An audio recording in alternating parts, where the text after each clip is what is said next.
Chapter 3148. Miss, the servant girl who was talking to Yuanya immediately became unhappy. Didn't we just go to Shaojin Temple a few days ago?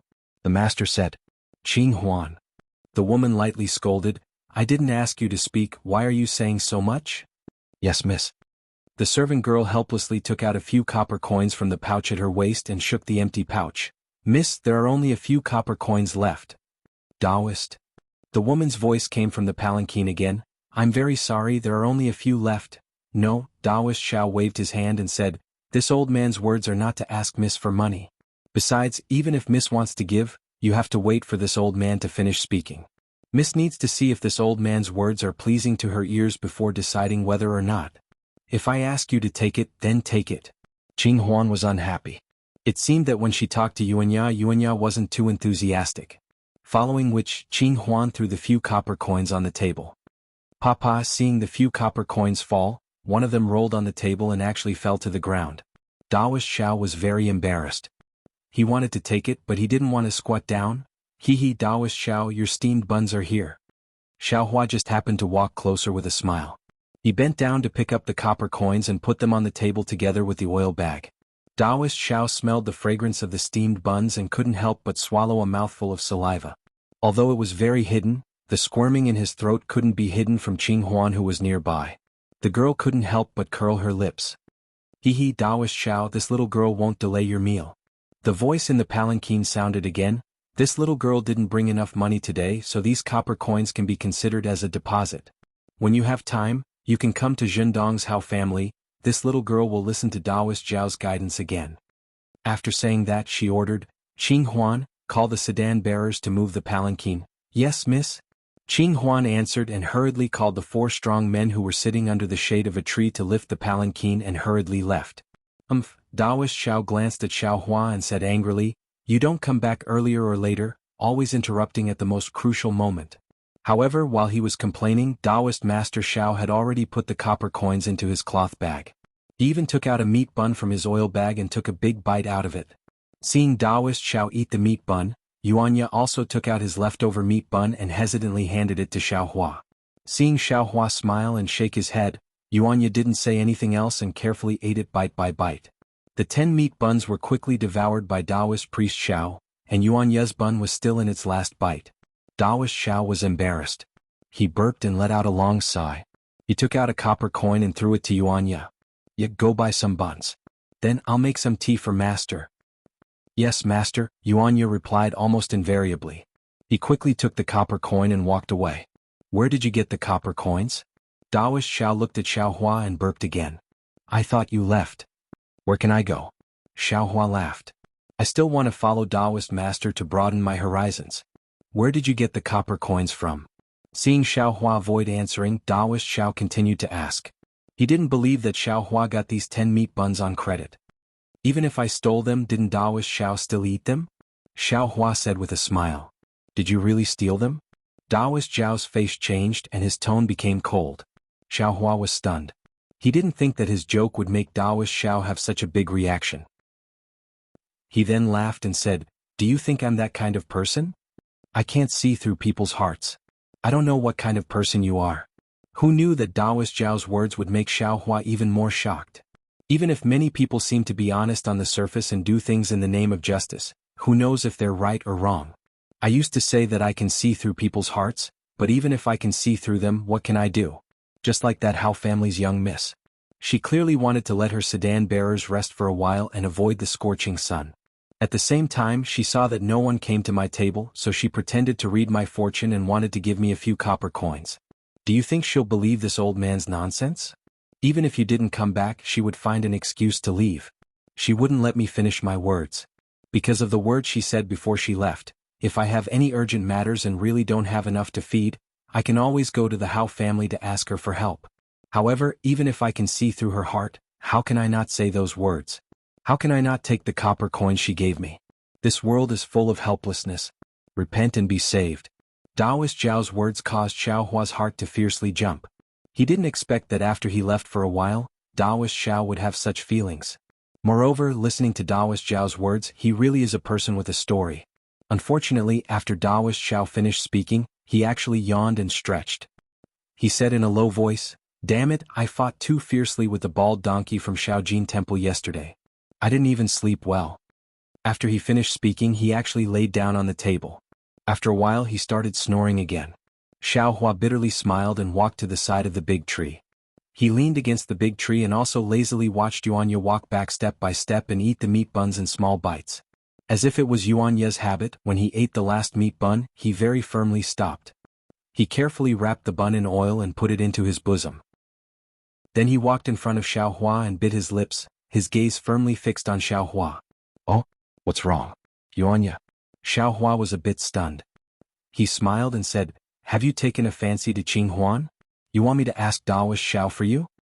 Why didn't you leave? Yuanya was not amused by Xiaohua's words and indifferently asked. Xiaohua strangely said, why should I leave? This hidden immortal continent is so big, isn't it the same wherever I go? Since it's the same everywhere, why shouldn't I stay here? You just left, I thought you left. Yuanya did not care how profound Xiaohua's words were and still said, I was a bit disappointed in my heart. I felt that I wouldn't be able to see you in the future. Xiaohua blinked his eyes. Listening to Yuanya's words, it was almost a confession. I somewhat regret that I didn't ask you when you were here. Yuanya did not care about the sudden goosebumps on Xiaohua's body and continued, since you are back now, I must ask you. What question? Xiaohua was very surprised. He really did not think that Yuanya would ask him such a deep question. What you said this morning, was it true? Yuanya stared at Xiaohua and asked word by word. What did I say? Xiaohua frowned and asked curiously. That fist technique you used this morning, can you really teach me? Yuanya was not discouraged by Xiaohua's question and continued to ask. This. Xiaohua was really stunned. What he said in the morning was obviously a joke. He had never taught this Big Dipper God fist to anyone, and he also did not think that Yuanya could learn it. Seeing Xiaohua's hesitation, Yuanya became anxious. However, he was not like an ordinary person.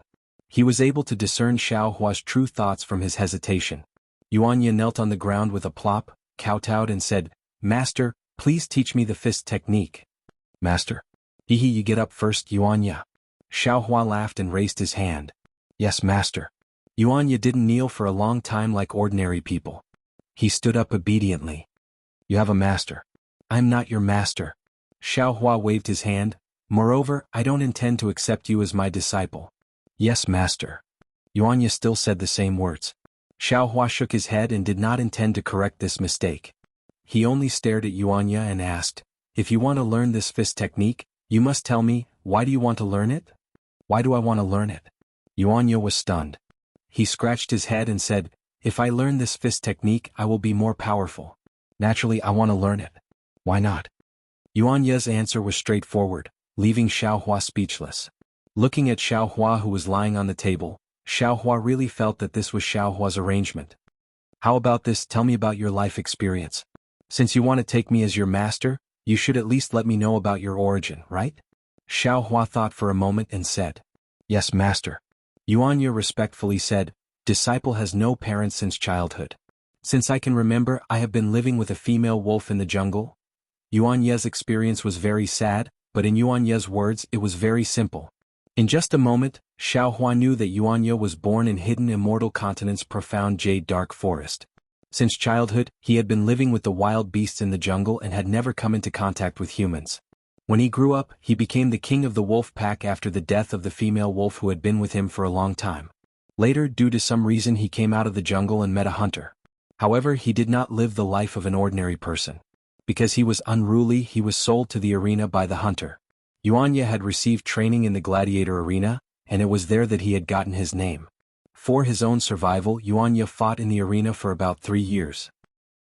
There were no undefeated generals in the gladiator arena. In a duel, Yuanya was seriously injured by his opponent and almost lost his life. At that time, he met Daoist Xiao and was brought out of the gladiator arena by Daoist Xiao. As for how the penniless Daoist Xiao persuaded the owner of the gladiator arena, Yuanya, who was unconscious at that time, did not know. Later, under Xiaohua's care, Yuanya finally recovered. After that, he followed Xiaohua and drifted in hidden immortal continent. A few years ago, Xiaohua brought Yuanya to the Daoist temple in Immortal Town. He suddenly had an idea and decided to stay in the Daoist temple. Chapter 3149. Oh, so that's how it is. After hearing Yuanye's explanation, Xiaohua finally understood why Yuanye was sometimes very kind and sometimes extremely vigilant. But then he felt a little strange. Yuanye only said that he came out of the forest, but why did he come out or what happened to him he didn't say. Master. After talking about his experience, Yuanye asked again, "Are you willing to teach me fist techniques? Tell me the truth." Xiaohua answered Yuanye without any trace of politeness. For children like him who grew up in the forest, straightforwardness was their favorite method. "You don't deserve to be my disciple. I have never thought of accepting a disciple. Moreover, your current master is Taoist Xiao. If you leave Taoist Xiao and become my disciple, that is a great crime of deceiving one's master." This?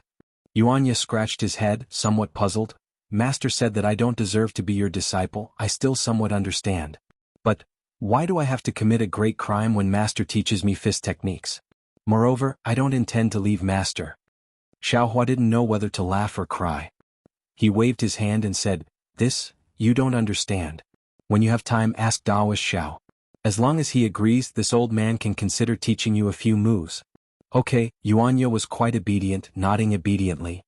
He stood beside Xiaohua and said in a low voice, "Master often scolded me for being brainless. But I am not angry. I know that I don't know much. I am working hard to cultivate according to Master's wishes. But I really don't understand what you are talking about." Just like yesterday, Steward Lu had invited his master, but when the bald donkey from Shaojin Temple went, Steward Lu welcomed him with a smile and said that he couldn't go to Shaojin Temple to pray, so he asked his master to go. Master was also the same. He obviously hated those bald donkeys, but he still had a smile on his face. He waited until the ceremony was over, and when he came out of Minister Lu's house, he became hostile. At this point, Yuanye actually looked at Xiaohua. Seeing that Xiaohua's face didn't show any impatience, he said, "Although I could beat 5 bald donkeys, 10 of them went to Shaojin Temple at once. I couldn't beat them, so I could only run away. The copper coins that Master got from Minister Lu were all snatched away by those bald donkeys. In the end, all that was left was the copper coins I had. Those copper coins were meant to be used to buy meat buns today, but Master took those copper coins to drink wine. I don't understand." Also, many people warmly invite Master to their homes when they see him, but Master basically doesn't go. I remember one time when I went there, their faces were cold and they were saying strange things. "But what about when I'm about to leave?" Then they said, "Sit down a little longer," and I obeyed and sat down and they were displeased again. I don't understand what they want me to do. Or do you not want me to go? Do you want me to leave? Or do you not want me to leave? So, although I'm very happy to follow Master, the things that I encounter every day make me very annoyed. This made me miss the days in the forest and even the dangerous gladiator arena. In those places, I don't need to think so much. I only need to think about how to survive and how to find food. Looking at this extremely simple youth, ripples appeared in Xiaohua's heart. Yes, whether it's a person of the secular world or a cultivator, they all seem to wear an inexplicable mask on their faces, hiding their true intentions under the mask, letting others see the gentleness and etiquette that others want to see. And when these manners and gentleness are torn apart, it's bloody man-eating. Even I can't deal with the various forms of the human world and the ways of the world, let alone this Yuanye who has never lived a normal life in the human world. Unconsciously, Xiaohua felt even more pity for Yuanye, secretly thinking, yes, in Yuanye's eyes, there is only survival and becoming stronger is for survival. When he saw the Big Dipper God Fist, he knew that this was a path that would make him stronger, so he immediately wanted to leave, wanting to live a better life. His way of thinking is very simple. He doesn't have any distracting thoughts like a sect or a master. Thinking of this, Xiaohua suddenly thought of the Changbai sects by Fei he met in the past, that cultivator who seems to be somewhat despicable, disregarding the outcome of the battle, only putting his own interests at the forefront. Isn't Bai Fei's actions somewhat similar to Yuanye's? Can even be said that they are essentially the same. It's all for survival. Forget it. Xiaohua sighed. I wonder how Bai Fei, Shi Wuming, Meng Tian and Rua Taohong are doing now. Did they go to that place? Suddenly Xiaohua's heart skipped a beat. That's right. Since Bai Fei could enter the Changbai sect and cultivate to the foundation establishment stage, why can't Yuanya cultivate as well? Moreover, this Xiao was forced to have no place to hide in the Xiaoyu mainland. Wasn't it because of the Immortal Music sect and the Immortal Ascension Gate? A sect's strength is always greater than a single person. This Xiao can face 2 sects alone. It's better to lead a sect to face them. Xiaoyu mainland's Fortune Gate, after 100 years of development, did it survive? Or was it destroyed by others? What is Zhong Haoren's fate? Since Zhong Haoren can think of building a fortune gate on the Xiaoyu mainland, and he can also create the Heavenly Talisman sect, why can't this Xiao rebuild a fortune gate on the hidden immortal mainland? Xiao Hua's thoughts unconsciously soared. Moreover, in the three mainlands there are many things to be done for Taoism. Isn't this the time for this Xiao to show off his skills? Also, this Xiao came from the Xiaoyu mainland to the three mainlands through the space meridian. Isn't this karma? Or this Xiao inexplicably came here because the heavens want to borrow this Xiao's hands to revitalize the Tao sect. With the three mainlands as a foundation, and a fortune gate with thousands of disciples, perhaps. Xiao Hua thought of Jiuxia in disbelief. Can help Jiuxia accomplish what she wants? Master. Just as Xiao Hua thought of Jiuxia's beautiful face again, Yuanya annoyingly woke Xiao Hua up. Xiao Hua looked at Yuanya in annoyance and asked, "What? Master, what are you thinking about?" Yuanya was very curious. "You have a very strange smile on your face." Strange smile, what do you mean? Xiao Hua didn't understand. It's the smile of a fox when it sees a chicken coop. Yuanya pointed out the little fox in Xiao Hua's heart without holding back. "Go away," Xiao Hua waved his hand. "What does a little child know?" Master. Yuanya opened his mouth again. "When did I let you call me master?" Xiao Hua didn't agree again. Yuanya felt wronged and said in a low voice, "You already agreed when I called you master just now." "I didn't pay attention just now." Xiao Hua said indifferently, "It's not that easy to call me master. First you have to ask Daoist Xiao, he is your current master. You can only ask me after he agrees." Good, Yuanya was very excited when he heard Xiao Hua agree. He almost jumped up. "I will wake master up now. Don't be anxious. It's not a matter of a moment." Xiao Hua waved his hand and looked at the afternoon street. There weren't many people left. Presumably the afternoon heat had made them stay in their houses. Even in the stalls and shops on the side of the street, whether it was the staff or the customers, they were all listless.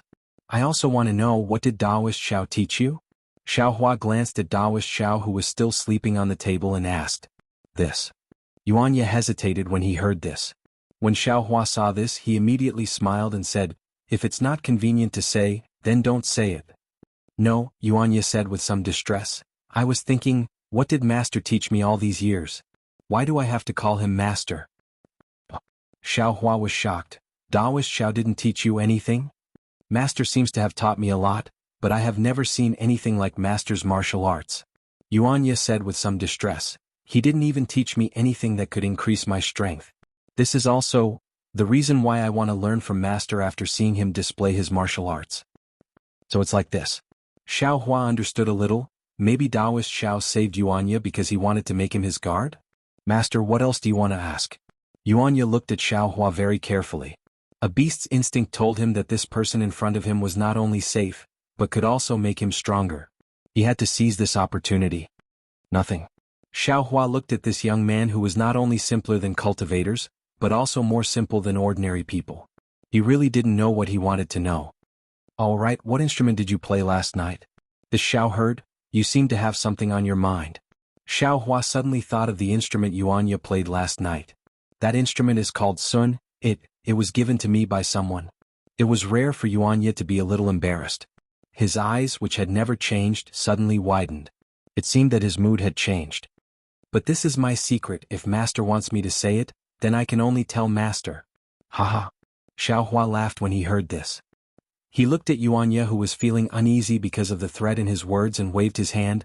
"Since it's your secret, it's fine if you don't tell this Xiao. And this Xiao is not your master." "Yes, master." Yuanya was a little disappointed, but his answer was still the same. Xiao Hua actually wanted to ask about Daoist Xiao, but looking at Yuanya, even if Daoist Xiao had a story he might not be able to tell, not to mention that Daoist Xiao wouldn't tell his own story to this wild child who didn't understand the ways of the world. Immediately, Xiao Hua didn't ask anymore. He closed his eyes and sat there, refining the earth crystal Yao milk and recovering his cultivation. Yuanya waited for a long time. Seeing that Xiao Hua didn't say anything, he didn't get angry. He also sat there like Xiao Hua and closed his eyes. When he was very young, he already understood that if he wanted to catch prey, he had to be patient, and if he wanted to get something, he had to pay a price. He could ambush an antelope in the grass for 3 whole days, in order to learn the Fist of the North Star from Xiao Hua. He still had this bit of patience. Chapter 3150. The scorching sun slowly moved over their heads, and the scorching heat had already subsided. As the streets resumed their liveliness, Taoist Xiao also woke up. Yuanya imitated Xiao Hua and closed his eyes for a while, but in the end he couldn't endure it any longer. His eyes opened again and he vigilantly looked around. Seeing Taoist Xiao stretch and sit up straight, he also hurriedly stood up and stood behind Taoist Xiao. Yuanya stood up and Xiao Hua also stood up. However, looking at his lazy and somewhat clumsy appearance, where was the demeanor of an expert? 4 hours after noon, Taoist Zhao's table seemed to be bustling with noise and excitement. Not only did 2 families bring their children to ask Taoist Xiao to name their children, but there were also 3 couples who secretly asked Taoist Xiao to give them advice on marriage and the so-called 8 characters of horoscope.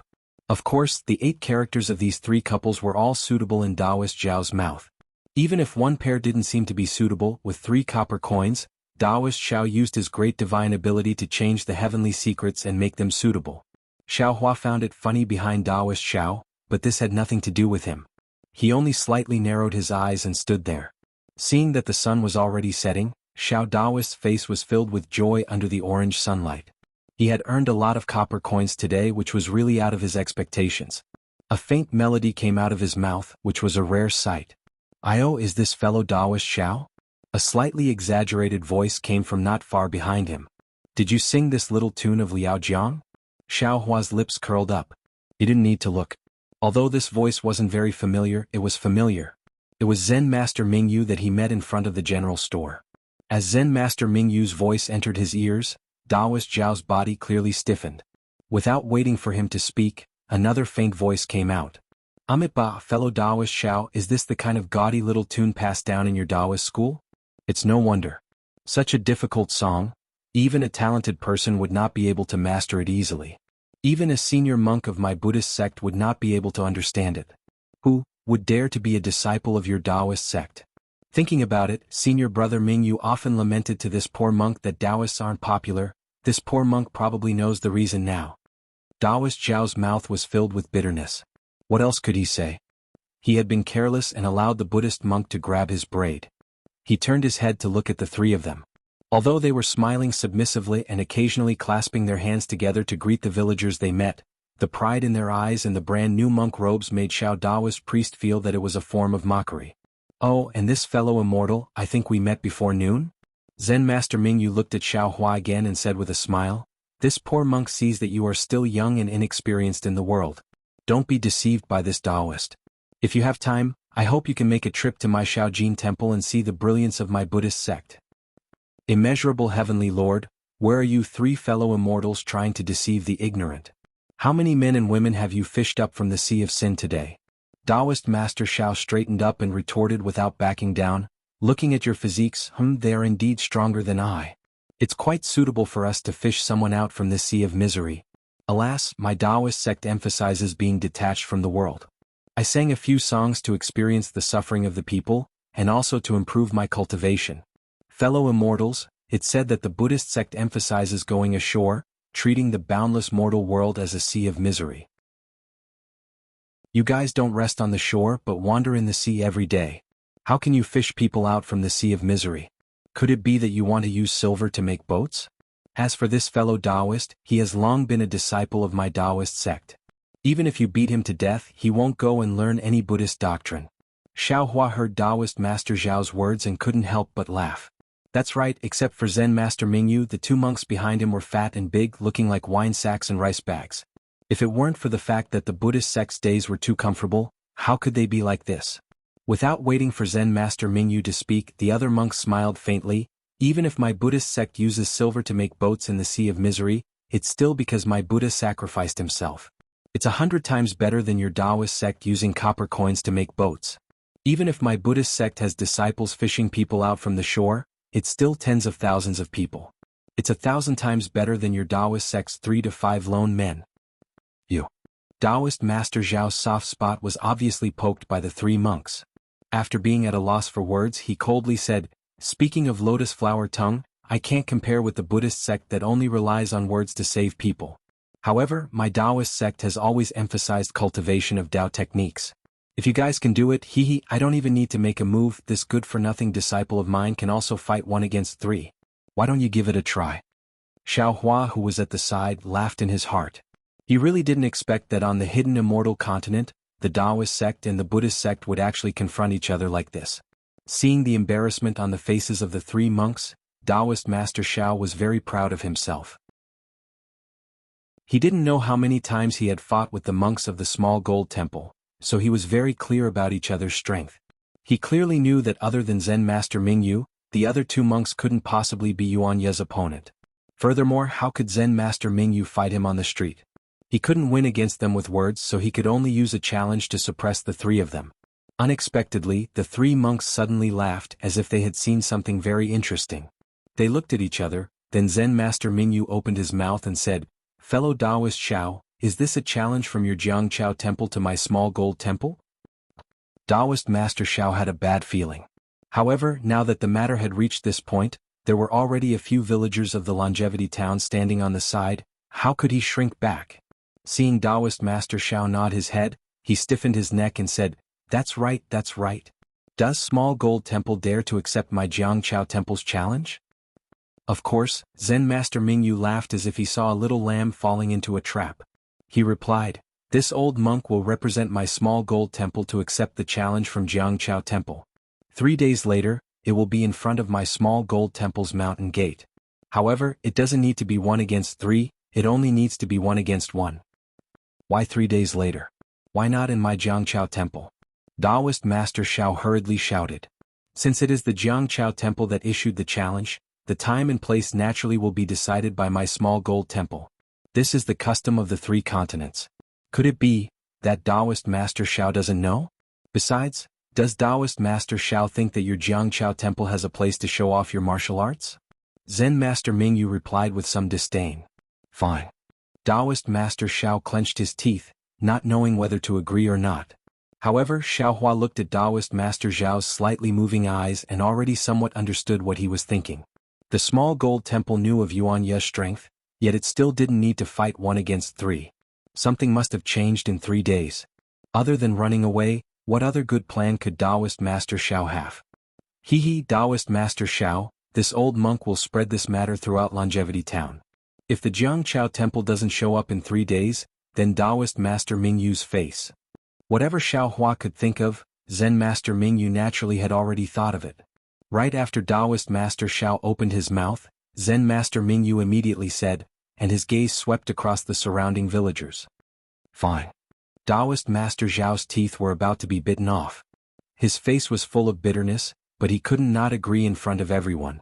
Also, Zen Master Mingyu laughed again, since it's a challenge, naturally there must be a reward. Hearing this, Taoist Master Zhao's eyes brightened. His teeth suddenly didn't hurt anymore. He shouted, "How many copper coins?" "Not the copper coins you Taoists use to redeem people." Zen Master Mingyu said with some disdain, "This time my Buddhist sect and your Taoist sect will make a big bet. Whoever loses will have to leave Longevity Town." What? Taoist Master Xiao was shocked. He hurriedly clenched his teeth again, as if the teeth that had stopped hurting just now were starting to hurt again.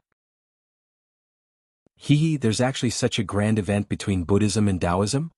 Just as Taoist Master Xiao was clenching his teeth again, and almost swallowing them into his stomach, a clear voice rang out from outside the crowd. 10 days later is the day of the decennial immortal and Buddha ceremony between us Confucian cultivators and Buddhism, right? It's been a long time since my Longevity Academy and Small Gold Temple joined hands to discuss the friendship between Buddhism and Confucianism. Why don't we just move this challenge to 10 days later? How about my Longevity Academy also participate once? When Zen Master Mingyu and the others heard this, joy appeared on their faces. They looked towards the source of the voice, put their palms together and said, "So it's you Tanyue, this poor monk greets you. You're too polite, 3 great masters please." Xiao Hua raised his head and looked over. In the crowd, there was a middle-aged man wearing Confucian attire, wearing a Confucian headband, and holding a feather fan in his hand. He smiled and cupped his fists in return. The surrounding crowd also respectfully called out, "Greetings, Principal Zhu." Looking at this square face, sharp eyebrows, fine nose, and bright eyes Principal Zhu, Xiao Hua already understood that this Confucian cultivator should be the principal of Longevity Academy in Longevity Town. Behind this Confucian cultivator, there were several rows of scholars of various ages wearing the same Confucian attire. They lined up in a neat formation and very elegantly walked over from outside the town. Presumably, Longevity Academy had something to do outside the town, and they were returning in the afternoon and were about to pass by here. Taoist Priest Xiao.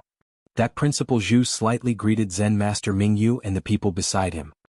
He looked at Taoist Priest Xiao with a smile and said, "Although you and I have never met before, this little one has long heard of Taoist Priest's name. Now is a good opportunity. You won't stop my Longevity Academy from participating in this matter, right?" Hee hee. Taoist Priest Zhao's face was a bit unnatural. He concealed his laughter and said, "This challenge was originally a matter between my Taoist sect and Buddhist sect.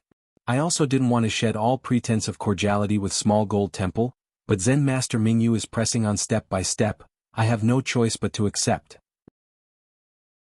Longevity Academy is a Confucian cultivator, and has nothing to do with Buddhist sect or Taoist sect. There's no need for them to get involved, right?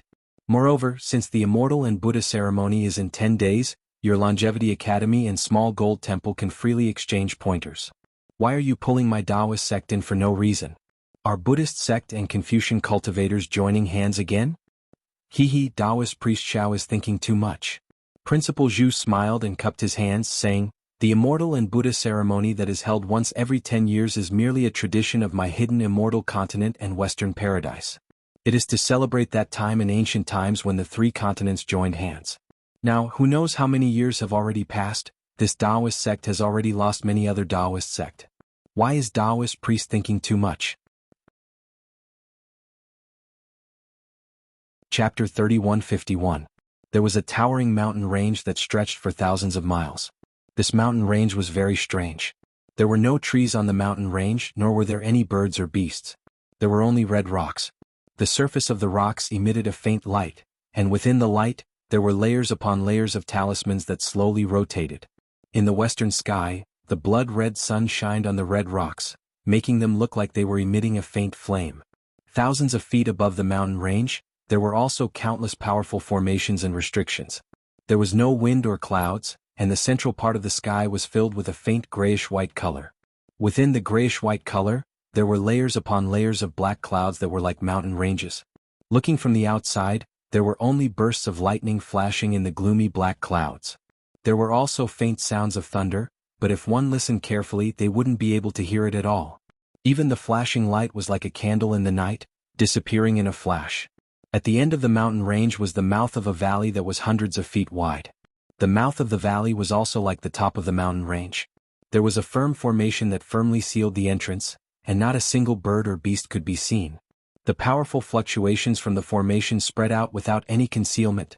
However, at this moment, there were thousands of cultivators 100 feet away from the entrance of the valley. They wore different clothes and held different magical treasures in their hands. They stretched from the ground all the way to the sky and completely surrounded the entrance of the valley. All of the cultivators had nervous expressions as they stared at the formation at the mouth of the valley without blinking. The treasures in their hands emitted different lights, as if they had all made ample preparations. As long as there were any abnormalities at the mouth of the valley, countless treasures would fly out and smash into the mouth of the valley. The inside of the valley was not as calm as the outside. The inside of the valley was much more spacious than the outside. It was likely several miles wide. The stone wall inside the valley was different from the stone wall outside the valley. Although it was also made of red rocks and had layers of restrictions, the restrictions here were 10 times finer than the ones outside the valley. Every single rune was covered in fine lines, and those fine lines created wind runes. The wind runes rushed into the runes and once again they emitted various colors of brilliance. However, this light was covered by a black and red color on the rocks. This black and red color covered the entire walls of the valley, and the thickness was different. Experienced cultivators would know that this black and red color was caused by the blood that had splashed on the walls. Looking into the depths of the valley, the walls of the valley seemed to have been washed by blood. It was a black and red color and it was very strange. The valley seemed to have just gone through a fierce battle. The air was filled with the smell of blood. The air was rich with the yuan qi of heaven and earth. At this moment it was extremely violent. From time to time, one could hear the sound of explosions. Small strong storms suddenly formed and rushed in all directions. Most of them hit the mountain rocks of the mountain range. On the crimson-red mountain rocks, talismans flashed and the storms disappeared without a trace. Even the black and red blood didn't fall. It was unknown how much blood had been spilled on the rocks, and how many years this blood had existed for. Not only that, but because of the battle, the space inside the valley had become extremely unstable. From time to time, spatial cracks would appear. Although these spatial cracks only appeared for a short period of time, they were very destructive. Occasionally, a spatial crack would hit the rocks and the blood on the rocks would scatter. Then, the talismans on the rocks would collapse, revealing the red rocks. Only when the spatial cracks disappeared did the talismans around the rocks slowly gather and restore the formation. At this time there weren't many living people in the valley. There were only corpses lying on the ground. The corpses were also strange. Half of them were human corpses, and the other half were not very similar to humans. Some of these corpses were very tall, some were very black, some had wings on their backs and some had legs on their heads. There were even all kinds of strange shapes of birds and beasts. These corpses had one thing in common, and that was that there were traces of black gas or blood-red light flashing faintly. These black gas and blood-red light were between the scattered pieces of the corpses. Some of them were like earthworms that wanted to gradually enter the rocks, and some were like small snakes that wanted to swim to other places. However, without exception they were all caught by the flashing restrictions on the ground. Traces of lightning-like brilliance flashed, and they were gradually strangled to death. There weren't many living people in the valley, and they all had magic treasures in their hands. Their bodies flashed with various colors as they flew rapidly in the air. From time to time, they avoided the spatial cracks and extremely strong hurricanes as they flew into the depths of the valley. Everyone's eyes were filled with vigilance, and their faces were filled with extreme exhaustion. However, their divine senses were like a spider's web, sweeping around inch by inch. They didn't dare to miss a single spot. The deepest part of the valley was an area with a radius of 10,000 feet. This space of 10,000 feet was like a giant cocoon filled with black and red mist. This mist rolled violently like a cocoon squirming. Inside the black and red mist, there were countless broken limbs moving up and down from time to time. There were even some wailing heads that suddenly appeared and let out a shrill cry.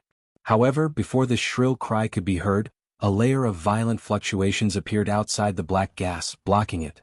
The core of the black and red mist wasn't inside the stone wall, nor was it on the ground. Instead, it was at the center of this 10,000 feet wide area. The core was no longer covered in mist, but rather extremely condensed. Drops of sticky blood mixed with the black flames slowly flowed in the center. The black flames surrounded a hole that was several hundred feet wide. Almost endless black gas and black flames flowed out from this hole. They couldn't rush into the valley in time, so they condensed at the core. Bursts of obscure and indescribable sobbing sounds came from this hole. Aside from the black gas and the sobbing sounds, the depths of the hole were filled with blood-red light. It was impossible to see what was inside at all. At this moment, at the edge of the hole, countless thunderous sounds came from the void, and endless lightning flashed. Waves of slow, unparalleled, and inhuman force came from the edge of the hole and squeezed inwards. Under this pressure, the hole began to shrink bit by bit. Looking at the black-red ball of chi that had shrunk to about 1,000 feet in size, there were over 200 cultivators dressed in different Taoist robes standing in the air. There were old and young cultivators, men and women, and some had simple faces and some had ferocious appearances. However, without exception, these cultivators were even more tired than the cultivators flying in the outer valley. The light around many of them had dimmed, and the treasures in their hands were damaged. Many of them had lost an arm or a leg. Among these cultivators in Taoist robes, there were more than a dozen young men in sword robes. They didn't have any treasures in their hands, but they stood straight as if they were treasures themselves. What was special was that strands of spiritual energy rushed in from all directions. There was a faint flash of light around them and flying swords flew out from their bodies. The silhouettes of the flying swords flashed by and didn't linger for even a moment. Whether it was the cultivators in Taoist robes or the swordsmen in sword robes, their expressions were filled with vigilance and pride. Although they were staring at the black gas, there was a sense of relief in their eyes. Although these 200 cultivators appeared to be standing in a disorderly manner, it was actually a very powerful formation. Slowly and rhythmically, the natural energies of heaven and earth rushed into the formation from all directions, evenly and in an orderly manner, falling into the left side of different cultivators. As the spiritual energy rushed in, the formation seemed to be breathing and flashed with a faint, golden light. A faint rooster shape appeared, but there were many flaws in this rooster shape. It was clear that there were cultivators in those places, but they were no longer there. About 10,000 feet above the hundreds of cultivators, There were several people standing under an oval-shaped canopy. The cultivator at the front looked to be around 30 years old. His face was simple and his forehead was bulging. Under his thick eyebrows, his eyes were as bright as the stars in the sky. The cultivator's gaze swept across the formation as if his gaze could pierce through the black and red fog. He smiled and said to the 40-year-old cultivator next to him, "Vice Alliance Leader Luo, the reason why the 3 cultivation countries were able to defeat the Devil Realm was all because of the Alliance Leader's Pleiades Devil-Devouring Immortal Formation. I thank the Pleiades Devil-Devouring Immortal Alliance on behalf of the 3 cultivation countries and the country of sword cultivators." Vice Alliance Leader Luo, who was in his 40s, had a very dignified appearance. Even though he did not speak, there was an indescribable presence about him that was like the light of the rising sun. This presence was not some sort of Dharma power or divine ability, but it made people feel close to him at first glance, as if he was the only friend they had in their lives. Vice Alliance Leader Luo's movements were even more elegant. When the cultivator finished speaking, he immediately bowed and said, "Senior Xianqing, you are the Alliance Leader." "Ah, you are too polite." Hearing this, Starry Sky panicked. Starry Sky had always believed that no matter if it was the 3 cultivation countries or the Pleiades Immortal Alliance, they were all part of my Taoist sect. Their inheritance originated from the ancient times. You and I are going to work together. No matter if it was the ancient Buddhist sect or the Confucian cultivators, or even the current Devil Realm, they will all be destroyed under the torrent of my orthodox Taoism. Haha, Vice Alliance Leader Luo represents the Pleiades Immortal Alliance. Your ambition is really great. This 30-year-old cultivator was the alliance leader of the Morning Rain Continent's 3 cultivation countries, Taoist Xianqing. After hearing Luo Xingtian's words, he smiled and said, "I don't dare to think about these. I only want to be able to resist the invasion of the Devil Realm during my time as the alliance leader, protect the demon-resisting valley, and protect the 3 cultivation countries, as well as the country of Huan and other places." At this point, a hint of worry flashed across Taoist Xianqing's smiling face. He opened his mouth wanting to say something but hesitated. Chapter 3152. How could Luo Xingtian not see it?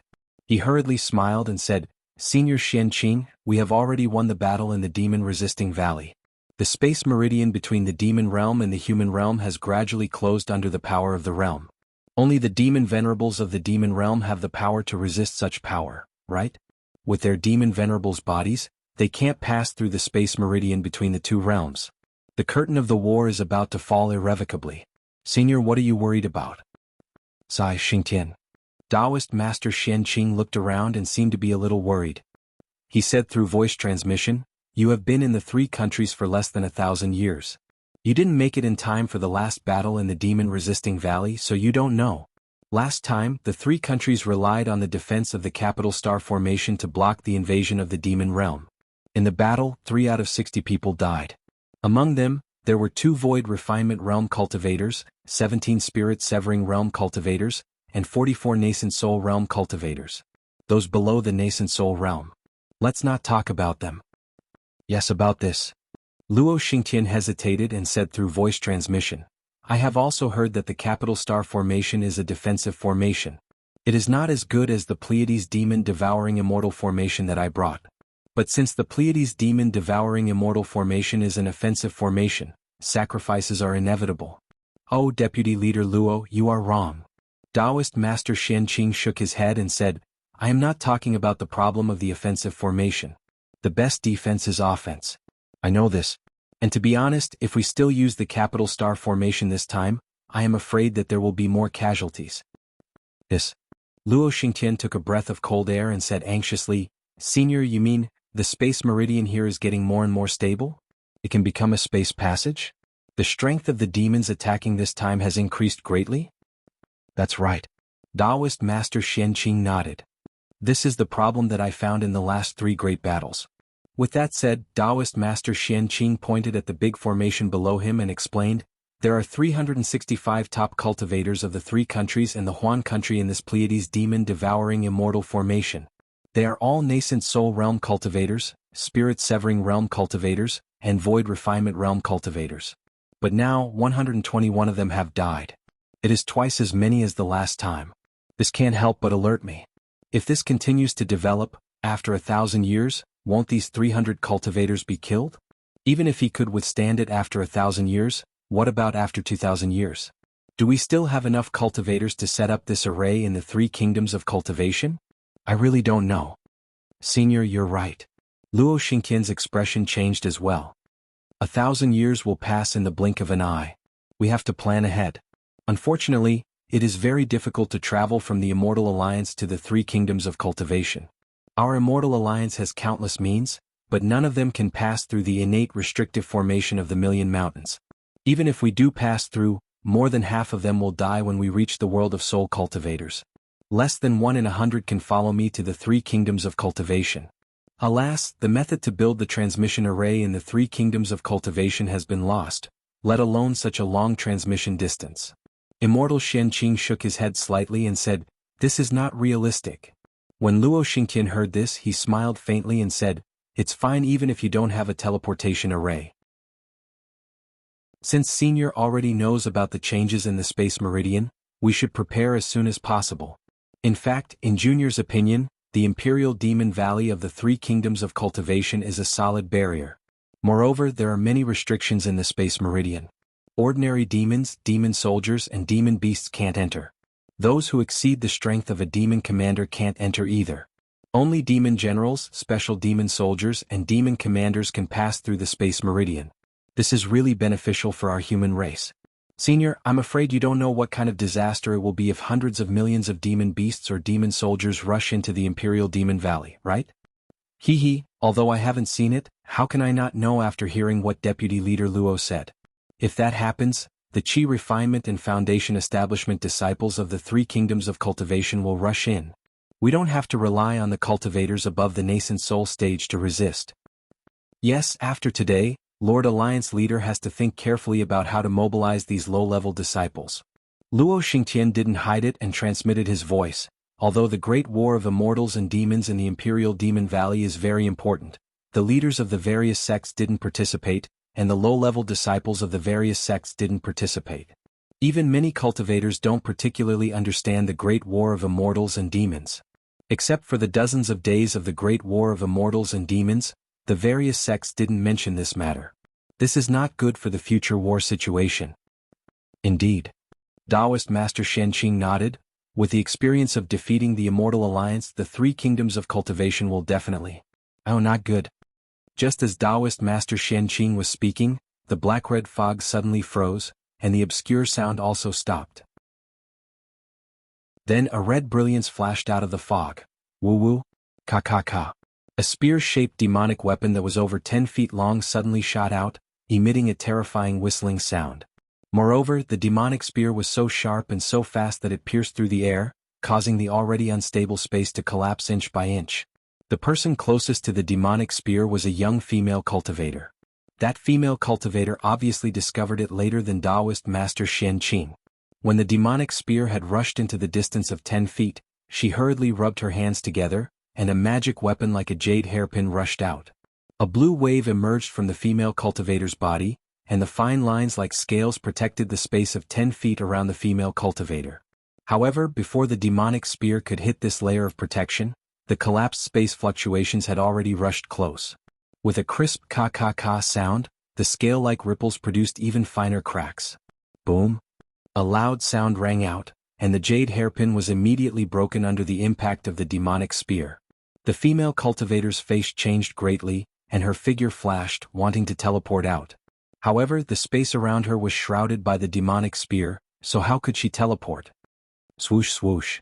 A sharp sound rang out, and the female cultivator's protective magic weapon was broken. The flesh on her left arm instantly disappeared, and the demonic spear whistled past her. Alas, one force breaks 10,000 techniques. Taoist Master Xianqing's heart relaxed when he saw that the female cultivator only had her left arm broken. He sighed and said, "Changbai sect's Fairy Liu has escaped a disaster." Fairy Liu has already reached the early stage of void refinement, Luo Xingqian next to him said with a smile. But the one who threw the demonic spear should have the cultivation of a devil monarch. This guy can't pass through the space meridian, so I'm afraid he will use the demonic spear to vent his anger. This is probably the last blow before the space meridian closes. Yes, it should be so. Taoist Master Xianqing looked again. At this time the entire great array was flashing with golden brilliance. Layers of protection appeared in front of the demonic spear out of thin air. Although these layers of protection were easily broken, they seemed to be continuous and slowly blocked the demonic spear in mid-air. Clang. Two sword sounds rang out, and a huge red sword that was also 10 feet long appeared in mid-air. With a boom, it slashed the demonic spear. Waves of chi surged from the demonic spear, shaking the brilliance of the great golden array. In the middle of the demonic spear, traces of black chi flickered, and thousands of fine cracks appeared in the space. The demonic spear was actually cut into 3 pieces by the huge sword. Good, Luo Xingtian clapped his hands and said, Void Heaven Sword School's Jianghu Spirit Sword is becoming more and more fierce. Such a good demonic spear, it's a waste. A void refinement cultivator next to him looked at the huge sword that had transformed into a human and waved his hand. The demonic spear that had been cut into 3 pieces fell into his hand, and he said coldly, Yi Daoist brother Ji Feng. Luo Xingtian laughed and said, You are now the deputy union leader of the Immortal Alliance, not Ji Feng Zi of the Magnificent Spirit Sect. The difference between Dao and sword can't be revealed casually. Deputy union leader, I won't decline your guidance. Ji Feng Zi said faintly and then bowed. Lord Union Leader, this junior will take this subordinate to look around. Now that the demonic path in the Imperial Devil Valley is about to be closed, there might be a lot of fish that escaped the net hiding in the Imperial Devil Valley. And go. Taoist Master Shen Qing waved his hand with a smile. This matter is more important. If the demons sneak into the 3 countries of cultivation, wouldn't our Imperial Devil Valley have fought in vain? Ji Feng Zi left, and Luo Xingtian accompanied Taoist Master Shen Qing to look at the demonic chi inside the Pleiades devil-devouring immortal formation that was getting smaller and smaller. It seemed that the war had already ended, but to their surprise the real story had just begun. Somewhere in the Imperial Devil Valley, a Taoist with white hair and a youthful face was wearing a Taoist robe. He was holding a Rui scepter in his hand and was standing quietly in mid-air. There was a faint light in his eyes as he looked at the black and red fog around him. The fog was already a little messy, and it was obvious that there had been a fight just now. Although the Taoist master wanted to stand upright in the air, he couldn't help but stoop a little. His white hair was a little messy and his face, which was supposed to be as rosy as a baby's, was no longer clean. Instead it looked a little flushed. The expression in the Taoist's eyes was a little inconsistent with his quiet figure. There were traces of anger, indignation, and even more fear. If one looked closely, although this Taoist was standing calmly in the air, his body was trembling uncontrollably. However, it was also covered by his wide Taoist robe, so it was not obvious. However, his hand that was holding the Rui scepter tightly and the veins on his forehead were gradually showing, and his emotions were exposed. The Taoist's eyes turned sharply, and his divine sense swept out like a waterfall. Then he raised his snow-white eyebrows, raised the Rui scepter and said coldly, Come out, this poor Taoist has already seen you. However, after this Taoist said a few words, the black and red fog was silent, and there was no movement at all. The Taoist did not say anything more. He waved the Rui scepter, and instantly, all the chi of heaven and earth around the Rui scepter gathered, and the chi of heaven and earth within a few hundred feet was sucked dry. A shadow that was a few times bigger than the Rui scepter gradually formed in the air.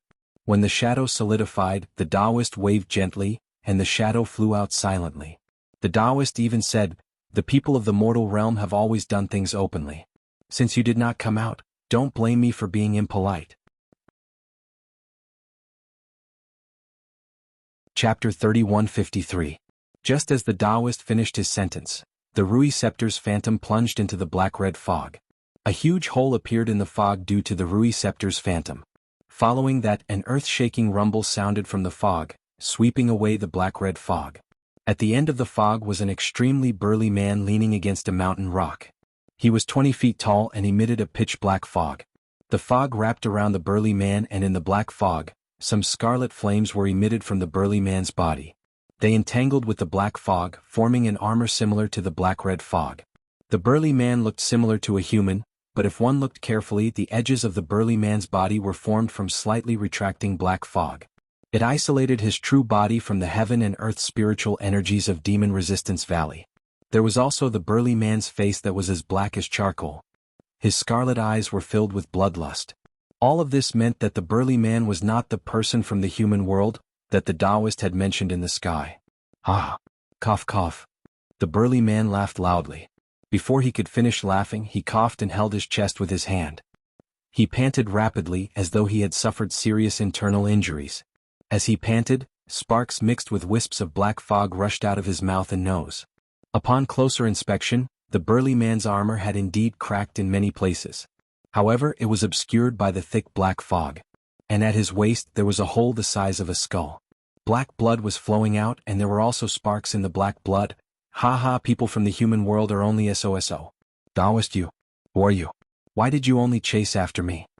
The burly man didn't seem to be hurt by the Rui Scepter's shadow. He jumped out of the black and red fog shakily and flew in the air with his body tilted. He said with a grin, but his words were very unfamiliar. He almost spat out each word awkwardly. The rules of my human world state that we have to report our names in front of 2 armies. How can we be like your fiend world, fighting as soon as we arrive? If you hadn't ambushed I and injured I, how could I have chased after you alone? The Taoist priest seemed to be a little impatient.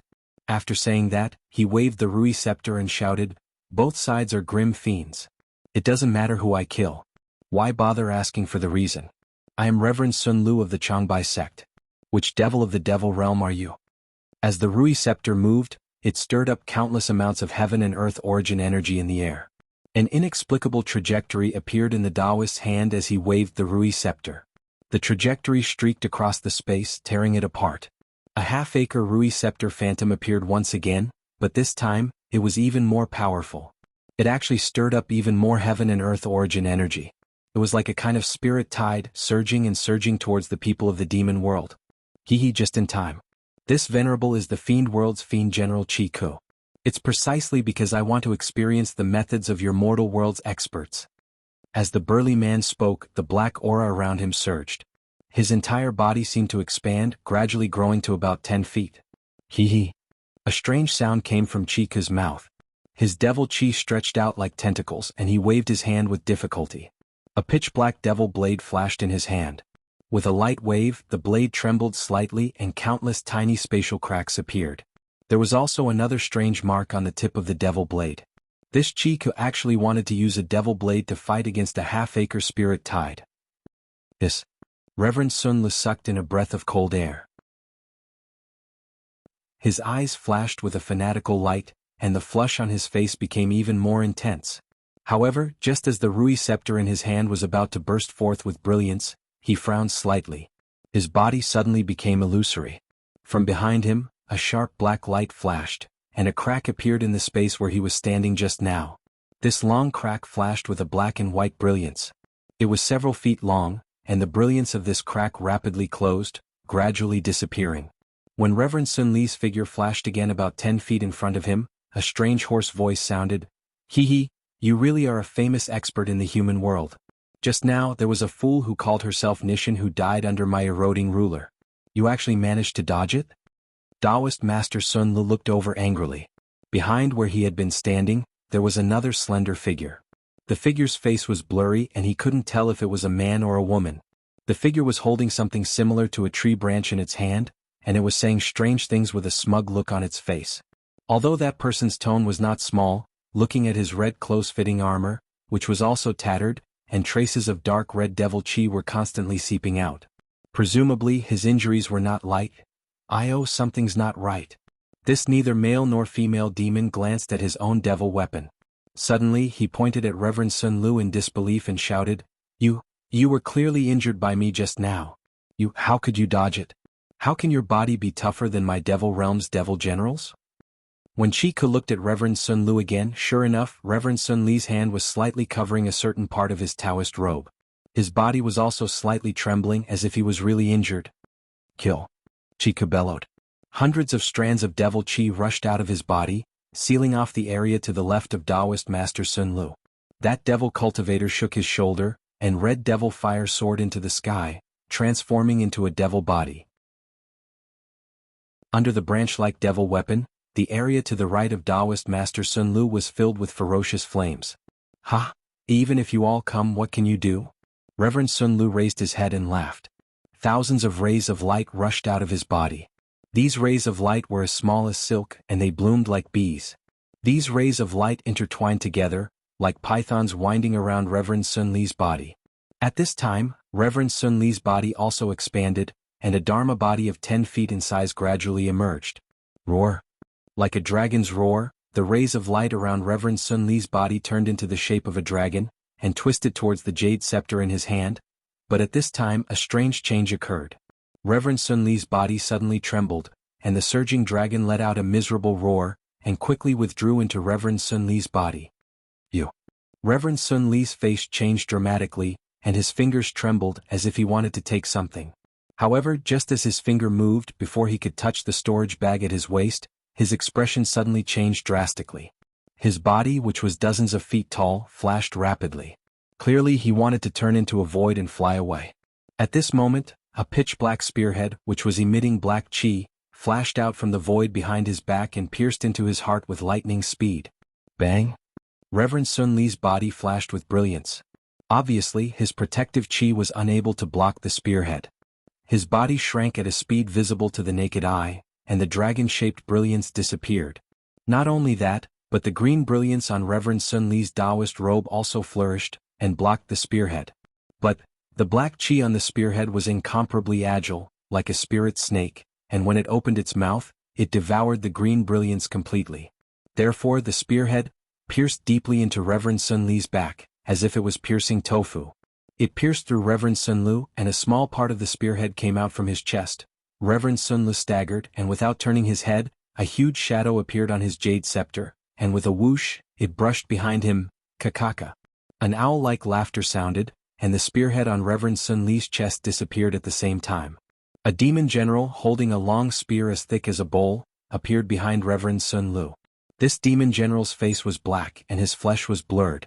It was impossible to see his true face. Facing the shadow of Reverend Sun Li's Rui, this demon general's face was full of astonishment. His figure retreated slightly, and his mouth spoke half-cooked words like Chi-Ku. The people of the human world are indeed our food. What I saw before was a weak body and it was tasteless for me to chew. This guy's body is somewhat interesting. Even after being stabbed by me he still has such strength. I'm afraid that his muscles are strong and his chewing is tasty. Reverend Sun Li's Rui? Sure enough, it was only halfway through, and the brilliance suddenly dimmed, and the huge shadow gradually shrank back into the scepter. At this moment, Reverend Sun Lu did not bother to say anything. He gritted his teeth and narrowed his eyes at the three demons who surrounded him in a triangle, and the light of revenge faintly appeared in his eyes. Reverend Sun Lu, how is it? You've killed many disciples of my demon world and now you know the taste of being killed. I remember that there's a saying in the human world, those who kill will be killed by others. Is it like this? Chi-Ku coldly said, holding the demon saber in his hand. You invaded my human world, killed my people and ate my people. Killing you will be accumulating merit. Reverend Sun Li's voice was getting weaker, but his spirit was rising. Chi-Ku, why are you being so long-winded with him? Capture his nascent soul and we'll share his blood essence. The time for the demon gate to close is coming. The last man to appear raised his spear and said impatiently. Good. Chi-Ku smiled and a long blood-red tongue came out of his mouth and licked the side of his mouth. With a whoosh, the thin and tall blood shadow, whose face could not be seen clearly, swung his hand, and a fishnet-like net, shining with blood-red brilliance and suffused with black gas, covered Reverend Sun Li's head. Reverend Sun Li's body gradually withered, and a five-colored brilliance appeared above his head. An infant's nascent soul, whose face was exactly the same as Reverend Sun Li's, appeared above Reverend Sun Li's head. Reverend Sun Li's nascent soul was wearing an extremely exquisite armor, and there was also a small scepter in his hand. Seeing the nascent soul leave his body, Chi-Ku and the others unconsciously drooled. Gon, the thin and tall blood shadow, pointed his finger, and the black net fell towards the nascent soul. Reverend Sun Li's nascent soul did not seem to panic, nor did it prepare to teleport away as the three demon generals thought. They only heard the nascent soul's sneer, revealing endless ridicule. Chapter 3154. Seeing Taoist Master Sun Li's nascent soul suddenly grow, it was as if someone had blown a lot of air into his stomach. This is bad, this guy, how can he self-destruct his nascent soul? Chi-Ku was shocked. There were too few self-destructing nascent souls. Who wouldn't want to escape if they could teleport? Chi-Ku cursed and turned to leave. The large man holding the spear also spat and cursed. Bad luck, I didn't say I was going to capture your soul essence. If you explode your nascent soul, even your soul essence won't be able to escape, so how can you talk about reincarnation? You're harming others without benefiting yourself. As he spoke, he also wanted to leave. But just as the two were about to turn around, a faint golden light flashed from Taoist Master Sun Li's nascent soul. The two unconsciously glanced. A dragon-shaped thing was held in Taoist Master Sun Li's left hand. Long Yu? Both of them were shocked, and the same thought came to their minds. How can this thing fall into the hands of a human cultivator? That's right. The demon general, who was neither male nor female, yelled, "It's the dragon jade. If it wasn't for the dragon jade's dragon body, how would he have been able to block my attack? Quick! This thing is a gift from the heavens, it's our chance." Hearing this, how could Chiku and the others shrink back? Although the self-destruction of nascent souls was a bit troublesome, it was impossible to take their lives. Chiku shouted, "Taoist Yuna, I'll let you see my means." As he spoke, Chiku's entire body instantly became thinner. A pitch-black flame emerged from his hand, and his body suddenly turned into a cloud of mist. Faster than the wind, he slapped down on Taoist Master Sun Li's nascent soul. The man with the long spear didn't hesitate. He put away the spear in his hand and punched himself in the chest. The bloody face completely rushed out, as if spitting out a mouthful of blood, also sprinkled towards Taoist Master Sun Li's nascent soul. Since Chi-He and Sun Lu could see it, the blood shadow, who was neither male nor female, could see it even more clearly. He was even closer.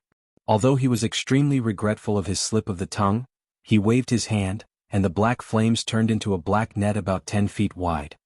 He wanted to imprison Taoist Master Sun Li's nascent soul before it exploded. Poof! He spat out a mouthful of blood essence onto the Rui scepter in Taoist Sun Li's nascent soul's hand. With a loud bang, the Rui scepter shattered into powder. The Yuan Qi that burst out from the powder was like a fuse, igniting Taoist Sun Li's nascent soul. It's too late.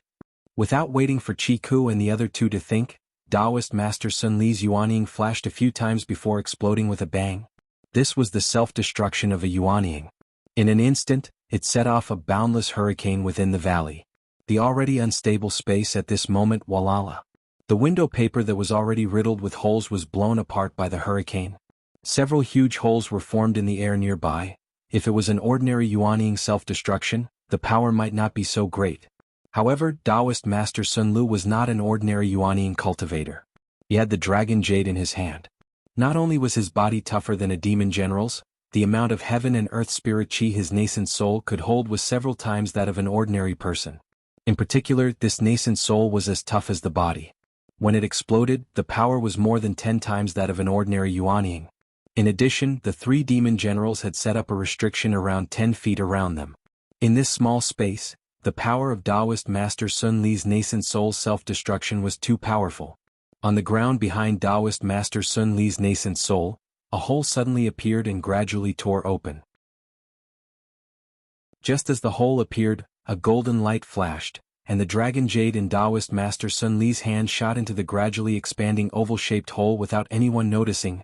Under the effect of the power of space, the hole gradually shrank, and when it was only about 10 feet away, a naked, skinny man flew out from the hole and floated straight into the distance, then slowly fell down. Chi-He and the other two from the demon realm were greedy and wanted to take the initiative, but if they knew the common sense of the human realm, they would know that they had tried to steal a chicken only to end up losing the rice used to lure it. Just as they saw that the situation was hopeless, they turned around and tried to hide in the void, but the strong energy storm and the swift and violent self-destruction had already caught up with them. They were already seriously injured and were at the end of their rope. The power of Taoist Master Sun Li's self-destruction was more than 10 times that of an ordinary Yuanying. The moment they came into contact with this power, their armor collapsed, revealing their bodies. Just as they tried to resist, it was as if they were hit by an infinite hammer. They only lasted for a moment before they turned into a pool of flesh and blood. When the three bodies collapsed, a faint blood shadow flashed out and tried to escape again, but the hole that just formed mercilessly sucked two of the blood shadows in. Two screams came out from the hole, and in the blink of an eye, there was no more sound. The last blood shadow looked at the hole not far away in panic, and quickly flew into the depths of the valley. Just as the blood shadow flew away, the hole that Taoist Master Sun Lu had torn open on the ground slowly closed and disappeared. However, Taoist Master Sun Li's self-destruction was really powerful. In the void, after the hole closed, countless space bubbles expanded and expanded like bubbles. In just a few breaths, puff puff puff. Several deep piercing sounds could be heard, and several space cracks were pierced through, and rays of light rushed into the void. Whoosh whoosh whoosh. From 3 consecutive holes, a small marten rushed out and fell into the mountains. A small black dog appeared in the sky tens of thousands of miles away and also fell down. As for another hole, between 3 towering mountains, a sword embryo fell like a meteor. At the same time, far away in the sky, there was another hole that had been blasted open. Suddenly, a red light flashed and a small 4-tailed fox jumped out from the hole. The small fox looked around in surprise as if it was lost.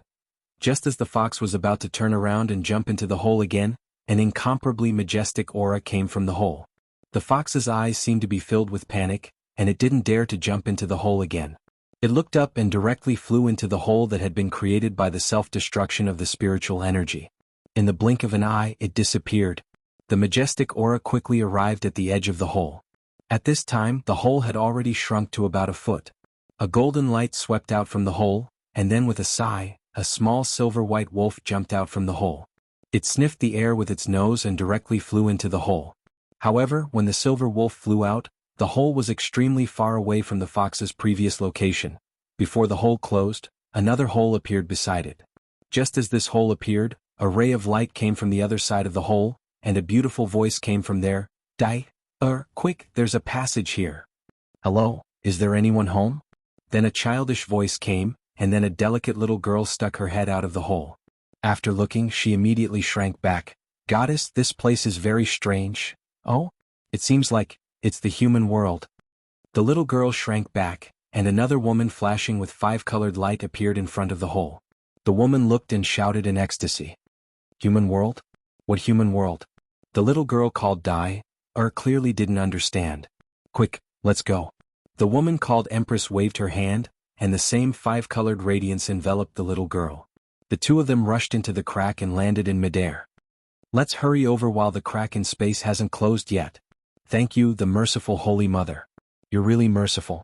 When I find it, I'll thank you again. A multicolored brilliance flashed across the sky, and the woman disappeared. The crack that had already closed suddenly swelled again for some unknown reason. However, it was only the last time that it swelled, and its position moved a few miles away. At the same time, a human figure in a black cloak flashed out of the space. This human figure only appeared on a corner of the cloak when the crack was squeezed together. This human figure didn't stop at all and squeezed through with all his might. Who? With a soft sound, the crack disappeared. After the last black figure walked out of the crack, the holes in the void finally regained their calmness, gradually closing up one by one. After half a cup of tea's time, just as the last hole was about to close up, a faint shadow flashing with white holy light once again crawled out of the hole. Similarly, it was extremely surprised as it looked left and right. 2 winged figures appeared on its back, charging out of the hole diagonally. Just like the previous few groups of unfamiliar guests, it flew out of the hole that was about to close up. Not long after, the yuan qi of heaven and earth at the place where the nascent soul exploded became more and more chaotic, and the space became more and more unstable. Spatial cracks appeared one after another, but the original hole, along with Daoist Sun Lu Chi He and the others, had disappeared without a trace. No one knew that so many things had happened in the void in the time it took to finish a cup of tea's worth of tea's time. So many variables had come to this place. How many stories were there behind all these variables? After another incense's time, a dozen rays of light flew over from the distance. When they reached the sky, they stopped, revealing the true faces of these people. Most of them were like Daoist Sun Lu, disheveled, and many of them had injuries on their bodies. At the front was a middle-aged man with a dignified appearance. He was dressed in a white robe, and although there were some blood stains, they were smooth. The man scanned with his divine sense and frowned. He looked around and whispered, "This should be where the spiritual energy exploded just now. Judging from this aura, it seems to be Daoist Sun Li's Sai." Beside him was a middle-aged Daoist who was dressed in the same robe as Daoist Sun Lu. He sighed and said sadly, reporting to the Swift Wind Alliance leader, "This is the aura of my sect's martial nephew Sun Lu." Chapter 3155. Immortal Sun Lu had a profound cultivation and hated evil. He was the backbone of the Immortal Allies.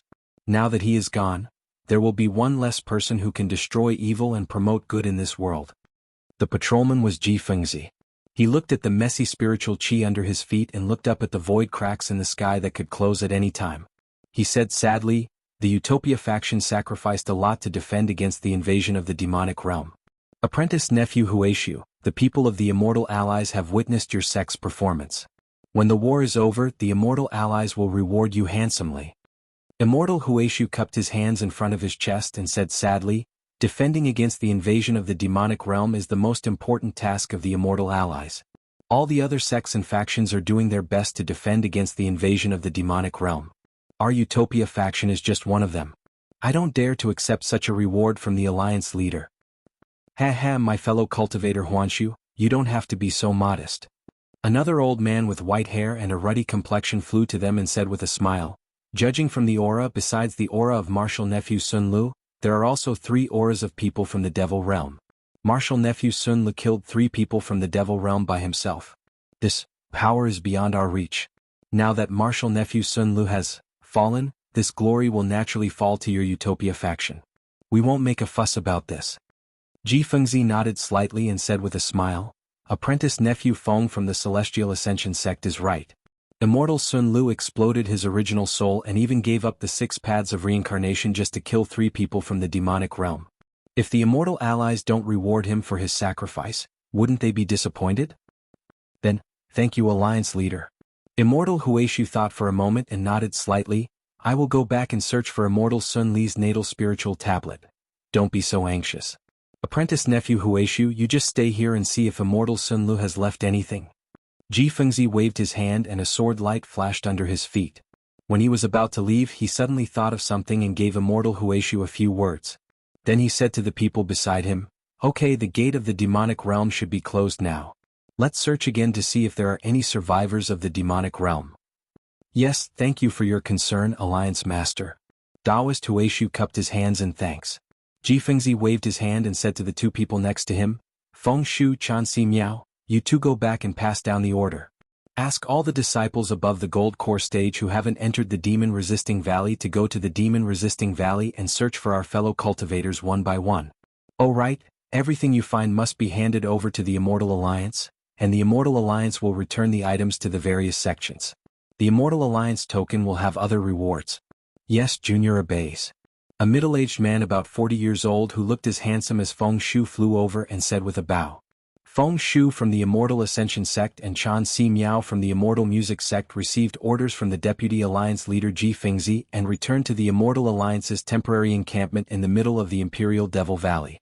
Immediately after, he issued an Immortal Alliance order, summoning all the Golden Core stage and above disciples of the various sects to enter the Imperial Demon Valley and conduct a search.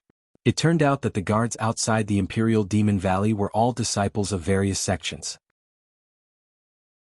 At this time, most of the disciples had entered the Imperial Demon Valley, and only a few disciples with insufficient cultivation were scattered outside the valley. The search had been going on for 10 days. The battle in the Imperial Demon Valley was very tragic. If the people of the Devil Realm were not killed by the cultivators of the human realm, then the cultivators of the human realm were devoured by the people of the Devil Realm. There were no casualties. Instead, they picked up a lot of magic treasures and other things that were lost. What? You found a naked person? Therefore, when a disciple came forward to report that he found a naked cultivator, Feng Shu of the Immortal Ascension sect was extremely surprised and blurted out. But then Feng Shu realized his gaffe. He looked at Chan Si Miao of the Immortal Music sect, who had a smile at the corner of his mouth and laughed at himself. "Look at me, my head has been so tight these days. I almost forgot myself." Then he looked at the disciple who came forward to report and scolded, "What's so strange about being naked? It's just that his clothes were torn in the fight." When he said the word torn, it was unknown what Feng Shu thought of, but he unconsciously revealed a trace of a smile. He was somewhat absent-minded. "But," the disciple argued, "that person is still alive." "What?" Feng Shu and Chan Si Miao were stunned. They both stood up and said in unison, "There are still people alive in the Imperial Demon Valley?" "Yes, we also don't understand. We searched the valley for more than 10 days, but there were only badly mutilated corpses. We didn't see anyone injured, so we were surprised and what?" Chan Si Miao was also interested and asked curiously, And this person didn't have any injuries. The disciple's face revealed a strange expression. He said, also, we were afraid that he was a senior from some sect, so we went forward to check his injuries, but we found that this person was actually only at the qi refining stage. That's impossible, absolutely impossible. Feng Shu heard this and shook his head. Only nascent soul cultivators can enter the Imperial Demon Valley. This has been the rule of the Immortal Alliance for millions of years. Even if you Golden Core disciples came, you would only be snacks for the people of the Devil Realm. How could you let a qi refining disciple in? Maybe he's a disciple that the Alliance leaders brought? Chan Si Miao frowned. How could the Alliance leaders be so reckless? Feng Shu waved his hand and said, it's useless to say more. Let's wait and see first. As he spoke, he asked the disciple to bring the person in. However, when the disciple turned around, Feng Shu suddenly asked, where did you find this person? Senior Feng, that person is not in the depths of the Imperial Demon Valley. The disciple naturally understood Feng Shu's meaning and answered without hesitation. Then he thought for a moment and said hesitantly, if you think about the surroundings, it's not far from the place where Reverend Sun Lu died. The place where Reverend Sun Lu self-destructed? Chan Si Miao was curious. He looked at Feng Shu and said, if that's the case with the power of Reverend Sun Li's self-destruction, this person doesn't seem to have any reason to survive? At least, it's impossible for him to be unharmed. So, that means he went there after Reverend Sun Lu self-destructed? Feng Shu nodded and said, otherwise, when Reverend Huashu of the Utopia faction cleaned up the mess, there's no way he wouldn't be discovered. Suddenly, Chan Si Miao's expression changed drastically. He said in horror, could it be? Feng Shu also realized and said anxiously, no.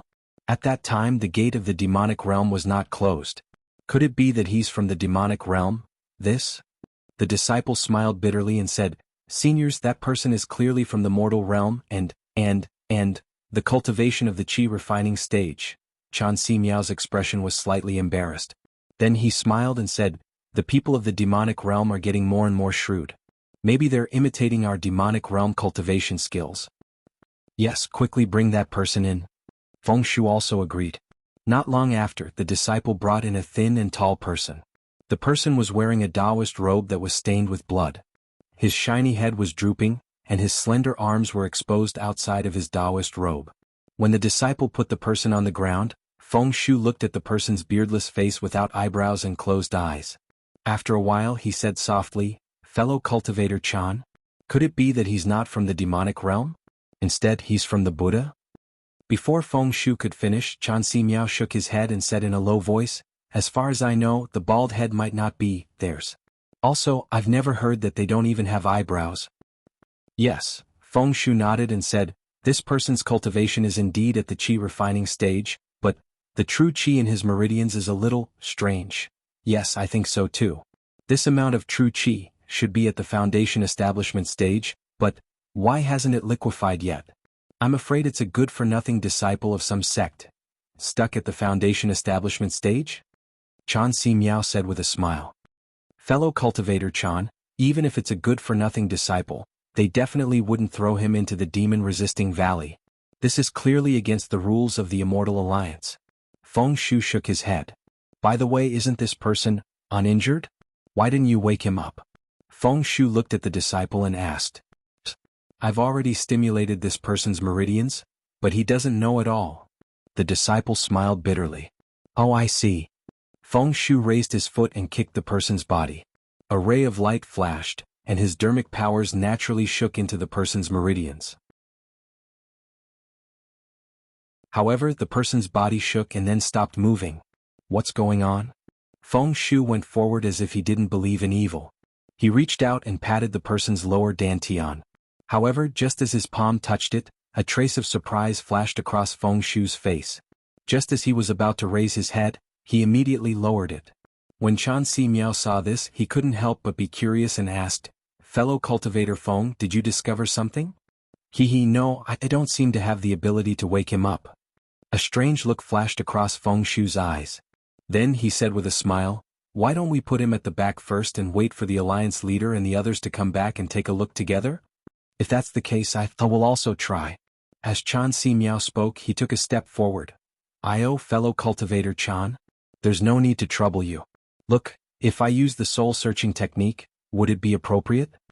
Feng Shu was anxious and blurted out. The soul-searching technique. Chan Si Miao stopped and looked at Feng Shu, then looked at the person on the ground. He frowned and said, I am not proficient in the soul-searching technique. If you are anxious to know the ins and outs of this person, only the soul-searching technique is suitable. Then I'll have to trouble fellow cultivator Feng. It's no problem. Feng Shu seemed to be relieved and said, however, soul-searching technique can't guarantee that I will be able to find something from this person's memories. Furthermore, there's a possibility that this person will become an idiot. This person is just a kid in the chi refining stage. How much defense can he have? With Feng Shu's spirit-severing stage cultivation, can't he read his memories? Chan Si Miao laughed and said, if fellow cultivator doesn't dare, then I can try.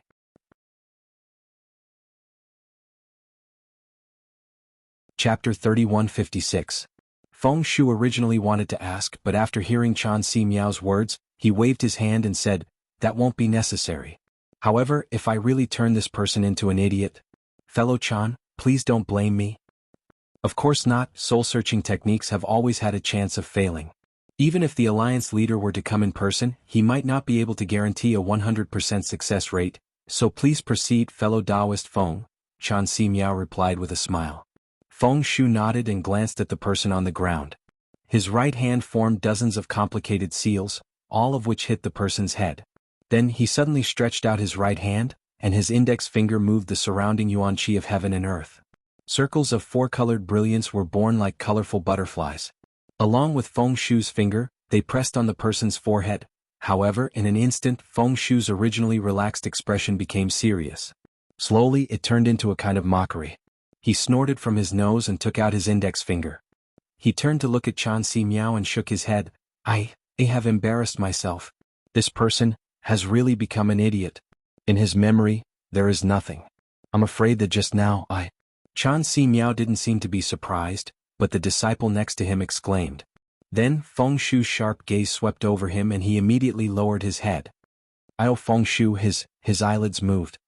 The moment the disciple lowered his head, he actually saw the person's eyelids move slightly.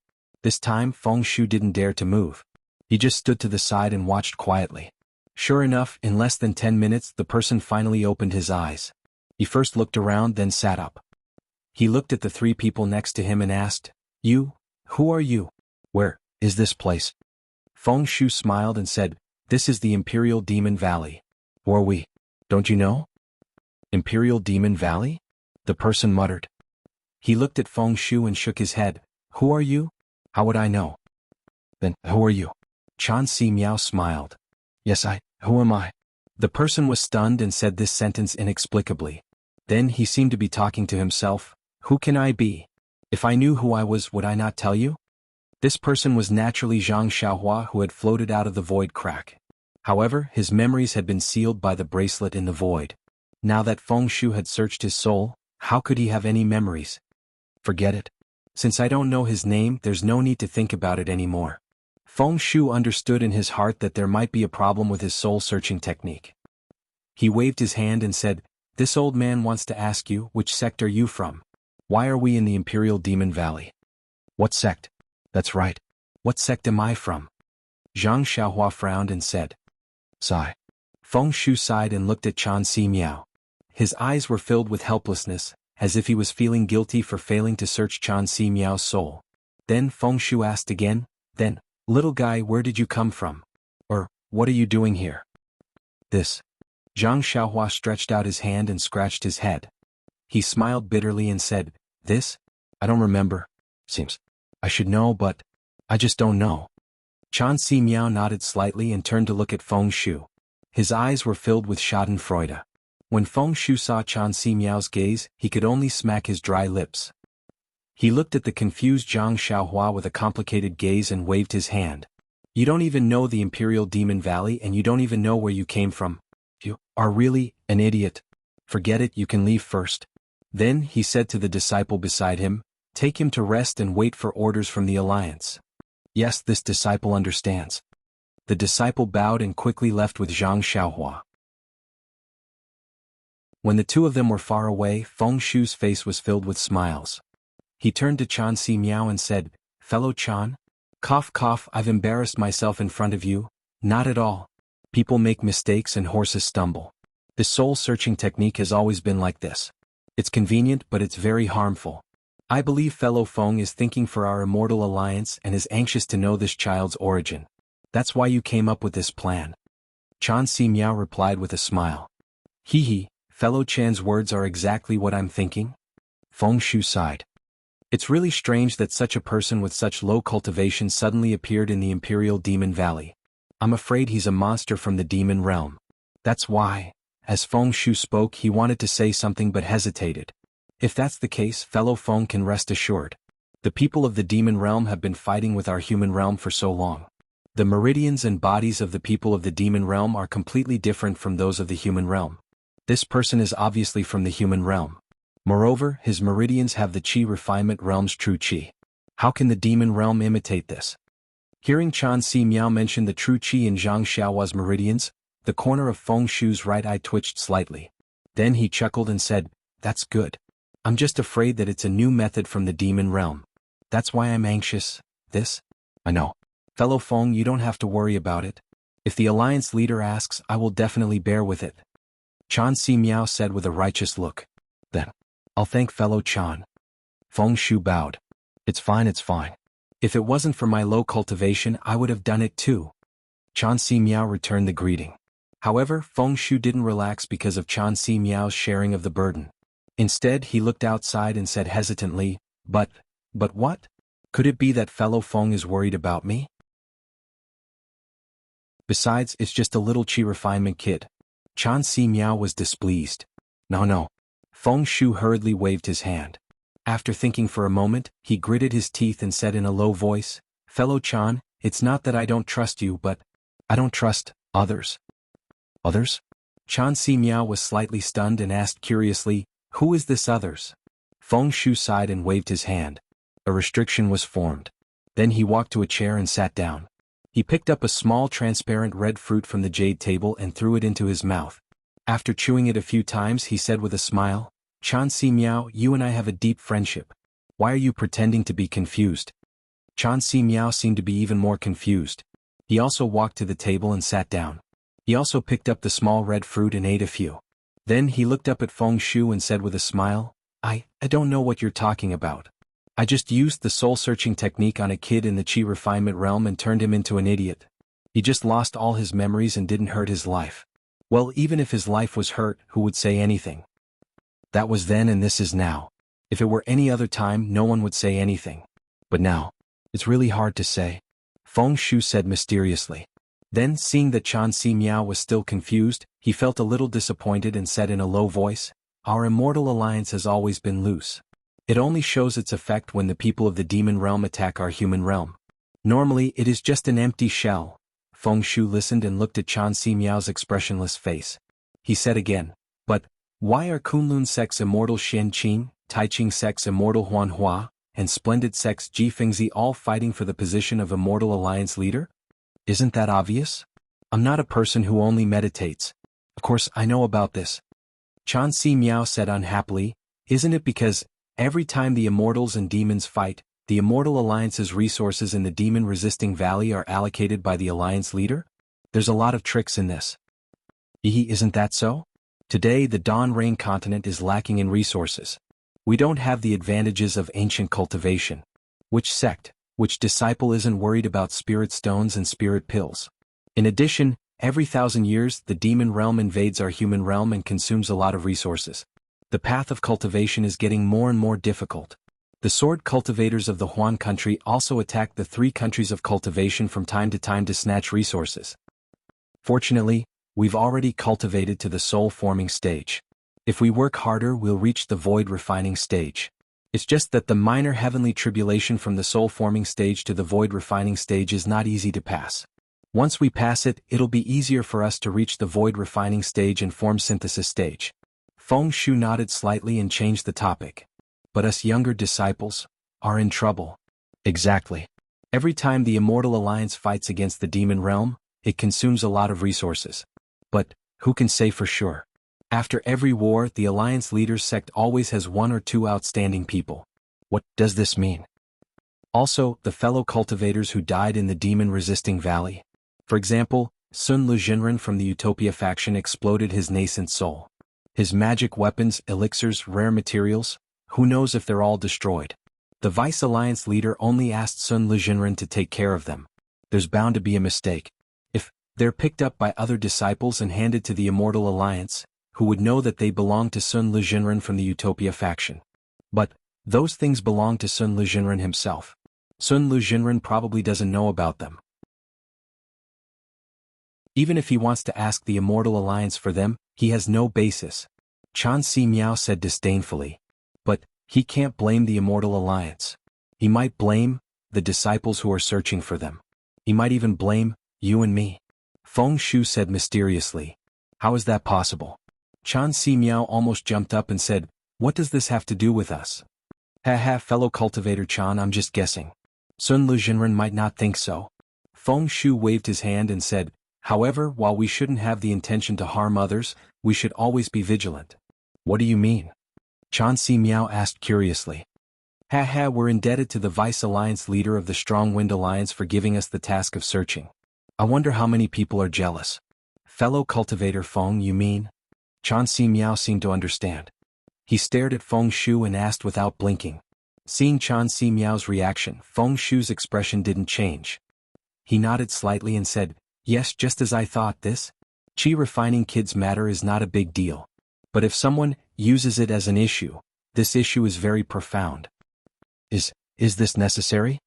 Chan Si Miao almost jumped up.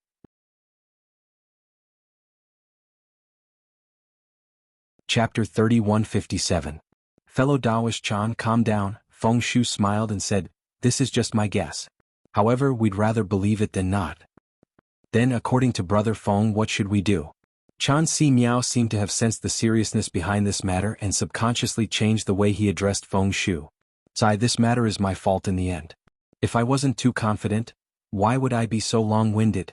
Feng Shu said apologetically, however, since things have already come to this, I think it's better to avoid trouble. What do you mean? Chan Si Miao seemed to have understood something. This person is just a kid in the Qi refinement realm. Even the lowest level disciples like us won't take him seriously. How can he attract the attention of the people from the Immortal Alliance? We'll just instruct the disciple just now to say that he is the personal attendant of the Deputy Alliance leader or someone else and let him leave on his own. Isn't that enough? Could it be that the disciple will confront the Deputy Alliance leader? We'll remind him again and say that it's the Alliance leader's verbal order. Even if he has 10 guts, he won't dare to say it out loud. Wonderful. Chan Si Miao clapped and praised, we'll do as Brother Feng says. However, we still have to remind this little cultivator more. He has lost all his memories and doesn't know any vital points. He can't talk nonsense. That's easy. I've already thought about it. Give him a little benefit.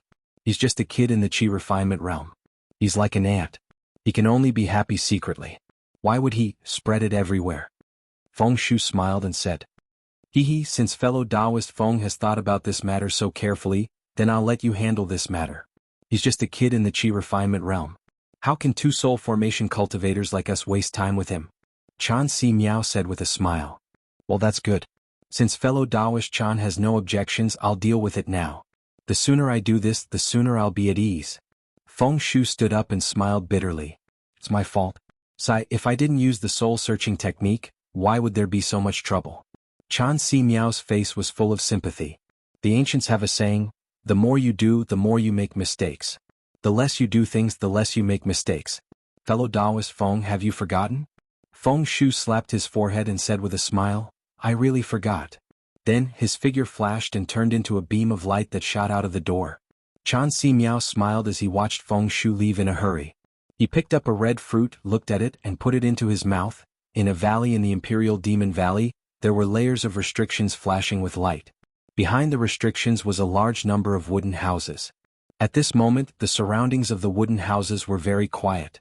There was no sound and no one could be seen. In a remote wooden house, Zhang Xiaohua was frowning and sitting cross-legged. Yes, where did I come from? Who am I? He muttered to himself, I can't even remember my own name, how can I remember anything else? Where is this place? Shaking her head, Zhang Xiaohua very naturally released her divine sense. The heaven and earth spirit qi here is actually so dense? Zhang Xiaohua was shocked, but then she came to a realization. How do I know that the heaven and earth spirit qi here is dense? Could it be that the place I came from, the heaven and earth zero spirit qi is not dense? Zhang Xiaohua's mind raced. The true qi in his body flowed, and a cultivation technique that he could not remember the name of was activated. But then Zhang Xiaohua's face changed greatly. What is going on? The heaven and earth spirit qi here is so dense. Why can't I draw it into my body? Zhang Xiaohua's divine sense scanned the outside for a moment. He tried the cultivation technique in his body a few times, but could not draw in any heaven and earth spirit qi from the outside. Zhang Xiaohua then gave up disappointedly. Why is this? Zhang Xiaohua was puzzled. Could it be that my meridians have some changes? Thinking, Zhang Xiaohua unconsciously scratched her head. Oh, why am I bald again? Zhang Xiaohua was stunned. At this time, he did not pursue the reason why she said the word again. The true qi in her meridians followed the memory in her heart and circulated a few times. She did not feel any abnormalities. Zhang Xiaohua then checked the other parts of her body. What is this? Zhang Xiaohua finally found the place that was different from her impression. Finally, she found the mysterious place behind her head. At this moment, behind Zhang Xiaohua's head, there was a space that was dozens of feet in size. The ground of that space was like an ordinary ground with a layer of soil. On top of that space there was a ball of golden light slightly and slowly rotating, just like a small sun. My mind, why would such a thing appear? Zhang Xiaohua was completely confused. Without waiting for her to recover from the space behind her head, Zhang Xiaohua found a section of the snake-shaped ring in her body. With a thought, that curved ring actually obediently flew out of her body. Zhang Xiaohua used his hand to hold it and looked at it carefully. This was a golden object, made of an unknown material. The incomplete ring looked like the middle section of a coiling snake. There was no snake head above, nor was there a snake tail below. On this ring there were thin scales similar to the scales of a small fish. Tsk tisk. Zhang Xiaohua smacked his lips and could not help but say, "How much is this worth?" Then he scratched his head and said in confusion, "What do I mean by this sentence?" Thinking, Zhang Xiaohua immersed his divine sense into the snake-shaped ring. Who knew that the snake-shaped ring was like an ordinary object? There was no fluctuation of true qi at all. Impossible if it's not. What kind of treasure? How can it be integrated into my body? Zhang Xiaohua could not believe it. But he tried for a while and still did not gain any insight. He wanted to keep the snake-shaped ring. Before he could think of a way to keep it in his body, Zhang Xiaohua thought of the space behind her head. Could it be that the space is used to store things? Sure enough, Zhang Xiaohua's mind was focused. With a sweep of his divine sense, the snake-shaped ring in his hand immediately disappeared. When Zhang Xiaohua looked again, that dragon-shaped ring stayed in a corner of the space. Ah, not bad, this space can actually store things. Zhang Xiaohua was overjoyed. The depression of not being able to gather true qi for his mental cultivation method had been driven away. Imperial Demon Valley? Where is this place? Zhang Xiaohua thought as he stood up. Releasing his divine sense, he carefully sized up the small hut that he was in. This was an extremely ordinary-looking wooden hut. The entire structure was built with wood. There was not the slightest bit of decoration. In the wooden hut, there were only a few praying mats. Other than that, there was nothing else. But when Zhang Xiaohua's divine sense swept across the walls of the wooden hut, there was a strong fluctuation of true qi on the walls. There were also layers of flickering talismans. Only then did he know that this wooden hut was definitely not ordinary. Standing up, Zhang Xiaohua walked to the door and pushed it open. Before he could step out of the door, a gust of bloody air assaulted his face. Zhang Xiaohua frowned slightly and secretly thought, "What a heavy murderous aura." Then his divine sense swept across the wooden hut once and was about to sweep to the front. "You're out." A voice suddenly came from behind him. Zhang Xiaohua was shocked. When he turned back to look, the door of the wooden hut beside him was open. The disciple who had brought him here earlier was standing in front of the wooden hut. Zhang Xiaohua almost screamed out in shock. Just now when he walked to the door, he had clearly used his divine sense to check. Although the wooden hut's door was open, but he did not see this disciple. Very naturally, Zhang Xiaohua's divine sense swept towards that disciple again. But as before, his divine sense was unable to see the disciple in front of him. Seeing Zhang Xiaohua's divine sense sweep over, that disciple frowned slightly. Following that, he released his concealed cultivation. A strong pressure came over, almost like a mountain smashing onto Zhang Xiaohua's body. In an instant, it made Zhang Xiaohua dizzy and almost unable to stand steadily. Humph, that disciple snorted coldly. When the sound entered Zhang Xiaohua's ears, it was as if it was ringing in his heart, causing Zhang Xiaohua's heart to clench. You have no respect for your elders. How can you spy on others like that? After that disciple taught Zhang Xiaohua a lesson, he immediately retracted his divine sense. He was still that ordinary-looking disciple. Yes, senior brother, you are right. Zhang Xiaohua bowed and said, this one does not know proper etiquette. I have made a fool of myself in front of senior brother. Zhang Xiaohua saw that the disciple was quite young and subconsciously said this. Senior brother? When that disciple heard this, he almost laughed out loud. Pointing at Zhang Xiaohua with his finger, he said, how can you call me senior brother? Zhang Xiaohua was flabbergasted. He looked at that disciple and was very puzzled. Oh, I forgot. The disciple suddenly realized something and said, now that you... I'd better tell you this.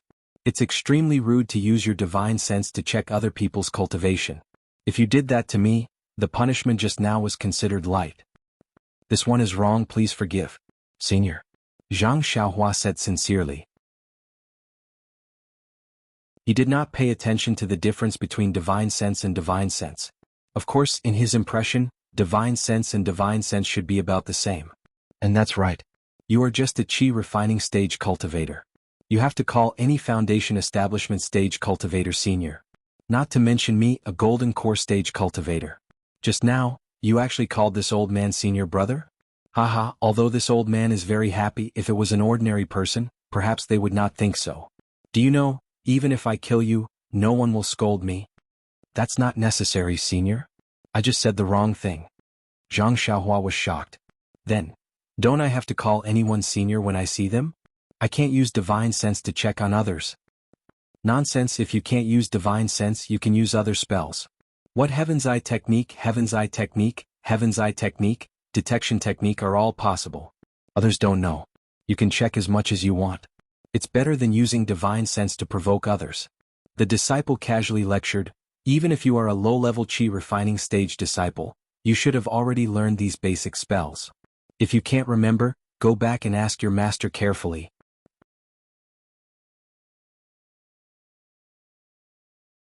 Chapter 3158.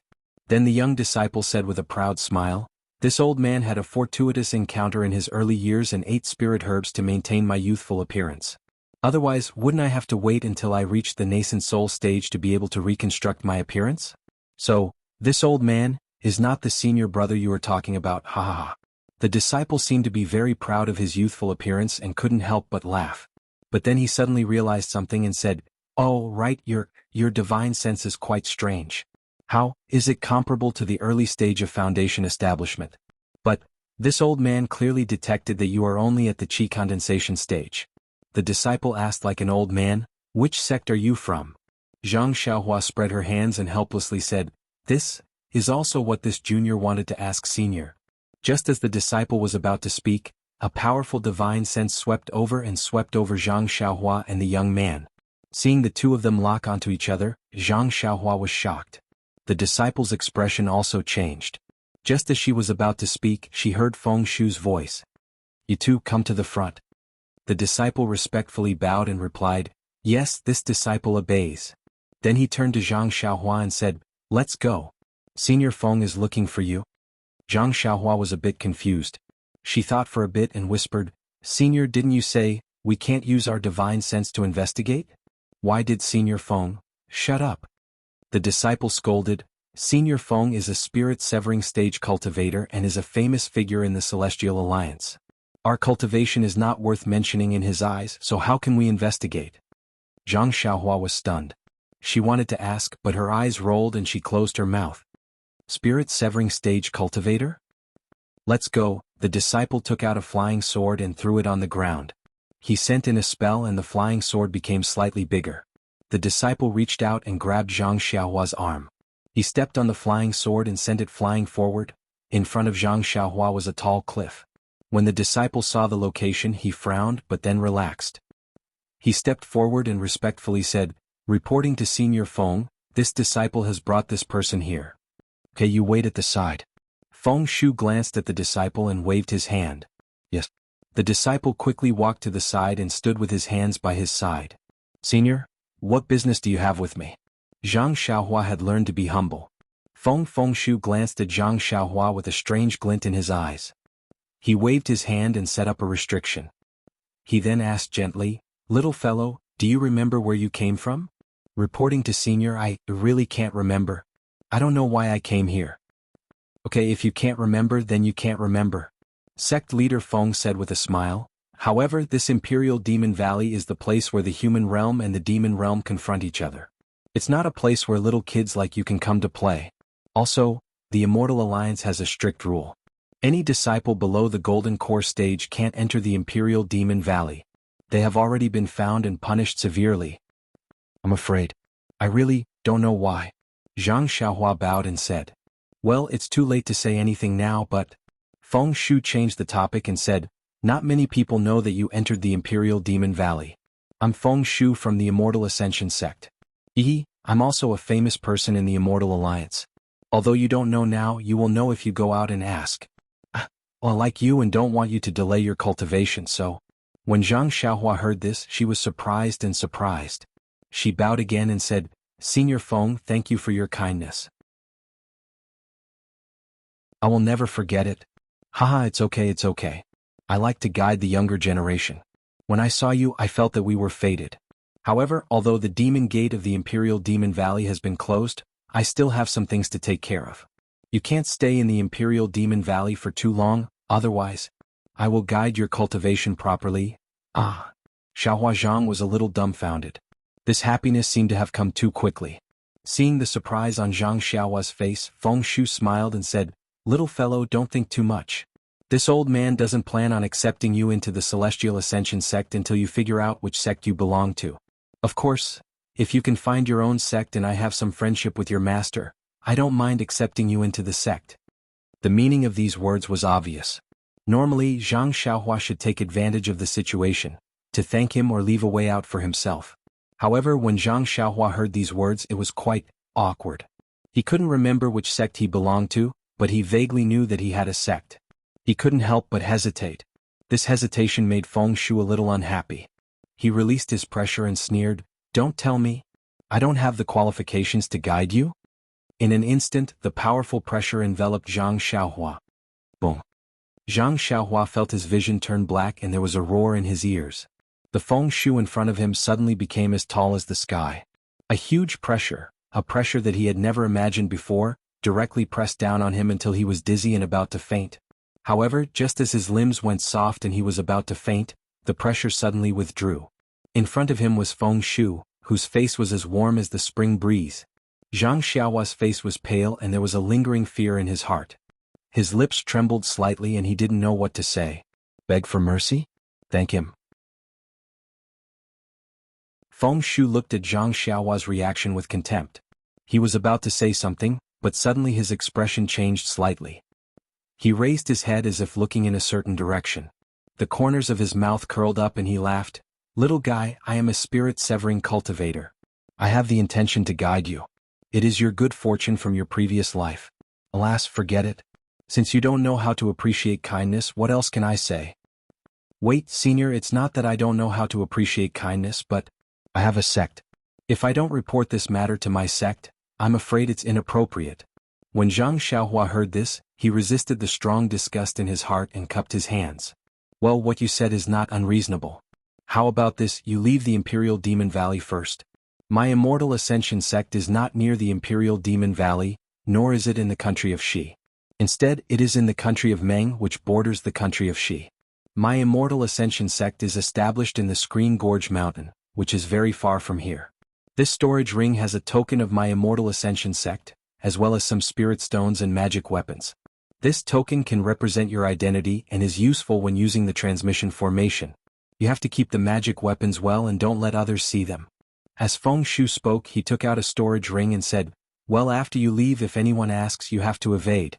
Just say that it is a secret of the Immortal Alliance. If you really can't avoid it, Just say that you are the descendant of the Immortal Alliance's Master Xian Qing. No one will dare to ask again. Country of Shi? Country of Meng?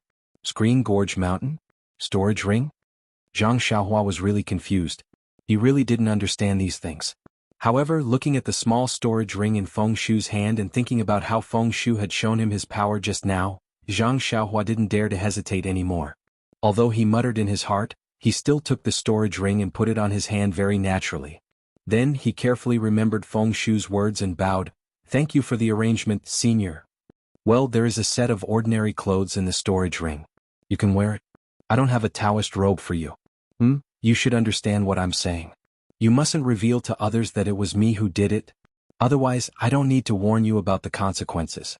Just the fact that you entered the Imperial Demon Valley without permission, even if I kill you later, absolutely no one will care.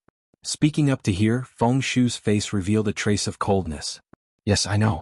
Zhang Xiaohua didn't quite understand why Feng Shu was trying his best to help him, but at the same time he was afraid that others would see that he was helping him.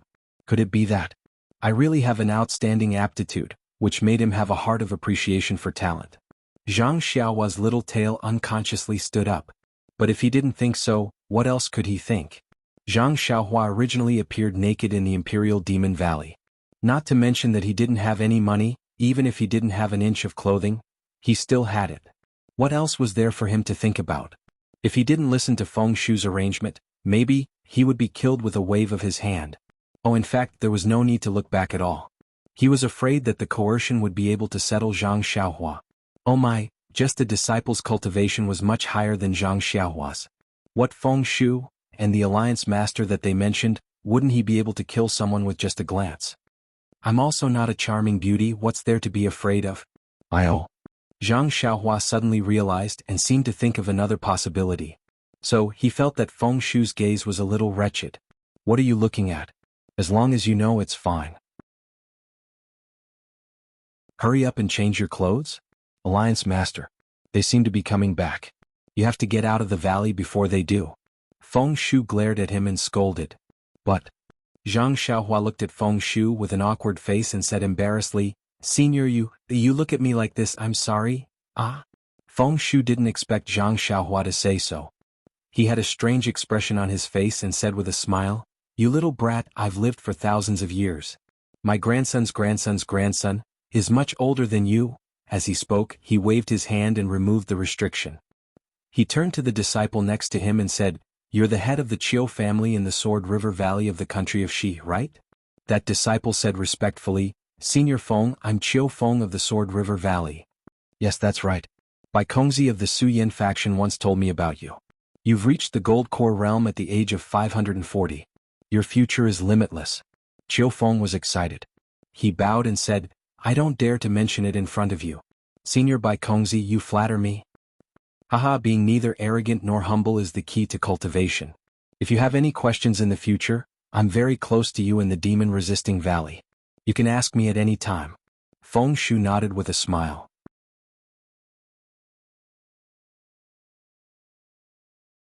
Chapter 3159. Qiu Feng's expression was even more exaggerated. Not to mention that he was only the head of a cultivation family. Bai Kongzi, who Feng Shu mentioned, was only a nascent soul cultivator. Although Feng Shu used to be friends with Qiu Feng and liked him a lot, it was unrealistic to give him guidance and support. After all, Bai Kongzi was the head of the Su Yin faction and couldn't give the Qiu family too much. Recommending Qiu Feng to the demon-resisting valley was already very generous. If he or the Qiu family wanted to stand out among the cultivators in the Immortal Alliance or the Immortal Cultivators, then the guidance of a soul formation cultivator was a one-of-a-kind opportunity. Qiu Feng was dumbfounded by this opportunity that seemed to have fallen from the sky. Didn't he come to the demon-resisting valley for such an opportunity? After a while he shook his head and came to his senses. He said happily, Thank you, Senior. If you have any errands in the future, I will do it. You don't have to do anything. Feng Shu smiled and helped Qiu Feng up. He said, You only need to do your best for the Immortal Alliance. Yes, I will follow Feng Shu's instructions. Qiu Feng nodded. Oh right, this person is a descendant of Lord Alliance Master for several generations.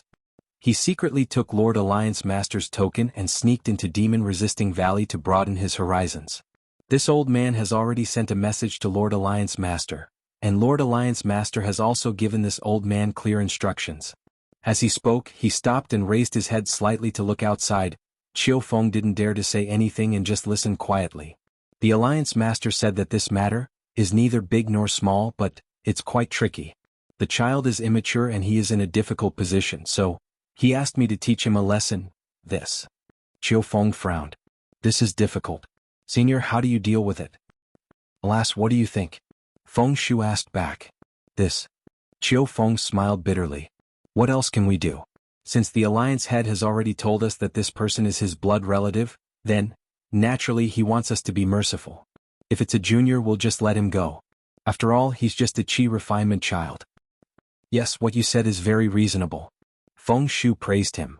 I think so too, so I avoided fellow Cultivator Chan and came here alone. However, this matter, it's not convenient for this old man to go out. I can only trouble you to do it. Chiu Feng panicked and bowed. Thank you for thinking so highly of me, Senior Feng. This matter, this junior will deal with it immediately. I can rest assured with you in charge. Feng Shu nodded in satisfaction. After thinking for a moment, he said, also, what about the disciple who discovered this person with you? Senior Feng, please be at ease. They are all close to this disciple. This disciple only needs to give a slight hint, and they will definitely understand. There is no need to let them know about Lord Alliance heads and Senior Feng's instructions. And that's true, Feng Shu said with relief. Then he beckoned to Zhang Xiaohua, who had already changed her clothes, and said, Come here quickly, child. This old man has already told. Just call me Martial Uncle Chiu. Chiu Feng replied tactfully. Oh, this old man has already told your Martial Uncle Chiu. He will bring you out in a moment. Remember, go back quickly after you go out. Don't be naughty outside. Feng Shu said kindly, as if Zhang Xiaohua was a child of 3 or 4 years old. Thank you for your care, Senior Feng. Zhang Xiaohua was changing her clothes while listening to Feng Shu and Chiu Feng's conversation. She knew that Feng Shu was just lying to Chiu Feng. She was grateful, but she also felt even more uneasy. Did she have any reason to deserve this soul formation expert's protection? Thank you for your trouble, Martial Uncle Chiu. Zhang Xiaohua cupped her hands and thanked Chiu Feng. She wanted to call him senior, but she was the descendant of that Lord Alliance head. If she could cause trouble in the demon-resisting valley, she should be someone who didn't know the immensity of heaven and earth. How could she be too humble? I don't dare. Just now, I was rude to you. Please don't blame me, Martial Nephew. Chiu Feng smiled and helped Zhang Xiaohua up. However, when his eyes fell on Zhang Xiaohua's hand, the corners of his eyes twitched. He then looked away and said with a smile, Hurry up and leave. Lord Alliance head and the others will be back soon. If he sees you, I'm afraid he will lose face. Feng Shu said with a smile. Yes, this disciple will leave now. Chiu Feng said and threw out his flying sword. He grabbed Zhang Xiaohua's arm with one hand and channeled the magic power under his feet. The flying sword turned into a rainbow and headed straight for the entrance of the demon-resisting valley. A trace of an unfathomable smile appeared on the corners of Feng Shu's mouth as he watched Chiu Feng and Zhang Xiaohua leave, and then his figure transformed into a ray of light that shot towards another direction like a bolt of lightning. When they arrived at the entrance of the demon-resisting valley, Zhang Xiaohua finally understood why Feng Shu kept reminding her. It turned out, it was not easy to get out of the demon-resisting valley. At the entrance of the demon-resisting valley, there was a large array that stretched from the top of the valley all the way to the ground, covering the entire entrance of the valley tightly. Hundreds and thousands of disciples were floating above and below the array, holding all kinds of colorful magic treasures in their hands as they patrolled in mid-air. This was also because the gate to the demon realm had already been closed. If, a few days ago, the disciples on duty would probably cover the sky and cover the earth, now that the gate to the demon realm had been closed for a few days, the disciples were sent out in batches to search for it. However, there was no abnormal movement. Naturally, the defense of the entrance of the valley was slack. However, when they saw Chiu Feng's sword light flying over, 2 disciples did not dare to be negligent and responded. This, Junior brother, may I know what business you have? A late-stage Golden Core elder asked with cupped hands. Senior brother, please check the token. Chiu Feng did not beat around the bush. He shook his hand and a yellow light flew to the disciple. The disciple caught it and checked it with his divine sense before passing it to the person beside him. The two of them checked it together and nodded. They threw the token back and said with a smile, "So it's junior brother Qiu Feng. May I know who the person beside you is?" However, when they saw that Zhang Xiaohua was only at the qi refining stage, they frowned. "Haha, it's not convenient for me to reveal the identity of the disciple beside me. I'm here to send this disciple out of the valley." Qiu Feng took his token and cupped his hands. "This." The disciple on duty did not feel awkward and said with a bitter smile, "Junior brother Qiu, aren't you making it difficult for me? This person is only at the qi refining stage. How can she enter the demon-resisting valley? You're bringing her out so easily. If there are any consequences, I can't bear it." The demon-resisting valley does not allow qi refining stage disciples to enter, but is there a rule that forbids them from leaving? Qiu Feng said with a smile. "This." The two disciples on duty were also at a loss for words. It was true that the demon-resisting valley forbade qi refining stage disciples from entering, but there was no rule that forbade them from leaving. However, since they could not enter, how could they leave? Haha, since the Immortal Alliance does not forbid qi refining stage disciples from leaving the demon-resisting valley, I'm sure it won't be difficult for the two of you to send this person out. But, how did this disciple enter the demon-resisting valley? The other disciple on duty asked with a frown. Did the senior brother on duty check every disciple who entered the valley? Qiu Feng asked confidently. Of course, only Golden Core stage disciples can enter. This is the rule of the Immortal Alliance. We have to fulfill our duty. The two disciples on duty said in unison. Haha, not necessarily. Qiu Feng looked around and saw that the other disciples on duty were already looking in this direction. He did not hold back and said with a cold smile, "The higher-ups of the Immortal Alliance, have you checked their followers and disciples one by one when they entered?" The two disciples on duty looked at each other and did not say a word. They looked at each other with bitterness in their eyes. So. Qiu Feng's mouth moved slightly but no sound came out. Zhang Xiaohua, who was next to him, only saw the slight change in the expressions of the two disciples on duty. She could not hear what Qiu Feng said. "Sai, is this true?" One of the disciples on duty asked after Qiu Feng finished speaking. "Senior brother, if not, how do you think I, a mere Golden Core stage disciple, have the guts to do this? Moreover, if there is a mistake in this matter, it will embarrass them. Wouldn't we be asking for trouble?" The two disciples on duty looked at each other again. Then Zhang Xiaohua felt a pressure that was even stronger than Qiu Feng's. It was so strong that she could not breathe. In a hurry, an even stronger divine sense swept over. Compared to this divine sense, Zhang Xiaohua's pitiful divine sense almost did not have the courage to use it. This was like comparing a small ditch to a big river. After checking Zhang Xiaohua's cultivation and confirming that she was only a qi refinement stage cultivator and did not have any demonic aura or cultivation, they quietly stepped back and made a gap.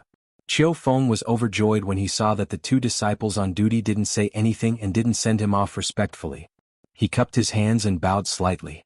Then he activated his magic power and the sword light flew toward the array. Before it could get close, a brilliant light enveloped Qiu Feng and a strange color appeared on his body. Then, in a flash, he disappeared from their sight. "Senior brother Mu, how much of what Qiu Feng said is true?" One of the disciples on duty sighed and transmitted his voice. Senior brother Mu looked around and activated his sword light to fly up a little. He also transmitted his voice. "Of course, it's 100%. Alas, that's true.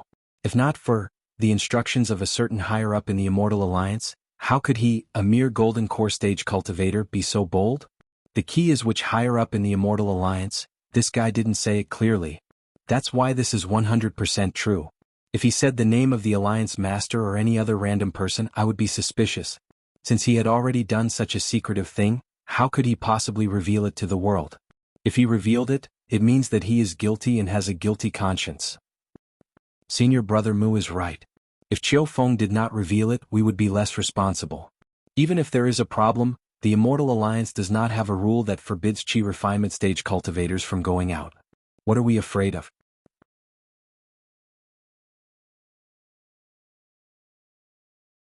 Chapter 3160. Haha, junior brother, don't worry. Even if the higher-ups know, they won't mention such a small matter. He's just a qi refinement kid. Whose little boy isn't naughty? While the two disciples on duty were discussing, Zhang Xiaohua had already arrived at the entrance of the Demon Resistance Valley under Qiu Feng's lead. This demon-resisting valley's defensive formation was truly abnormal to the extreme. After passing through so many light barriers, countless waves of energy passed through their bodies. Sometimes Qiu Feng's token would emit light and catch the waves. Sometimes the waves would directly sweep through their bodies and then disappear. Zhang Xiaohua didn't need Qiu Feng to explain. She knew that this was definitely the formation, checking whether the people who entered the formation were from the demon realm or not. Seeing Zhang Xiaohua pass through so many checks as if nothing had happened, Qiu Feng felt more at ease. As long as Zhang Xiaohua wasn't from the demon realm, everything else would be fine. Suddenly, Qiu Feng asked, "Martial niece, how are you related to the Alliance Master?" This. Zhang Xiaohua was startled. She recalled Feng Shu's instructions and only smiled without saying anything. "Ah, look at me. I forgot again." Qiu Feng slapped his forehead as he came to his senses. Then Qiu Feng didn't say anything else. After sending Zhang Xiaohua out of the valley, a light flashed, and they appeared on top of a tall mountain. He cupped his hands and said, "Martial niece, I can only send you here. If you have time in the future, let's meet at the Alliance Master's Qinghuan Peak." "Ah, okay. Thank you for sending me out, Martial Uncle Qiu. If there's a chance in the future, I'll definitely thank you." Zhang Xiaohua smiled and bowed. "Okay, you can go now.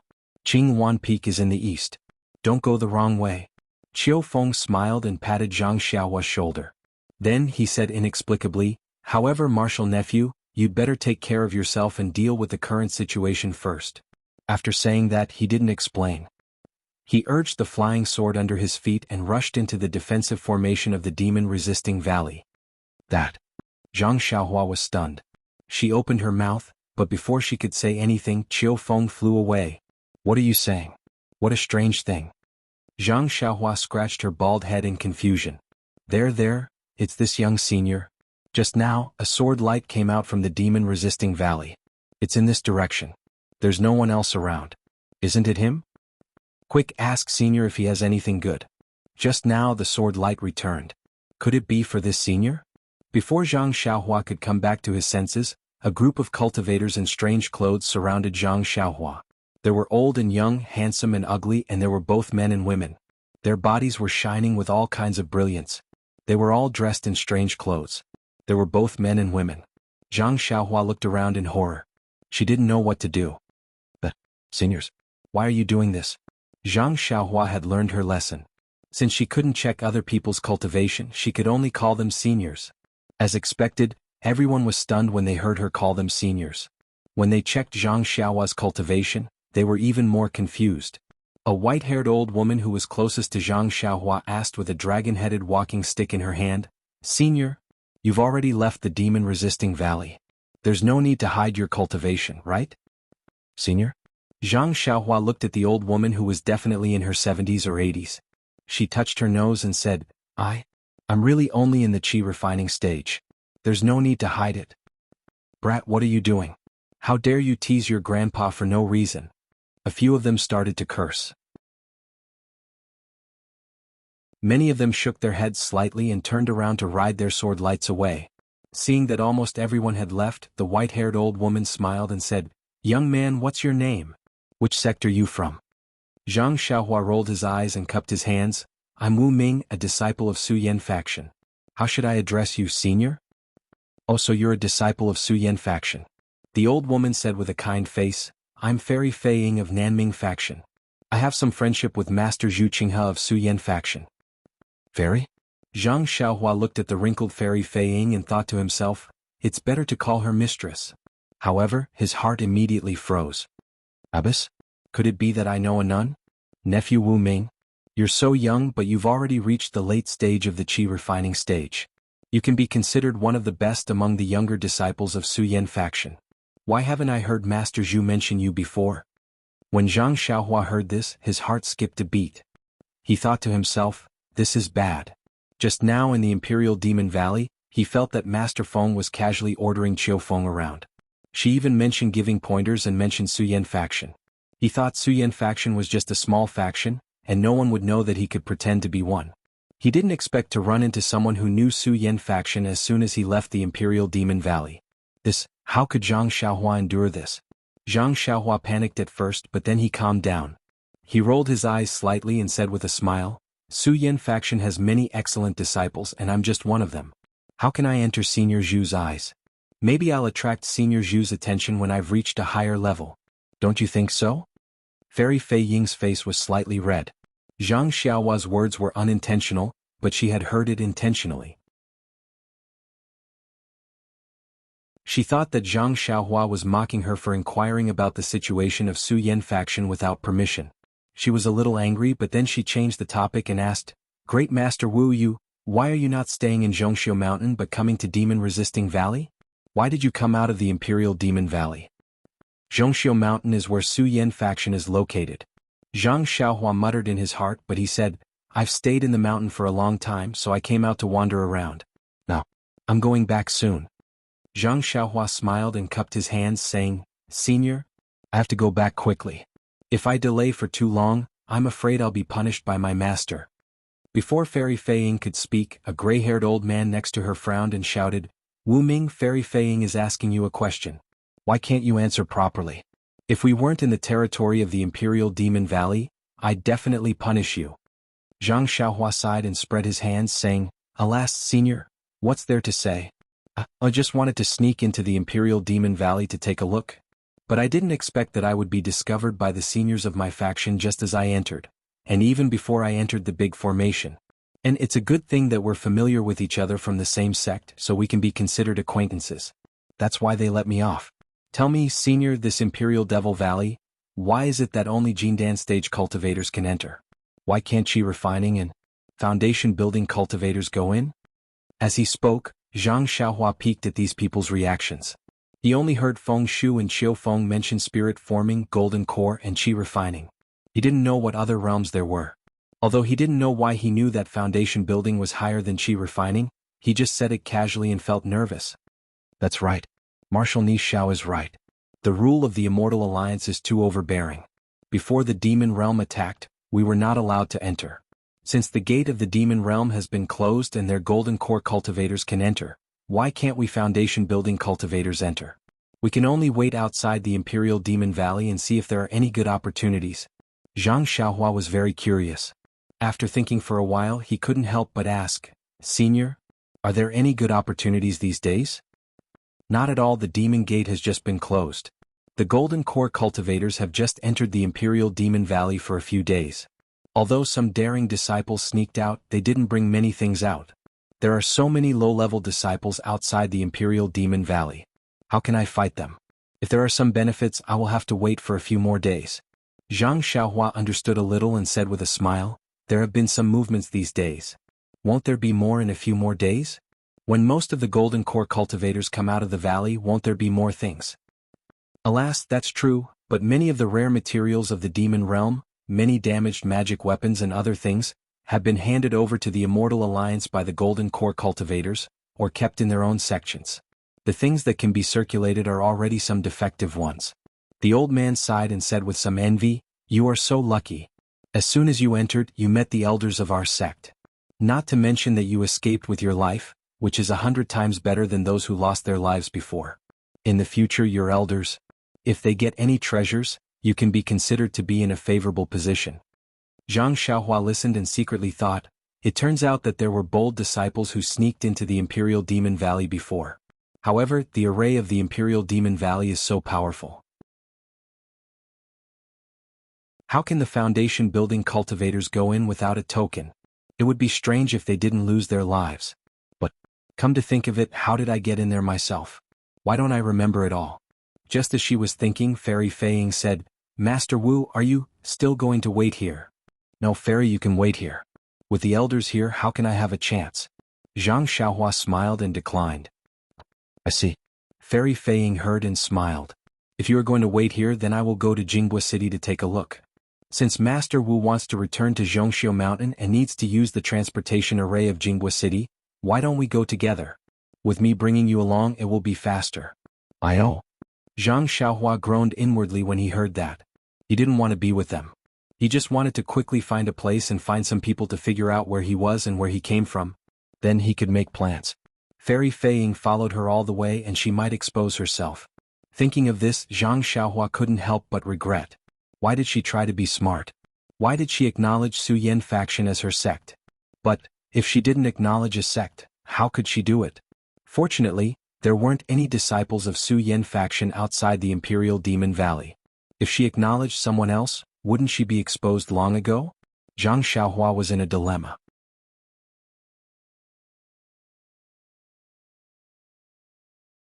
Chapter 3161. Xiaohua thought for a moment and quickly bowed. I don't dare to delay Fairy's journey. I'll go on my own and gain experience along the way. Experience? Fairy Fei Ying smiled. You're alone. What experience? Even if you're killed by others, your sect's seniors won't know. You'd better hurry back to Zhongxiu Mountain and meet up with your senior and junior brothers. You can come back for experience next time. Hearing Fairy Fei Ying's words, Zhang Xiaohua didn't know how to answer. Knowing that she wasn't lying, she could only nod. I'll have to trouble senior. It's fine. It's on the way anyway. As Fairy Fei Ying spoke, she waved her hand, and a flying shuttle stopped in front of Zhang Xiaohua with a flash of light. Get on. Fairy Fei Ying pointed at the spacious flying shuttle and said with a smile, although my flying shuttle is broken, it can still be used. It's much better than flying talismans like the double flying talisman. I'll do as you say. Thank you, senior. Zhang Xiaohua smiled and was about to get on the flying shuttle. All right. Fairy mentioned Jianghu City. I have some matters to attend to. How about we go together?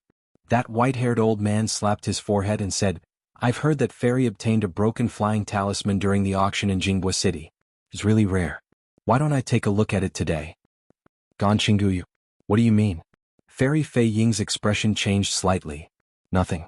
Fairy isn't my disciple in Jianghu City? I've been here for a long time and haven't seen him. Isn't it just right to ride on Fairy's flying shuttle?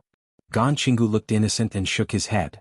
If Fairy doesn't welcome me, then I'll have to go by myself. That's right.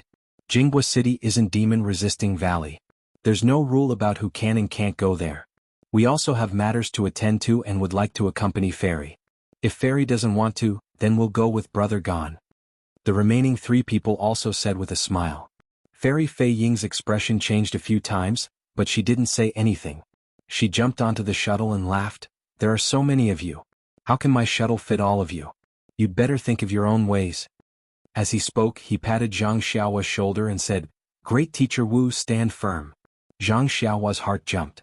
Without waiting for him to speak, the flying shuttle suddenly moved and soared into the sky. Although Zhang Xiaohua had already prepared himself, but still, he was almost thrown off the flying shuttle. Great Teacher Nephew Wu, be careful. This flying magic treasure is not like a normal flying talisman. Also, my flying shuttle is a bit damaged. Fairy Fei Ying reminded him absent-mindedly. Then she scanned the area behind her with her divine sense. Her expression became ugly as she whispered, These people are really boring. As she spoke, she channeled her spiritual energy. The flying shuttle suddenly sped up and flew forward quickly. In just a few moments, the flying shuttle was already high up in the sky. Its speed was extremely fast and the wind in the sky was getting stronger and stronger. Just as Zhang Xiaohua's mouth and nose were filled with wind and he was about to react, Fairy Fei Ying formed a hand seal and hit the flying shuttle. A soft pink barrier rose up around the flying shuttle, enveloping the two of them. The sound of the wind was almost inaudible. After flying for half a day, the sun gradually set in the west. Zhang Xiaohua didn't dare to casually talk to Fairy Fei Ying, and Fairy Fei Ying seemed to hate Ganqinggu and the others. She kept looking back and speeding up the flying shuttle, so the two of them didn't speak for the entire journey. However, during this time, Zhang Xiaohua only felt that there were dense forests and countless mountain ranges under her feet. She didn't see any cities or the like. She couldn't help but feel a bit strange. This flying shuttle was extremely fast. Shouldn't it have traveled for more than 1,000 miles? Why hadn't they reached Jianghu City yet? Zhang Xiaohua held this question for a long time. When the sky turned dark, she couldn't help but ask, Senior, your flying shuttle is really fast. This is the first time I'm sitting on such a fast flying shuttle. I wonder if we can reach Jianghu City before nightfall. Before nightfall? Fairy Fei Ying had a strange expression on her face. She shook her head and said, Great Teacher Nephew Wu, have you never been to Jianghu City before? Zhang Xiaohua said honestly, I've flown by in the sky. I don't have much of an impression of Jianghu City. I was wondering. Fairy Fei Ying looked back and said, Jinghua City is more than 10,000 miles away from here. Although my flying shuttle is fast, we can only reach it tomorrow afternoon. Huh? Zhang Xiaohua almost exclaimed. Was just a city? How could it be so far away? Bad. Before Zhang Xiaohua could ask again, Fairy Fei Ying's face was filled with anger. When Zhang Xiaohua looked back, she saw a faint red radiance appear behind the flying shuttle. It was chasing after the flying shuttle at high speed. Fairy Fei Ying gritted her teeth secretly. The spiritual power under her feet surged even more fiercely. Zhang Xiaohua only felt the flying shuttle under her feet shake. It seemed to have sped up a bit. After a while, the radiance behind them got closer and closer.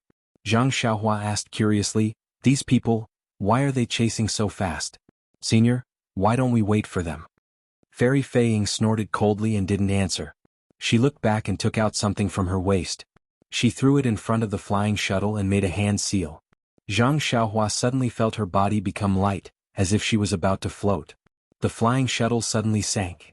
The thing that Fairy Fei Ying threw out just now was like the radiance emitted by the flying shuttle. It flew straight in the direction of the flying shuttle. Not long after, a few whoosh-whoosh sounds could be heard. A few radiances flew over Zhang Xiaohua's head without even looking down. When the radiances were far away, Fairy Fei Ying didn't say anything. She surged her spiritual power and the flying shuttle slanted and flew in another direction. "Io, Senior, didn't we agree to go to Jinghua City?" Zhang Xiaohua didn't know where Jinghua City was exactly, but she had a bad feeling in her heart. Great Master Wu, I'm a little tired. Why don't we rest for a while before going?" Fairy Fei Ying looked at Zhang Xiaohua with a polite attitude. Zhang Xiaohua shook his head. "Please forgive me, Senior. I've been out for a long time. I don't dare to delay any longer. Senior doesn't have time, I can go by myself. Maybe I'll meet those seniors just now. They can even give me a ride." "Ha, let them give you a ride." Fairy Fei Ying laughed so hard that she almost bent over. Then she suddenly stopped laughing and looked into the distance. She asked curiously, "Eh?" Zhang Xiaohua was surprised. Just as he was about to turn around to look, he suddenly felt a sense of danger. He moved his feet and used an extremely beautiful movement skill. With a whoosh sound, a red brilliance flew close to his waist and barely passed by him. What kind of movement technique is that?" Fairy Fei Ying asked in surprise. "What are you doing?" Zhang Xiaohua looked up and saw nothing but darkness. She immediately understood. She turned around and said angrily, "Senior, is this a sneak attack?" "Sneak attack?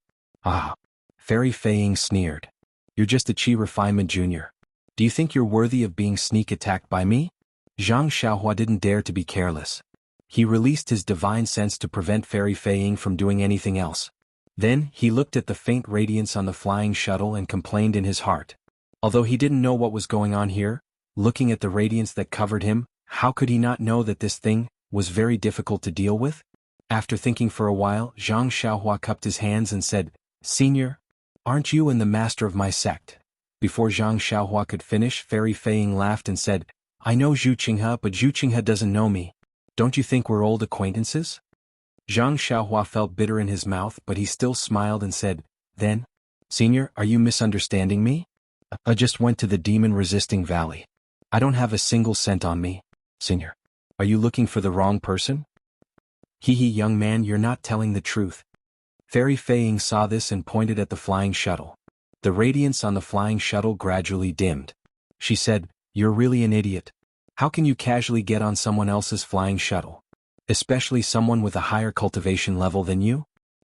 You really are a first-time disciple of Su Yan faction." Seeing Zhang Xiaohua's gloomy face, Fairy Fei Ying's benevolent face also showed a sinister smile. "Forget it, I'm too lazy to talk nonsense with you. Quickly throw your storage ring over and let me see. If there's anything I like, I'll kill you and send you into the 6 realms of reincarnation. If there's nothing, don't blame me for being ruthless and pulling out your soul so that you can't reincarnate." "You." Zhang Xiaohua looked at Fairy Fei Ying's benevolent face half a day ago. His heart was cold. Only now did he know what the reason was. It was because of the storage ring he put on his finger. This thing. He didn't have any impression of it. Of course, he didn't know how precious it was. Zhang Xiaohua's eyes narrowed as he tried to think of a way to escape. "I'll let you know, Fairy. This storage ring was bestowed by our sect, this time. There's nothing good inside. Fairy wants this storage ring, I'll give it to you." However, I hope that fairy will be magnanimous and spare my life. Zhang Xiaohua's eyes narrowed as he thought of a way to escape. Aha, you're still not being honest at this time? The sinister look on Fairy Fei Ying's face disappeared. She regained her benevolent smile and said, a storage ring is so precious. I've never seen one before. How many does your Su Yan faction have? How could they give it to a little qi refining cultivator like you? Do I still need to tell you the origin of this storage ring? Sigh. Zhang Xiaohua sighed. He raised his hand and took the storage ring. He said, Senior, are you sure you got this from the demon-resisting valley? Haha, do you still need to ask? It's not just me. Didn't those old things who were chasing us see your storage ring? If it weren't for you, would they ignore the demon-resisting valley and follow you to Jianghu City? Fairy Fei Ying said. She waved her hand and a suction force pulled the storage ring in Zhang Xiaohua's hand.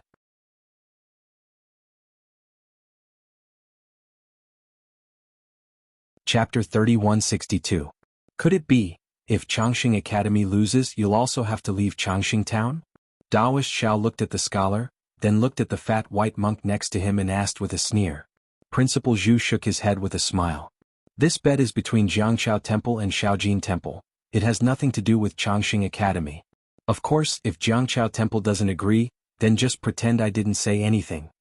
Daoist Xiao was very hesitant. Changxing Academy was different from Shaojin Temple. It didn't have any direct conflict with Jiangchao Temple. Many scholars even greeted Daoist Xiao politely when they saw him. Some young scholars even went to Jiangchao Temple when they were watching the tide from the riverside. Daoist Xiao also knew that Principal Zhu was called Zhu Junfeng. He was very famous in Changxing Town. Not only were there the heirs of big families in Changxing Town in the academy, there were also the heirs of ordinary people. Many students within a radius of several hundred li also came to the academy to study. Although he hadn't seen Zhu Junfeng before, his name was like thunder to his ears. With Zhu Junfeng's participation, he definitely wouldn't be at a disadvantage in the challenge against Shaojin Temple. But the problem was that the Changxing Academy was a real academy and a real Confucian cultivator. Not only was it more powerful than the Taoist school, which pretended to be a sheep's head and dog's meat, but even the Shaojin Temple couldn't be compared to it. If he played along with these two schools, wouldn't he become the laughing stock of the immortal and Buddha ceremony? However, thinking about Shaojin Temple's monk Mingyu's confidence and the surrounding people's gazes, Daoist Xiao braced himself and said with a fake smile, Changxing Town is originally Changxing Academy and Shaojin Temple's Changxing Town. My Jiangchao Temple is just an outsider. Since Changxing Academy wants to hold an immortal and Buddhist ceremony with Shaojin Temple, why ask Jiangchao Temple? Does that mean Daoist Xiao agrees? Monk Mingyu was a bit unhappy at first, but after listening for a while he changed to a smile and asked, does it make a difference whether I agree or not? Daoist Xiao rolled his eyes in annoyance. He looked at Xiao Hua and Yuanya behind him and said, however, the rules of this challenge need to be set by Jiangchao Temple. Daoist Xiao is overstepping. Zhu Junfeng was still indifferent. The feather fan in his hand flickered a few times as he said, the challenge was issued by the River Tide Temple. The time and location were proposed by the Little Gold Temple. The rules of this challenge will naturally be set by my Longevity Academy. My Jiangchao Temple only has 3 people. I'll leave it up to you. Daoist Master Xiao had no choice but to point out the crux of the matter. Don't worry, Daoist Master Xiao. The Longevity Academy will definitely take this into consideration. Zhu Junfeng nodded and replied. Principal Zhu is famous for his impartiality in handling matters. With Longevity Academy setting the rules, my Little Gold Temple is completely at ease. Monk Bright Joy agreed with a radiant smile. No. Hearing Zen Master Mingyu's agreement, Daoist Master Xiao could not take it anymore. He shook his head vigorously. The ones making the bet are my River Tide Temple and Small Gold Temple. Changxing Academy isn't even betting. Why do we have to let Changxing Academy set the rules? When Zhu Junfeng heard Daoist Master Xiao mention betting, he couldn't help but frown. He closed the fan in his hand and said, if that's the case then the rules. I'll have to trouble the River Tide Temple. All right. Zen Master Mingyu seemed to have a well-thought-out plan. Hearing Zhu Junfeng's agreement, he did not raise any objections and only nodded in agreement. Seeing that the matter was settled, Zhu Junfeng cupped his hands and said, I'll take my leave first. See you at Small Gold Temple in 10 days. After saying that, Zhu Junfeng cupped his hands again and turned around to leave. Zen Master Mingyu blinked his eyes. Half of the joy from before had disappeared. He turned to look at his two junior brothers behind him. The three of them nodded slightly. Then, without saying goodbye to Taoist Master Xiao, they turned around and returned to Small Gold Temple. It seemed like they attached great importance to this challenge. They didn't even bother with fishing people out and focused all their energy on this matter. After the Buddhist and Confucian disciples left, the villagers of Longevity Town naturally dispersed as well. However, their faces were filled with excitement as they discussed in low voices. Obviously, in less than an hour, everyone in Longevity Town would know about the challenge in 10 days. The only one who was depressed was Taoist Master Xiao. Phew. Seeing that the crowd had dispersed, he let out a long sigh and sat down on a chair. He stared at the ground in a daze. There were dozens of ants that had been trampled to death by the crowd. Looking at the position, it seemed to be where Zen Master Mingyu and the other monks of Small Gold Temple were standing. After the time it took to finish a meal, Taoist Master Xiao finally straightened up. He looked around at the empty surroundings and snorted coldly. He flung his Taoist robe and said, "Yeah, what are you standing there for? Hurry up and put these things away." "Yes, Master," Yuanya replied. He walked forward and placed the chair on the table. He picked it up with one hand and quickly walked away.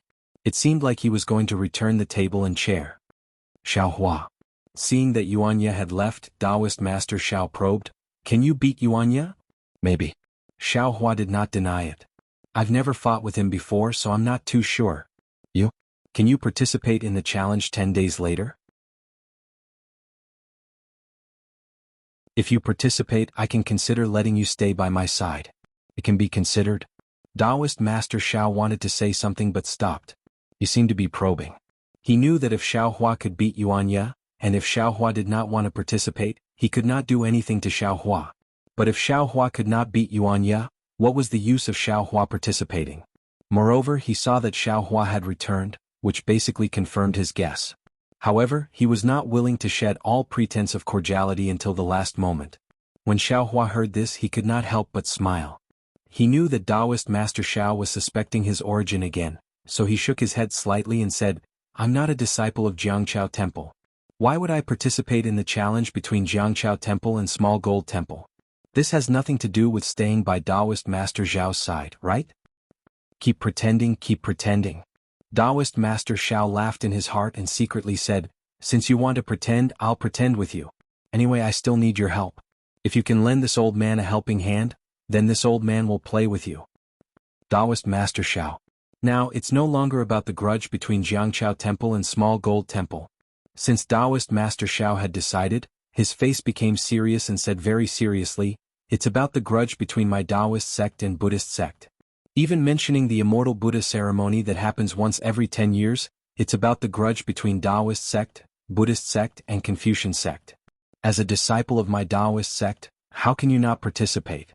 Moreover, my Jianghu Temple's challenge was defeated. I and Yuanya will have to leave Longevity Town. Could it be that fellow Taoist Xiao also wants to leave with us?" "Who said that I'm a Taoist sect disciple?" Xiaohua smiled, touched his nose and said, "It seems like someone said that I'm not worthy to call myself fellow Taoist." "AI, forget it. You can participate or not." Taoist Master Xiao suddenly lost his patience, waved his hand and said, "Your meridians are naturally blocked, you're basically unable to cultivate. Just relying on your fists and feet, even if you can defeat Yuanya, you're still not a match for the true experts of Buddhist sect and Confucian sect. Moreover, looking at that monk Mingyu's meaning, 3 days later, their Buddhist sect should send an expert to Small Gold Temple. Otherwise, how would he dare to challenge Yuanya? What's the immortal Buddha ceremony? What's the matter with naturally blocked meridians? How do you know?" Xiaohua asked several whys in a row. "How do I know?" Taoist Master Xiao looked up and down at Xiaohua and said in a low voice, "A straightforward person doesn't speak insinuations. You don't know how I know." "Why do I need to know? How do you know?" Xiaohua touched his nose and said with interest, "How do I need to know? How do you know?" "You." Taoist Master Xiao clenched his teeth. It seems like he's also prepared to pretend to the end with Xiaohua. A trace of pride even appeared on his face. "My Taoist sect's techniques are boundless. Finding out that your meridians are blocked is really easy. It's a pity that you don't cultivate Taoist techniques. You'll never understand in this lifetime. As for the immortal Buddha ceremony..." Immediately, Taoist Master Xiao controlled his temper and briefly explained the immortal Buddha ceremony. It was vaguely similar to what Zhu Junfeng said. In ancient times, after the Buddhist sect and Confucian sect joined forces to exterminate the Taoist sect, in order to commemorate the alliance of the two sects, they agreed to hold a ceremony every 10 years. This immortal Buddha ceremony was considered lively many years ago. Confucian sect and Buddhist sect often used this as an opportunity to exchange pointers and cultivate, and even held hundreds of activities to strangle the Taoist sect. But later on, as the Taoist sect disciples disappeared, it gradually became deserted. Longevity Town was a small town in the country of Shi. If Zhu Junfeng didn't specifically mention it, who would have thought that 10 days later would be the day of the immortal Buddha ceremony that was held once every 10 years? After Taoist Master Xiao finished speaking, Yuanya also returned. "Let's go." Taoist Master Xiao was very dull, as if this conversation with Xiao Hua had completely worn out his patience. He swung his Taoist robe and said, "I'll go back and discuss it." But, after waiting for Taoist Master Xiao to take 2 steps, Yuanya reminded in a low voice, "Master, the rice and noodles in the temple. I'm afraid there's not enough. This disciple has to go buy some. And you go and put some on credit." Taoist Master Xiao very naturally ordered, but when he saw Yuanya's awkward expression and his feet that hadn't moved, he helplessly took out a few copper coins from his sleeve and threw them to Yuanya, saying, "I only have these copper coins. You go first, deal with tomorrow." "Yes, master." Yuanya took the copper coins and turned to leave. "I'll go." Xiao Hua hurriedly called out to Yuanya, "You've already put them on credit many times. I'm afraid you don't have any face. You wait here for a moment, I'll go and try." "All right." Taoist Xiao nodded his head and signaled Yuanya to give the copper coins to Xiao Hua. When Yuanya gave the copper coins to Xiao Hua, he unexpectedly took out a cloth bag from his sleeve. Obviously, he had already prepared to go to the rice noodle shop today. Xiao Hua naturally didn't need the two to wait for long. In just a moment he came back with a small bag of rice. "So much?" Looking at the small amount of rice, Taoist Master Xiao was a little surprised. Looking at his face and then at Yuanya, puzzled, he said, "You don't look as handsome as Yuanya, do you?" "It's not that this Xiao's face is big." Xiao Hua laughed, "It's that Taoist Master Xiao's face is big." This Xiao went over and gave the copper coins, saying that Taoist Master Xiao would challenge Shaojin Temple and Changxing Academy in 10 days. The rice and noodles shop owner's eyes immediately lit up, and she didn't want this Xiao's copper coins no matter what.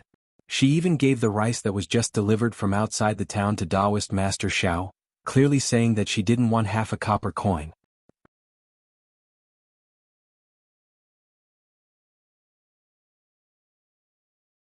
Chapter 3163.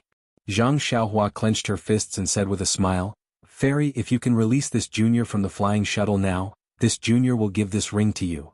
"Hehe, are you trying to negotiate with me?" Fairy Feiying sneered. "From the moment you stepped onto this flying shuttle, you no longer have the right to bargain. If it weren't for Gan Qinggu messing things up, I would have already made my move. Quick, hand over that ring." Fairy Feiying seemed to have lost her patience.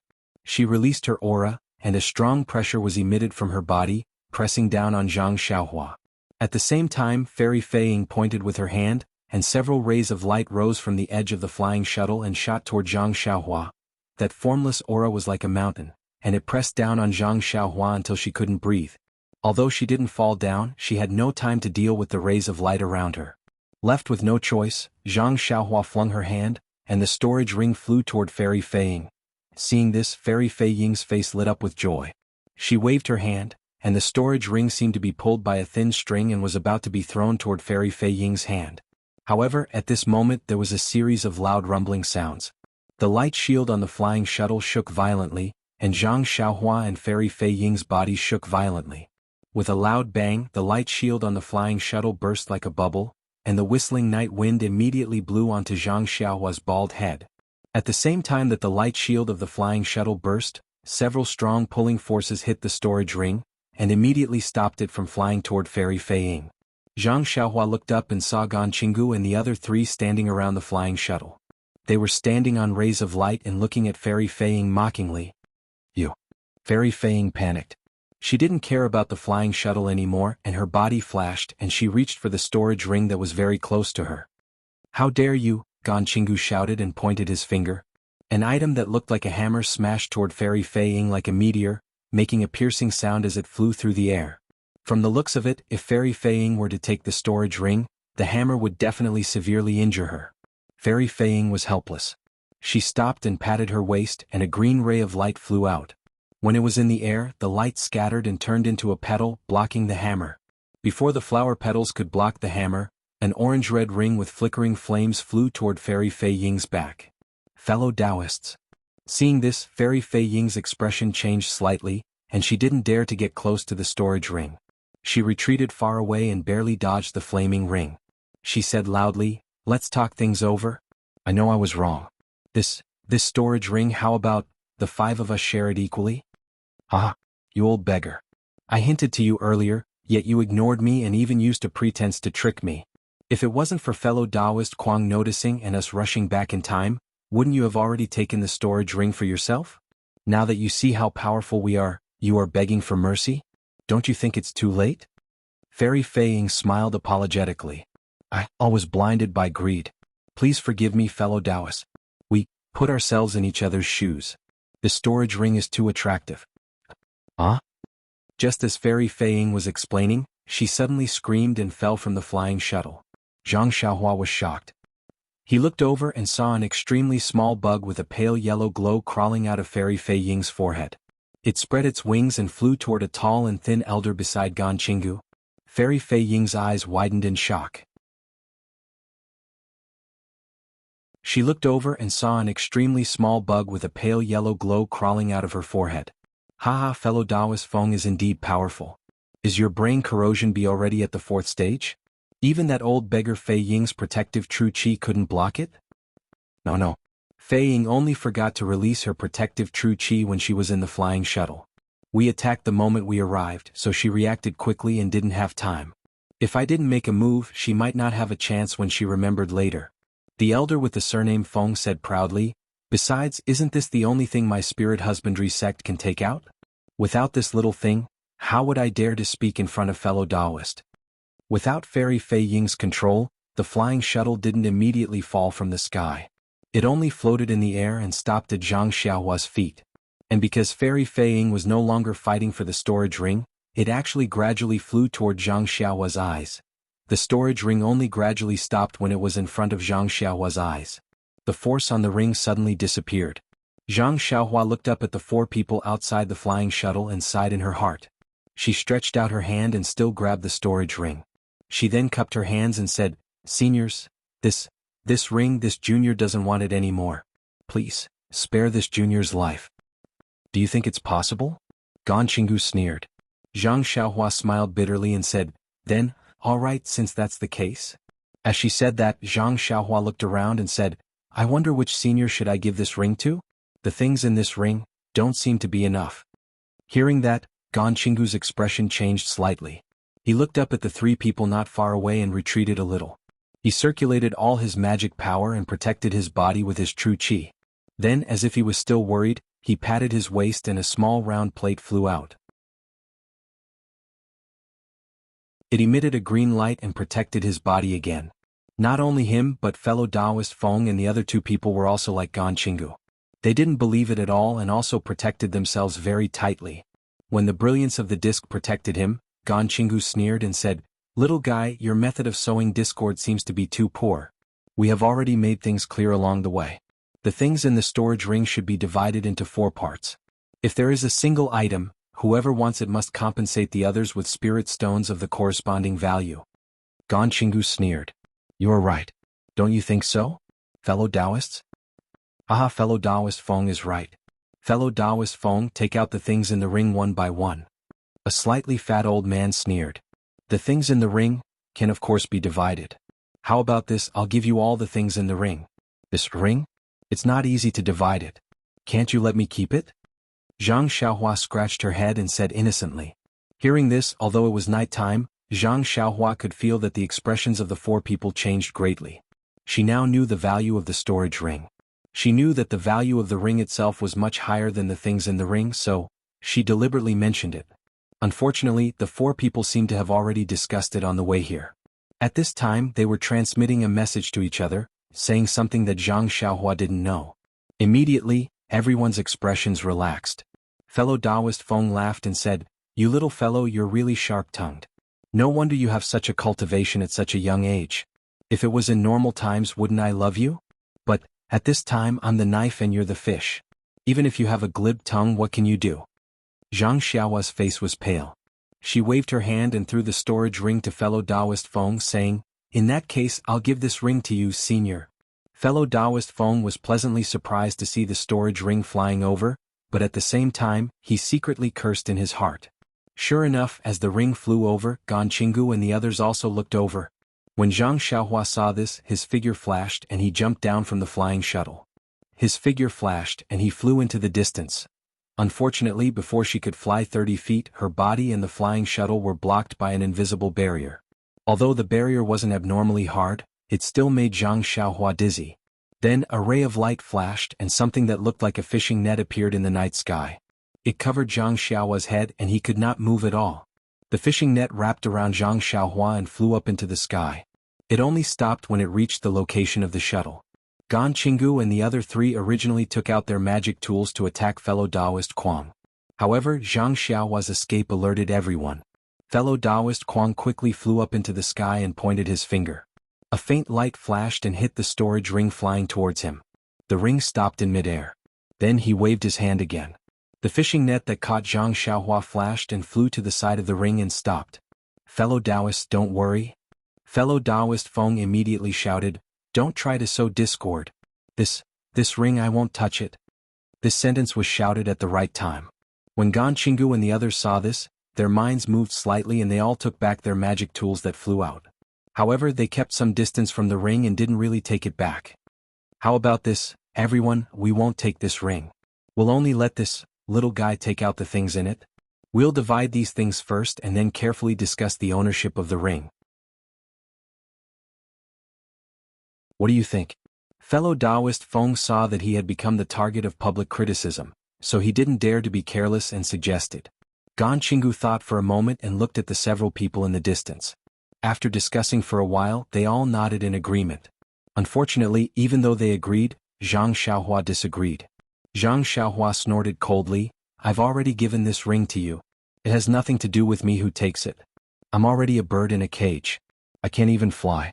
Who has the patience to do these things?" Hee hee. Fellow Taoist Feng heard this and sneered. He pinched a spell and the net-like magic tool tied Zhang Xiaohua tightly. Then it contracted tightly as if it was going to absorb Zhang Xiaohua's flesh. Fellow Taoist Feng, who was looking forward to Zhang Xiaohua's painful expression and begging for mercy, was stunned. His magic tool, which had worked repeatedly, was actually wrapped around Zhang Xiaohua's clothes and couldn't be absorbed into her flesh. Fellow Taoist Feng changed his spell again and hit Zhang Xiaohua's body one after another. Unfortunately, no matter how much magic power he used, there seemed to be something strange about Zhang Xiaohua's clothes. The thin rope on the net just couldn't be retracted.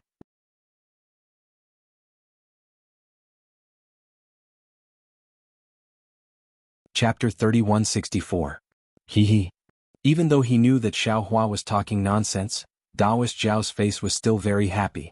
He even proudly stroked his beard that he could barely touch. He waved his hand and arrogantly said, "Let's go. We'll go back to Jiangchao Temple." When Xiaohua and the others passed by the tea shed, there was no one inside. However, the two people playing chess were still sitting there. Of course, the chessboard was gone, replaced by some wine and dishes. The two people chatted while drinking, full of interest. When they saw Xiao Taoist and the others coming back, they picked up their wine bowls and drank it all. The Xiao Taoist. I'm afraid he thinks I'm with these two people. After listening to Xiao Taoist's probing words today, Xiaohua already understood, but he didn't plan to say anything before Xiao Taoist made it clear to him. After 100 years of secluded cultivation, Xiaohua, who had a lively personality, was a bit impatient.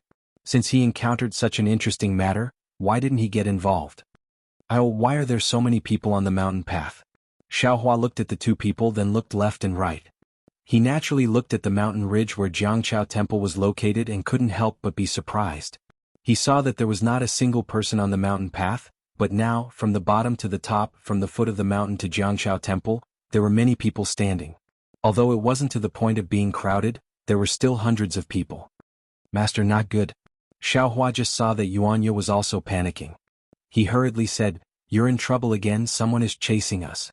We can't go back to Jianghu Temple. While they haven't seen Master, let's hurry and leave." Trouble again?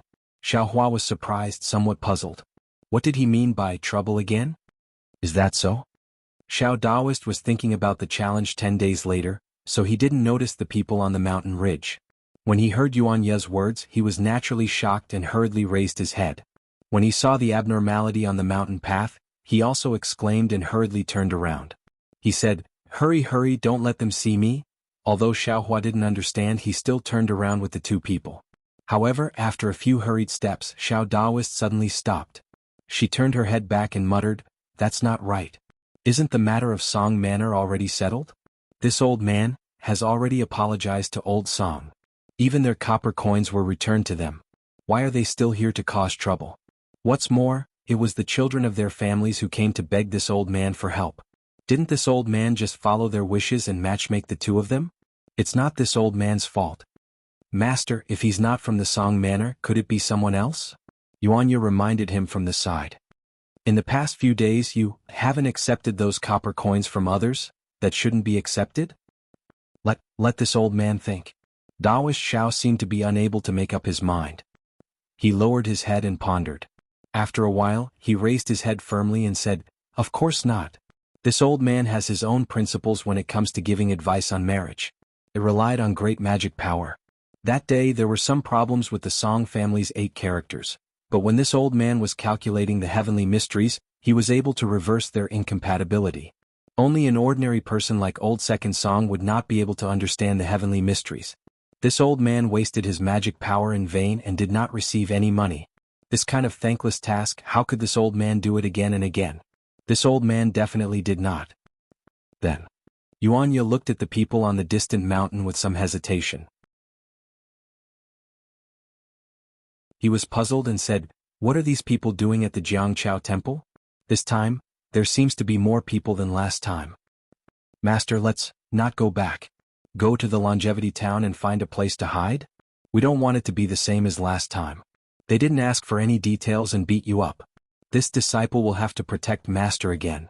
"But..." Daoist Zhao's face was somewhat red and his neck was thick. He argued, "This old man really didn't do anything these past few months. Why don't we just go and take a look?" Xiaohua laughed at the side. "Last time Daoist Xiao was afraid that you were in the Jianghu Temple and could not escape. This time you are at the foot of the mountain. If the situation is not right..." "Yes." Daoist Xiao understood. "Yeah, you go and investigate." At this point, Daoist Xiao waved his hand and said, "Forget it, let this old man go. If I let you go, I'm afraid that you won't be able to find out anything." "Yes, Master." Yuanya agreed and obediently followed behind Daoist Xiao. Halfway there, Daoist Xiao was a little hesitant. He even wanted to change his clothes and go forward.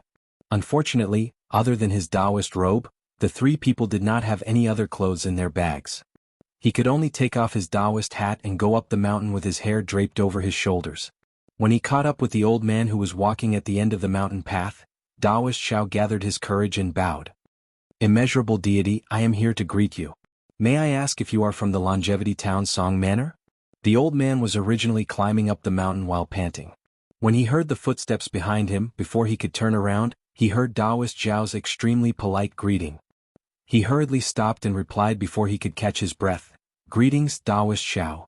This old farmer is from the Longevity Town's General Ridge, not from the Song Manor." Phew. When he heard that the old man was not from the Song Manor, Daoist Xiao let out a long sigh. He looked at the old man who was gasping for air and asked curiously, "It's already late. What are you doing here in the Jianghu Ridge instead of resting at home?" "Of course I'm here to visit the Jianghu Temple." At this time it was really late. The old man could not see Daoist Zhao's Daoist robe clearly. He smiled and said, "Other than the Jianghu Temple, what else is there to see in the Jianghu Ridge?" "Jianghu Temple?" Daoist Zhao's expression changed. He asked tentatively, "The Jianghu Temple is just a small Daoist temple. What's there to see?"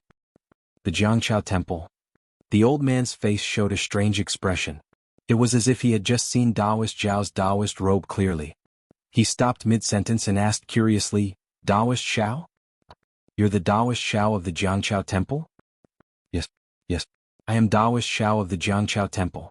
Taoist Shao hesitated for a moment and finally had the courage to admit it. So, Taoist Shao, you're Taoist Shao? When the old man heard this, he suddenly shouted, "Fellow villagers, Taoist Shao of the Jianghu Temple is here." No, I'm Taoist Shao. At this time, Taoist Shao did not dare to show off in front of Xiao Hua and hastily denied it. But how could the old man listen to him? He was excitedly shouting and waving his arms. Taoist Shao is here. Quickly. When the people in front heard the 3 words Taoist Shao, they immediately exploded and turned around. Let's go.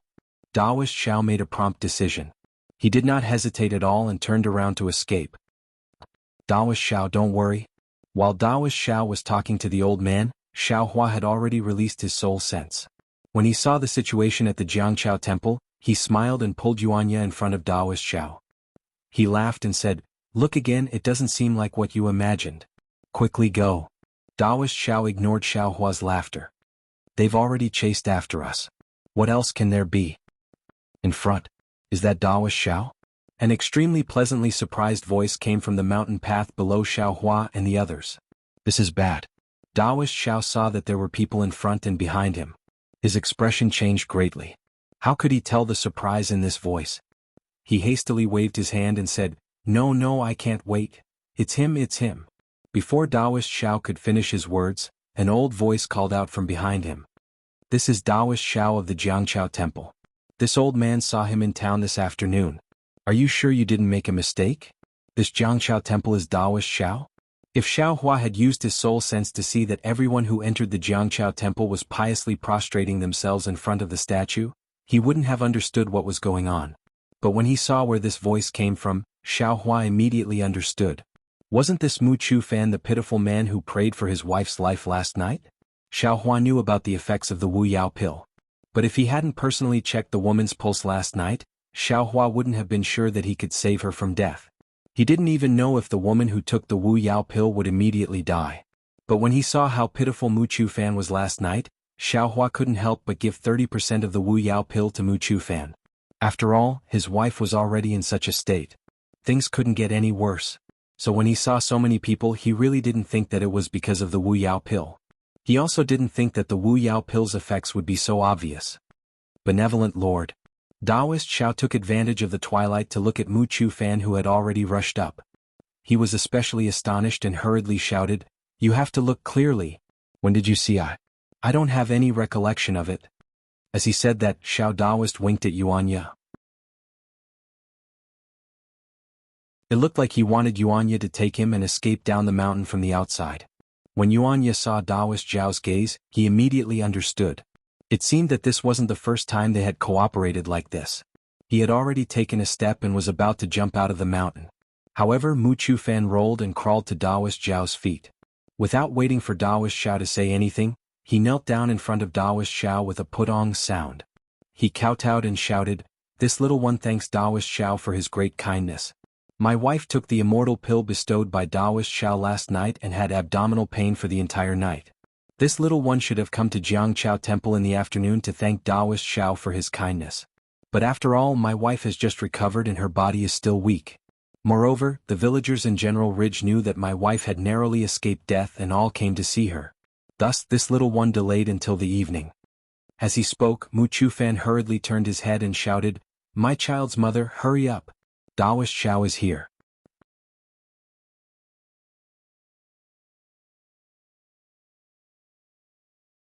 Chapter 3165. What? Taoist Shao was stunned. He looked at Yuanya, who was already half a step away from the mountain path and was now as stunned as a clay statue.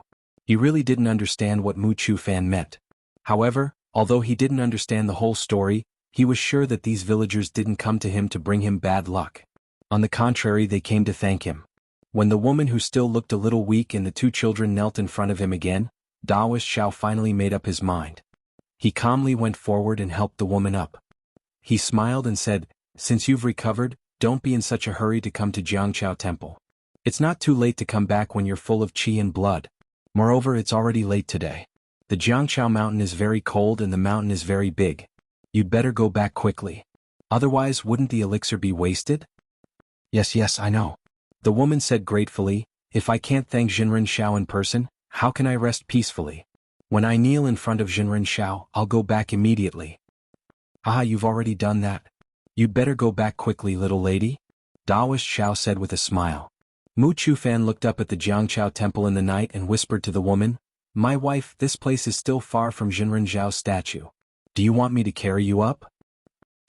Daoist Xiao was confused again. At the same time his face was a little hot. He thought that the Jinren Xiao that Mu Chufan and his wife were talking about was him. Who would have thought that it was the broken statue in the Jiangchao temple? Mu Chufan saw his wife nodding. He used his hand to touch his chest and took out a small silver coin. He handed it to Daoist Xiao and said respectfully, Jinren Xiao, this is a small token of my gratitude. Please accept it. Last night I saw that Jinren Zhao's statue didn't have any incense or candles. This is a small token of my appreciation. Please prepare incense and candles. You must worship Jinren Zhao's statue for 49 days. Of course. I don't need your reminder. Daoist Xiao immediately replied, I'll go back and prepare now. Kindly Lord and Miss, please come up soon. At that moment the old man who saw Daoist Xiao the earliest also came to his senses and muttered, so, little Muzi was talking about the statue in the Temple of River and Tide, not this, little Daoist. Yeah, hurry up and go. How could Daoist Xiao care whether he was Daoist Xiao or the clay idol? The silver had already fallen into his hands, so he hurriedly called out, hurry up and light all the incense sticks for Daoist Xiao. But Yuanya was confused. He did not know what Daoist Xiao meant. Yinya, go light all the incense sticks and candles in the monastery. Xiao Hua hurriedly called out, Mu Shan wants to burn incense for the immortals enshrined in the monastery. Yes, master. Yuanya finally understood. His figure rose from the bushes. His entire body was like a monkey outside the mountain path. He quickly rushed up the Temple of River and Tide. When Xiao Hua accompanied Daoist Xiao back to the Temple of River and Tide through the mountain path made way by the villagers of General Ridge, the entire Temple of River and Tide was already crowded with devout men and women. In the main hall, there were also several anxious kind men and women who had already knelt down in front of the worn-out statue. And on the altar in front of the statue, there were 4 rare thick incense sticks. The flickering light of the incense sticks shone on the worn-out clay idol. Looked very funny. Boundless Taoist master, Daoist Xiao stepped into the main hall of the Temple of River and Tide and looked at the situation in the hall. His expression changed unconsciously. He opened his mouth and wanted to blow out 2 of the incense sticks. Looking at the people who had already surrounded the main hall, he endured the pain in his heart and did not dare to do it. However, Daoist Xiao still glared fiercely at Yuanya and pretended to say a few words. Yuanya blinked his eyes and followed Daoist Xiao's gaze to look at the altar that was slightly lit up. He suddenly understood and immediately squeezed out from the crowd. When he came back, he was holding a small wooden box that was 1 foot in size and 2 feet in height. There were 3 big words written on it, Merit Box. Yuanya squeezed through the crowd again with great effort. His vigorous figure in the forest was also somewhat strenuous at this moment. It was probably because the villagers of General Ridge were really passionate. The fanaticism and devotion in their eyes filled the entire main hall. Looking at the worn-out statue again, Daoist Xiao could not help but feel a tinge of regret in his heart. With a swoosh, he swung the horsetail whisk that he had unknowingly taken out and cleared his throat. Cough cough. Once they heard that Daoist Xiao was about to speak, the clamor of the crowd immediately went far away. They all stood respectfully at the front and raised their necks to listen to Daoist Zhao's explanation. I have been in Longevity Town for many years and have always lived in this Jiangchao temple. Daoist Zhao's eyes flashed with divine light, appearing unusually deep. Then he took a deep breath. I have already traveled to many places in the hidden immortal mainland. Why did I stay here for so long when I came to Longevity Town? Actually, I had already vaguely mentioned that this Jiangchao temple was not an ordinary Taoist temple when I started to cast spells to save all living beings a few years ago. When I first stepped into the temple, I had an extremely strong feeling. This Jiangchao temple is the place where the immortal resides. This Longevity Town is also a place favored by the Taoist ancestor. Speaking of this, Daoist Xiao turned his head to look at the worn-out statue. His expression changed again and he sighed. Although this is a worn-out statue in Ai's eyes, he is also a divine person who knows the heavens and the earth. This divine person is guarding Liao Jiang here. once again using my Taoist magic to protect Longevity Town's safety. I made a grand vow that day to restore the divine person in Ai's heart and reconstruct his golden body. I want to let him get the incense he deserves. Unfortunately, I am only a small Taoist cultivator, far from having the magic of this divine person. Perhaps some of you have already seen Ai in Longevity Town. Ai's situation, just look at the entire Jianghu temple and you will know. Jianghu temple has not changed much since I came several years ago. I am ashamed to face the Taoist ancestor. I am ashamed to face the divine person in Ai's heart. Seeing that Taoist Zhao's face was filled with sorrow, in the blink of an eye, Taoist Zhao pointed at Mu Chufan's family of 4 squeezing at the front of the crowd and said passionately again, however, just when I was somewhat disheartened, this divine person finally appeared and gave us a miracle at the end of the world. I finally understand why I have fate with this Jianghu temple. It turns out that this divine person is Taoist Zhao, the famous Taoist ancestor Taoist Zhao. I am ashamed. I have always regarded Taoist Zhao as Ai's cultivation goal. Ai's surname is also Zhao, so I arrogantly called myself Taoist Zhao. But how can Ai's cultivation be compared to the real Taoist Zhao? Now, the miracle of Mu Shanju's family is not only a revelation from Taoist Zhao to Ai, but also a warning to Ai. It is also a blessing for Longevity Town. From now on, Taoist Zhao will give us more miracles. This kind of miracle is real and real. It is completely different from the fake and pretentious Shao Jin temple.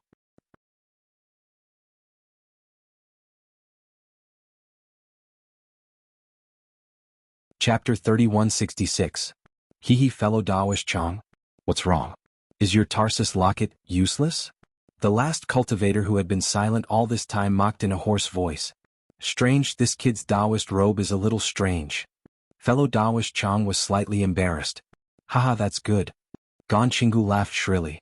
The stranger it is, the more it means that there's something good in the ring. Hearing this, the other cultivators became excited. They had only heard of storage rings, but this was the first time they had seen one. In fact, they knew that Zhang Xiaohua's appearance in the demon-resisting valley was a little strange. Everyone was blinded by greed, but no one cared about the result of people dying for wealth and birds dying for food, because they had placed their hopes on luck. How about this? Since this kid is unwilling to cooperate, let's kill him first. As for the ring, fellow Taoist Chi can have it. His cultivation is slightly weaker than ours. We can rest assured if he takes it. Fellow Taoist Chong said after thinking for a while. Hearing this, Zhang Xiaohua's heart skipped a beat. He knew this was bad and his hands and feet began to struggle again. This so-called Tarsus locket was very strange. It wrapped tightly around Zhang Xiaohua's body like a fishing net, confining the true qi in his meridians and preventing it from flowing. I have some ideas. After struggling for a while, Zhang Xiaohua suddenly realized that although the Tarsus locket confined his true qi, it did not confine his strength. When he exerted his strength, he could even open the Tarsus locket a little. Maybe I can break it if I use all my strength? Zhang Xiaohua muttered to himself. Just as he was about to take the risk and try, he heard the hoarse voice again. Fellow Taoist Chong, what are you talking about? I don't have any grudges with you. Why did you bring this disaster to Ai? Fellow Taoist Chi, don't blame me. Isn't this the only way? The others are just worried about it. Fellow Taoist Chong said with a smile. Don't, Chi Daoyu said, waving his hand dismissively. Whoever wants to take it can have it. I only want my share. Well, fellow Taoist Yun thought for a moment and looked at the 3 people around the ring as well as Zhang Xiaohua who was next to the ring. He had no choice but to say, little guy, let's negotiate. Zhang Xiaohua stopped struggling and sneered, what's there to discuss? You only need to swear that you won't tell anyone about what happened here. I will make the decision to let you go. What do you think? My storage ring is gone. How am I going to explain this to the sect's headmaster? Zhang Xiaohua sneered. That's your problem. What do you think is more important, dying now or being punished by the sect leader in the future? Fellow Taoist, I also sneered and said, if it weren't for the fact that we were holding each other back, do you think I would be so kind? Get rid of this Tarsus lock. Zhang Xiaohua replied. That's easy. Fellow Taoist Yun pointed with his finger, and the Tarsus lock was released. It flew into fellow Taoist Yun's hand and disappeared. Zhang Xiaohua moved her arms and legs, but she didn't find anything unusual. She scratched her chin with her fingers and still refused to take the ring. She asked, if I take out the things in the ring, and you divide the things and change your mind, what should I do? Why don't you make a hard oath too? Haha, fellow Daoist Chi laughed and said, "You little kid, you are really impudent. You don't know the immensity of heaven and earth. Although we are holding each other back and don't dare to take the ring without permission, we can't let you lead us by the nose. If you don't take it now, I will take it now. You still want us to make a hard oath? Are you crazy?" "Good, fellow Daoist Chi, just take it. Let's find a place to divide this thing quickly," Gan Qinggu said with a smile. "Okay," Zhang Xiaohua heard that and said quickly, "I'll take it, but you must." "It's too late. I'm not happy. I'll take it myself." Fellow Daoist Chi's personality was a little extreme. He waved his hand and the ring flew into his hand. Zhang Xiaohua was in a bad mood and scolded herself for making a fool of herself. However, looking at fellow Daoist Yun's faint smile, she knew that even if she escaped now, these people would definitely hunt her down and not let her live after dividing the rings. She should know this from the way they dealt with Fairy Fei Ying. However, hiding for a while was still a good thing. What should I do? Zhang Xiaohua was anxious and her eyes looked into the darkness. Right at this moment, a powerful divine sense swept over without any hesitation. Gan Qinggu and the others' divine senses were far stronger than Zhang Xiaohua's. Before Zhang Xiaohua could react, fellow Daoist Yun and the others' expressions changed. "Golden Core Cultivator?" Fellow Daoist Chi cried out in shock. Then, without another word, he activated the dermic power under his feet. His body shone brightly and he immediately fled into the distance. Even fellow Daoist Chi who had the lowest cultivation had such a reaction. What else could the others say? When fellow Daoist Chi cried out in shock, the other three people were one step ahead. Their figures were much faster than when they came. Each of them picked a direction that they thought was safe and flew far away. Ah, this divine sense. That strong divine sense swept over Zhang Xiaohua and the four people who fled without any hesitation. Zhang Xiaohua immediately felt that this divine sense was cold, strong and contemptuous. What surprised Zhang Xiaohua the most was that this divine sense was actually somewhat familiar. How long had he been here? How many people had he seen just now?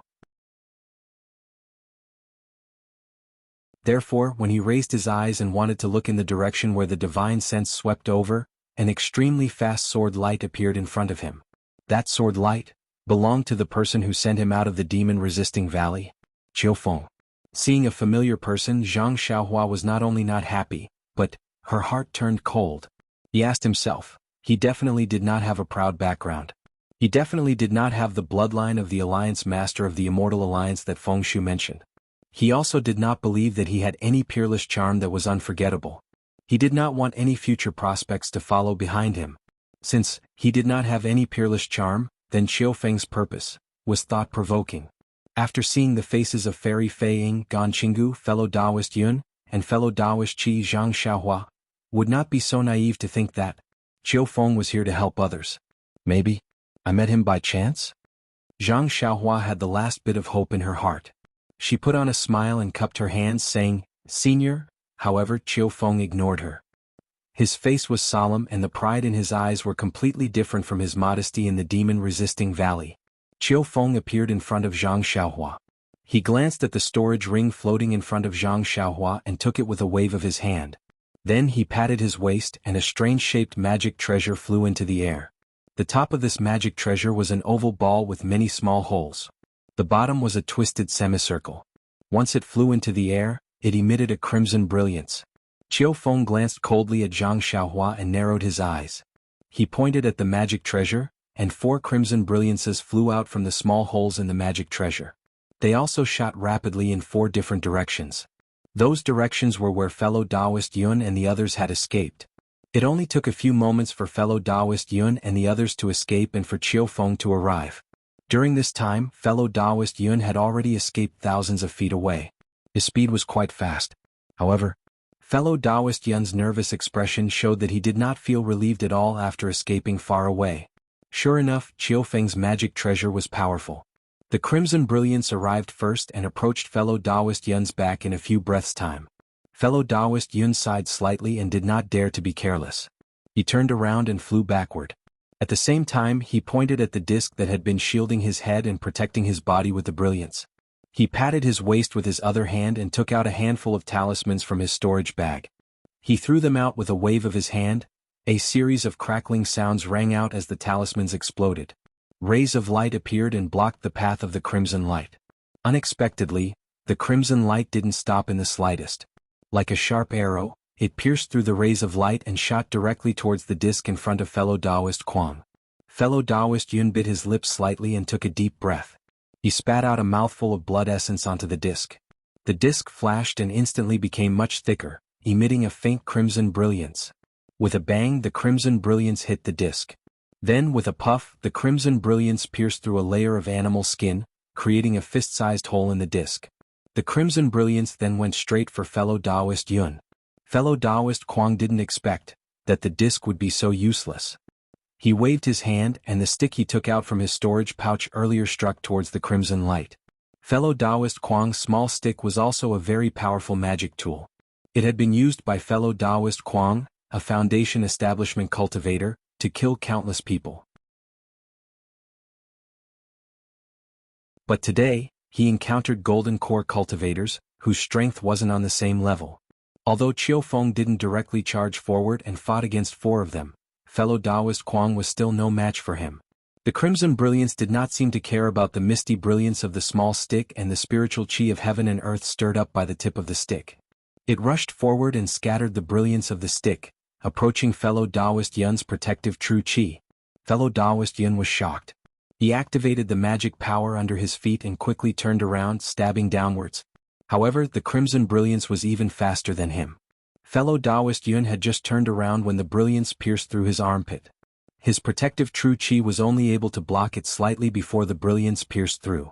With an extremely soft sound, the crimson brilliance pierced through fellow Taoist Yun's heart. It was a 3-inch long, almost invisible crimson, black iron needle. As the profound iron needle pierced through fellow Taoist Kuang's chest, fellow Taoist Kuang fell headfirst from the flying sword like a falling leaf. The profound iron needle spun in the air and flew back to the sword.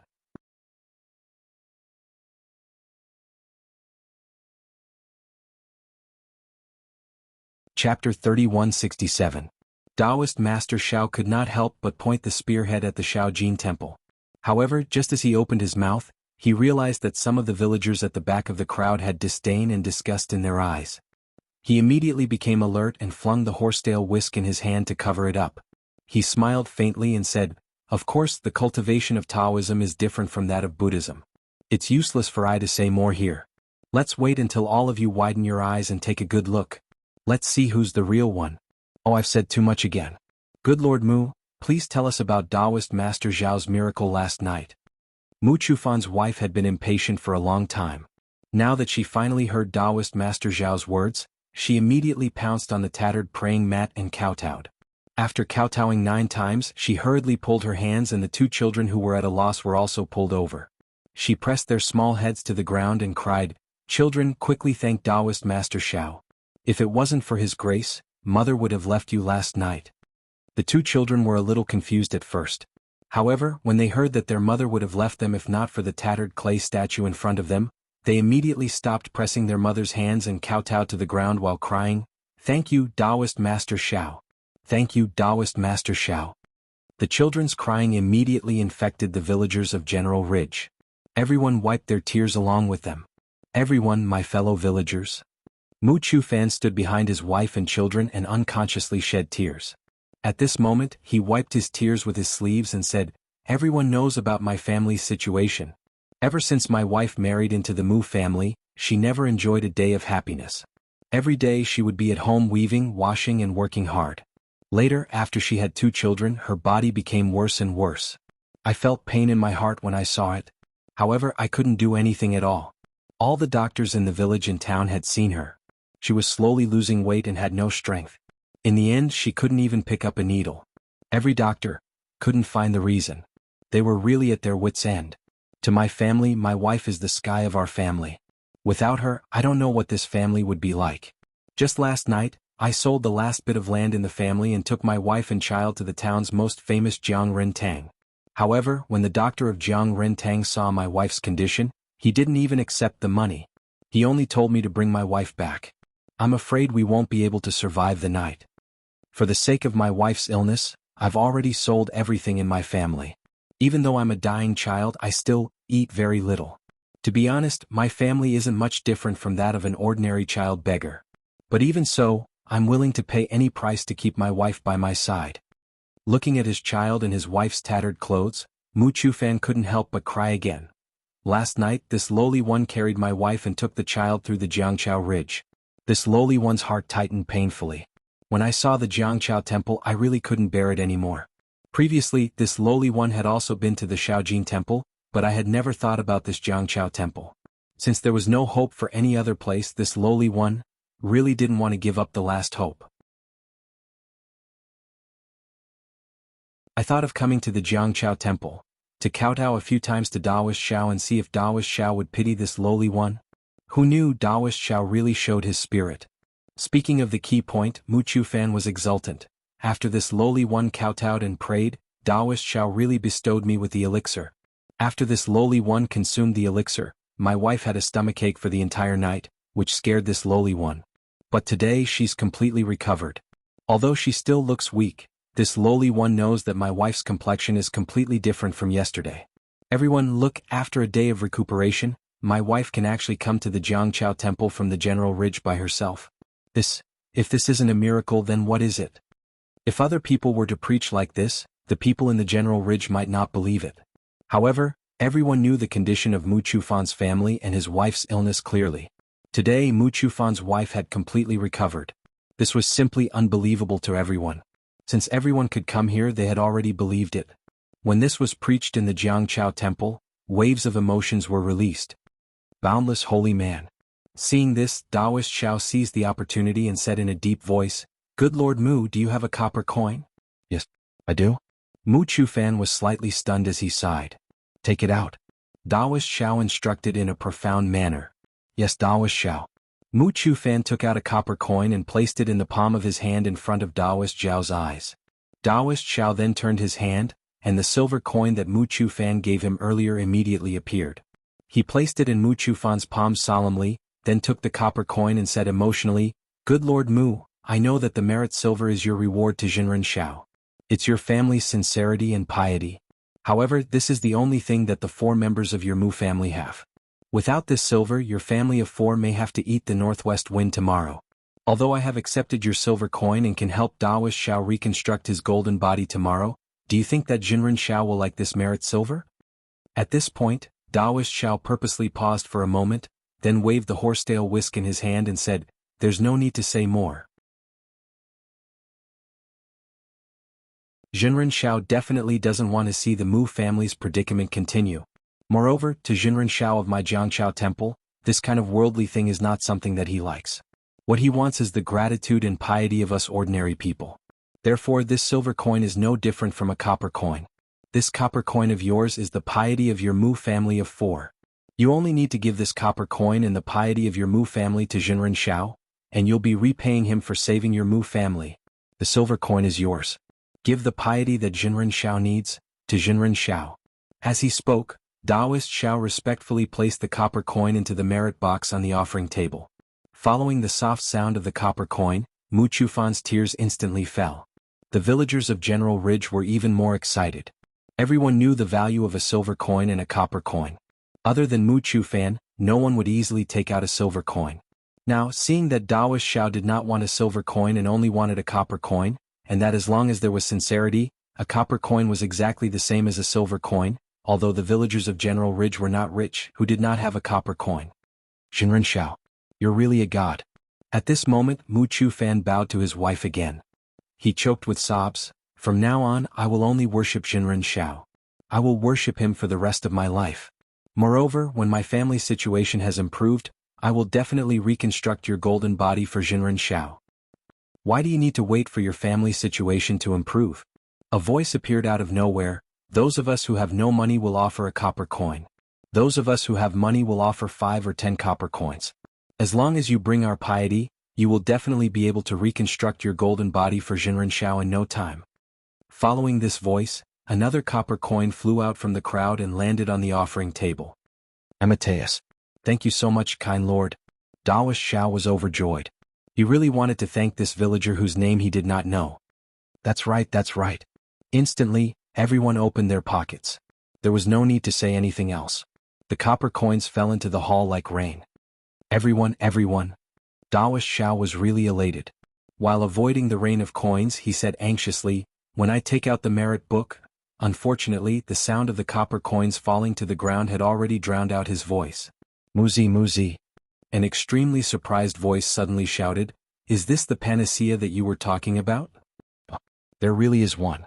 Not to mention everyone hurriedly turning around, even Daoist Zhao's eyes flashed with eagerness. The first copper coin was naturally thrown out by Xiao Hua. At this moment he hid behind the crowd and looked over. A man who was about the same age as Mu Chufan was holding a thumb-sized black object in his hand. He was extremely surprised as he shouted. This seems like it, but it seems like..." In the darkness of the night, the thumb-sized object could not be seen clearly. In fact, before Mu Chufan gave the ugly pill to his wife last night, he also did not believe it. He was just treating a dead horse as a living horse. On the tree, on the tree. The eyes of the crowd were as sharp as snow. Immediately, some people raised their heads and looked at the only banyan tree in the Taoist temple. At the end of the branches, between the leaves, there was a thumb-sized banyan fruit. They could not help but shout excitedly. When Daoist Xiao saw this, he hurriedly shouted, "Benevolent people, Daoist Zhao's gift is a miracle. It will not hinder anything. Although this banyan fruit is an ordinary item, if you are sincere, it will definitely have a miraculous effect." Of course, although Daoist Xiao is benevolent to the people, if your heart is not sincere and you are unable to worship him sincerely, even if you take the banyan fruit and eat it, it may not be effective. The crowd was already noisy. They only heard the first half of Daoist Zhao's sentence. Why would they care about the second half? When some people saw the banyan fruit on the banyan tree, some nimble villagers quickly climbed up the tree. Just as Daoist Xiao finished speaking, the banyan fruit on the banyan tree also fell with a walala sound. Snatch. Although no one shouted it out, everyone was shouting in their hearts. They swarmed towards the banyan fruit that fell to the ground. Those villagers who did not enter the Taoist temple also shouted and rushed in. More than 100 people crazily snatching the banyan fruit was very frightening. When Daoist Xiao saw this, he was afraid that something big would happen. He could only shout, "If you are sincere, then it will happen. Don't take too much. If you take too much, Daoist Xiao will be angry." Daoist Zhao's words were somewhat effective. Fortunately, the banyan tree was not small and there were many banyan fruits. In a short moment, the villagers who rushed into the Taoist temple all had one.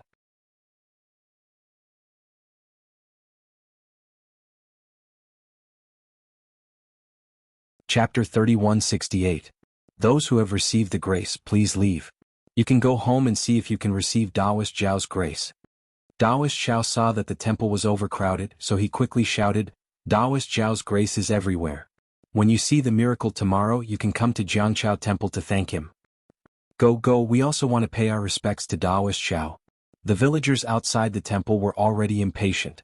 They didn't believe it at first, but when they saw the banyan fruit, even if they didn't believe it, they couldn't help but come in and pick up too. Greed was in human nature and no one could avoid it. For a moment, the small temple was even more chaotic.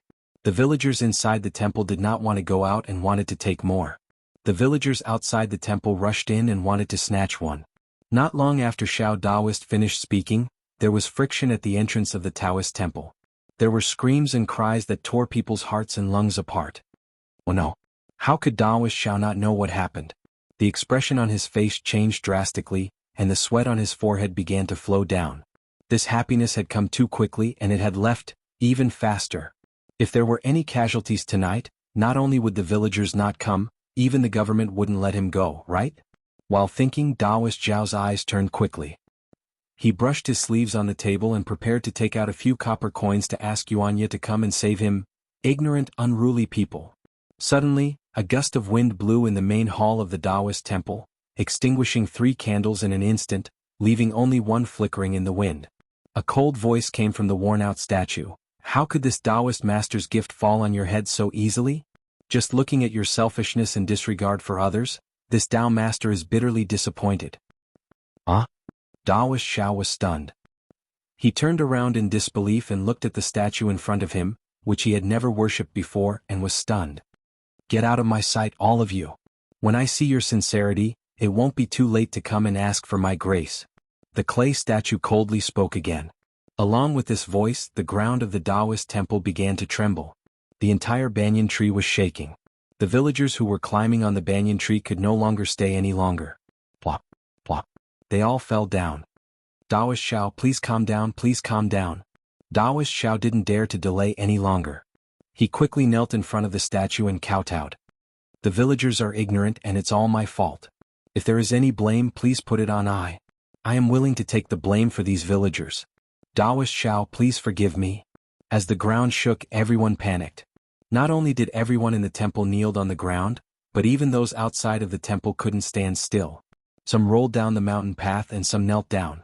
In the time it took to smoke a cigarette, the Jianghu temple was completely silent. Only the sound of the wind could be heard. Poof, with a soft sound, the candles on the candles exploded. Xiao Daoist raised his head and looked at the broken statue. He bit his lips and kowtowed. He slowly stood up and turned around. He flung the horsetail whisk in his hand and sighed. Boundless holy man, benevolent masters, please rise. Taoist Xiao is already angry. We should listen to Taoist Zhao's orders and leave the temple first.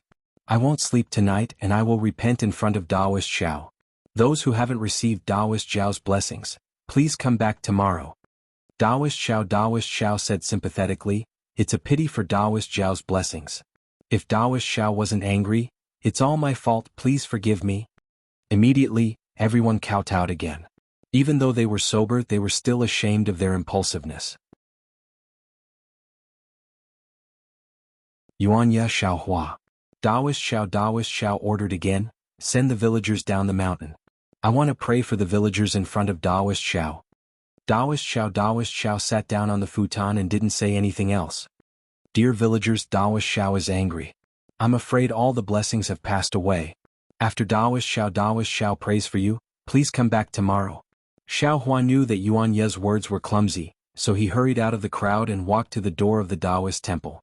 He shouted at the villagers outside the temple, if we still gather here, Taoist Xiao won't have to pray for blessings and Taoist Zhao's anger will descend. The villagers outside the Taoist temple were both regretful and afraid. However, when they heard Xiao Hua say that all the blessings had turned into nothing, their hearts calmed down. They all kowtowed outside the temple and went down Jianghu Ridge with complicated feelings. As for the people inside the Taoist temple, besides being afraid like the villagers outside, they were also a bit angry. Who would be happy to see the spirit pills in their hands turn into banyan fruits in front of Taoist Zhao's anger? However, when they saw the villagers outside the Taoist temple slowly leave, they didn't dare to stay inside the temple and left one by one. On the other hand, Mu Chufan's face was filled with ecstasy. He walked up to the praying mat and kowtowed a few more times. He said sincerely, Spiritual Master Xiao, this humble one hears your voice again. This humble one thanks Spiritual Master once again. I believe that you have already seen this humble one's wish. This humble one will definitely reconstruct your golden body. After he finished speaking, he didn't wait for Taoist Xiao to say anything. He took his wife and 2 children and followed the crowd down the mountain. Phew. Once everyone in the Taoist temple left, Taoist Xiao let out a long breath. He looked at the dim hall and quickly got up to light the 3 candles that were extinguished by the wind. Then he knelt down on the futon again. He didn't dare to look at the statue that he had never carefully looked at before. He only looked at the ground and his heart was filled with excitement. Yes, even when Mu Chufan said that he had obtained a spirit pill from the hall to cure his wife, Taoist Xiao didn't believe him. After all, Taoist Xiao had been facing this statue for a long time. In the past few years, it had never given him any surprises.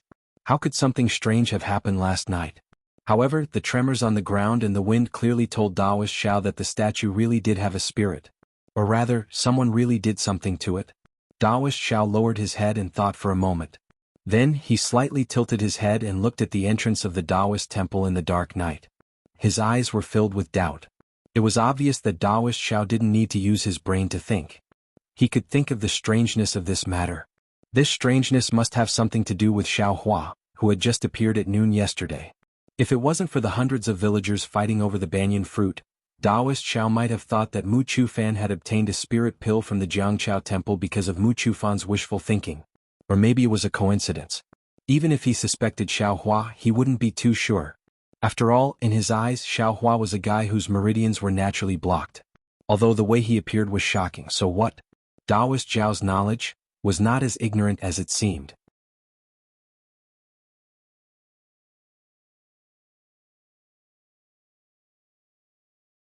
Chapter 3169.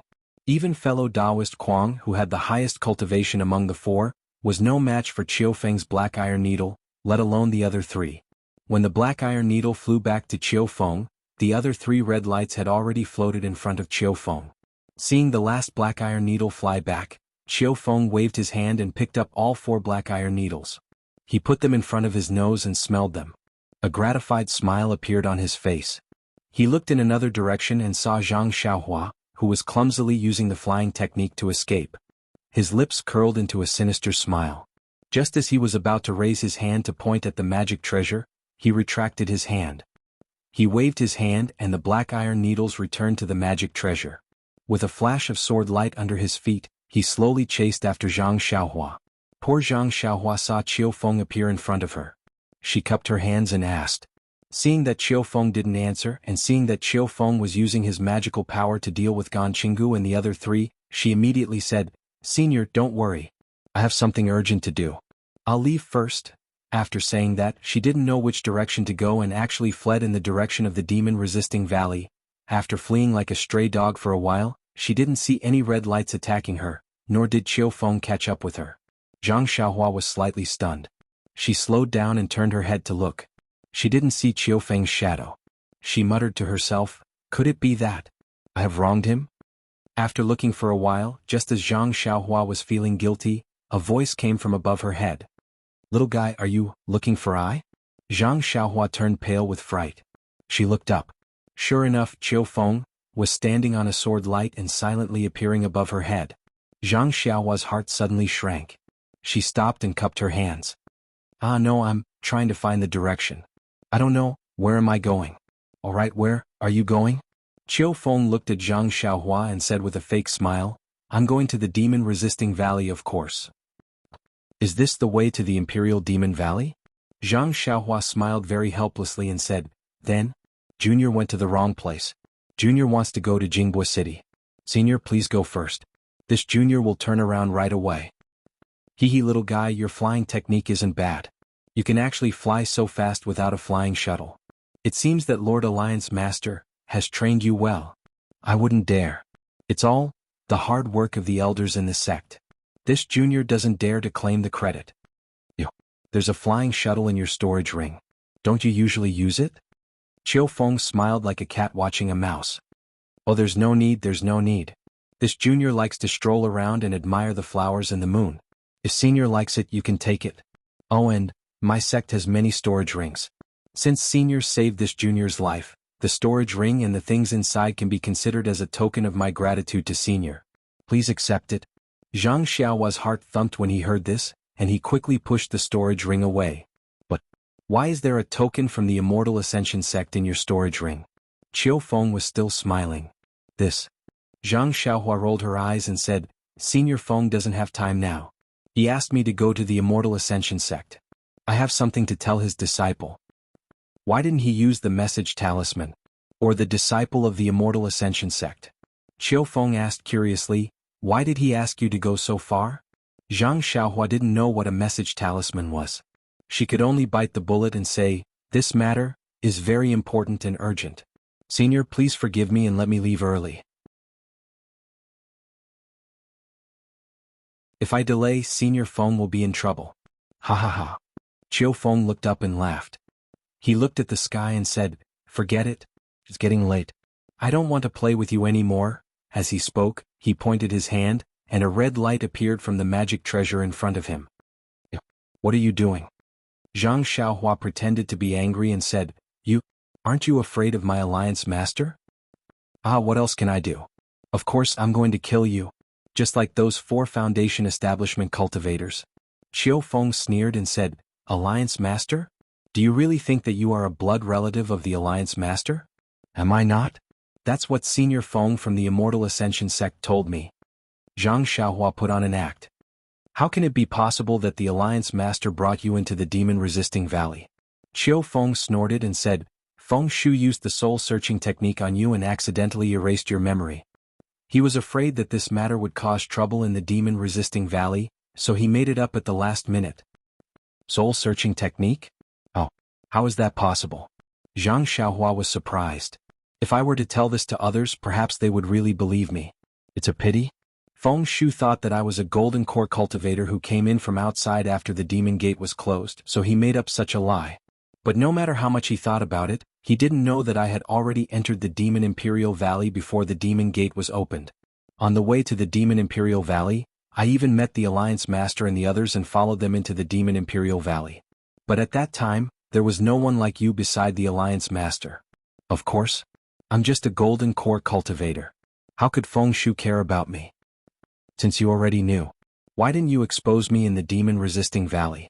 Zhang Xiaohua asked curiously. Haha, if I exposed you in front of you, wouldn't I be courting death? A spirit-severing stage cultivator could kill me with just one finger. How would I dare to do that? Qiu Feng said self-mockingly, I was thinking of exposing you when I brought you out. However, when I saw that Feng Shu gave you the storage ring and wanted to use it to cover your mouth, I changed my plan. He wanted me to cover up his mistake with just a promise of a few pointers. He would rather give the storage ring to an ant like you than give it to me. Tell me, would I agree? You? Are you going to take me back to the Imperial Demon Valley? Zhang Xiaohua sighed. His eyes turned rapidly and his mind raced. He wanted to escape. How is that possible? Why would I take you back to the demon-resisting valley? Wouldn't it be better to get rid of you and get the storage ring? Qiu Feng sneered and showed his ugly face. As he spoke, he pointed the red black iron needle. The black iron needle turned into a red light and stabbed toward Zhang Xiaohua's chest. Before the red light arrived, a restrictive force surrounded Zhang Xiaohua. It was as if there was a big hand holding her. Qiu Feng used the magic treasure black iron needle to assassinate Zhang Xiaohua. He didn't take Zhang Xiaohua seriously at all. He threw the magic treasure in the air in front of Zhang Xiaohua and pointed his finger at the magic treasure slowly. It was as if he knew that Zhang Xiaohua was a dead person. It was just as Qiu Feng thought. When Zhang Xiaohua saw Qiu Feng take out the magic treasure and felt the restrictive force around her, she made a prompt decision. She didn't care about the consumption of true qi in her meridians. She made a hand seal and ran away before the restrictive force was complete. She had used up a lot of true qi in her meridians when she used the flying technique just now. She didn't have enough true qi in her meridians. Only God knew how much she could escape. Alas, maybe only when she became a ghost would she know. This was because before he could escape 30 meters away, the crimson profound iron needle had already reached his back, by about half a foot. Zhang Xiaohua's divine sense had been released the whole time. When she saw how powerful the black iron needle was, her heart was already dead. She sighed in her heart. Alas, I haven't even seen what this place looks like. I don't even know where I came from, and I'm already a lonely ghost here. At this critical moment, Zhang Xiaohua suddenly felt her vision blur. She felt as though she had fallen into a huge quagmire. The restrictive force was 100 times stronger than Qiu Feng's. Zhang Xiaohua couldn't move her limbs at all. She couldn't fly at all with the flying technique, and her body was floating quietly in the air. She didn't fall down. Zhang Xiaohua was shocked. She looked around. The stars in the sky were still there, and she could see the clouds clearly under the moonlight. However, the clouds seemed to have frozen and didn't move at all. Then Zhang Xiaohua thought of the black iron needle on her back. She released her divine sense, but it was as though she had fallen into a quagmire. It took a lot of effort to scan. When she saw the black iron needle on her back, it had already pierced her back. However, it had stopped and couldn't pierce any further. This is... Zhang Xiaohua's heart jumped. Could it be? Just as Zhang Xiaohua was puzzled, she heard Qiu Feng exclaim, Who is it? Which spirit-severing stage senior is it? A spirit-severing stage cultivator? Zhang Xiaohua was shocked. He Qiu Feng, who else could it be? A voice that Zhang Xiaohua was familiar with rang out. The voice was ethereal and seemed to fill the entire world. Senior Feng? Qiu Feng's voice was filled with shock and despair. Didn't you go to report the situation to the Alliance Master? Feng Shu chuckled. How can you believe such a reason? Moreover, do I need a whole night to report the situation to the Alliance Master? I wasn't held up by some matters. I wouldn't have seen your evil side. Qiu Feng, you may know a person for a long time without understanding his true nature.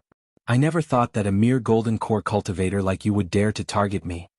Zhang Xiaohua had just recovered from the joy of not being killed by the black iron needle when she heard Feng Shu's voice. Her heart was even colder than when she saw Qiu Feng.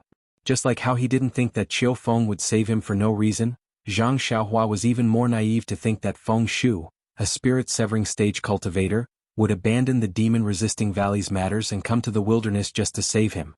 Zhang Xiaohua already had no power to fight back against a golden core cultivator. Now that he met a spirit-severing stage cultivator, how could Zhang Xiaohua have any hope? In the eyes of a spirit-severing stage cultivator, he was even less than an ant. As expected, the two of them didn't care about him at all. A slightly illusory figure gradually appeared beside Zhang Xiaohua. It was Feng Shu from the Immortal Ascension sect.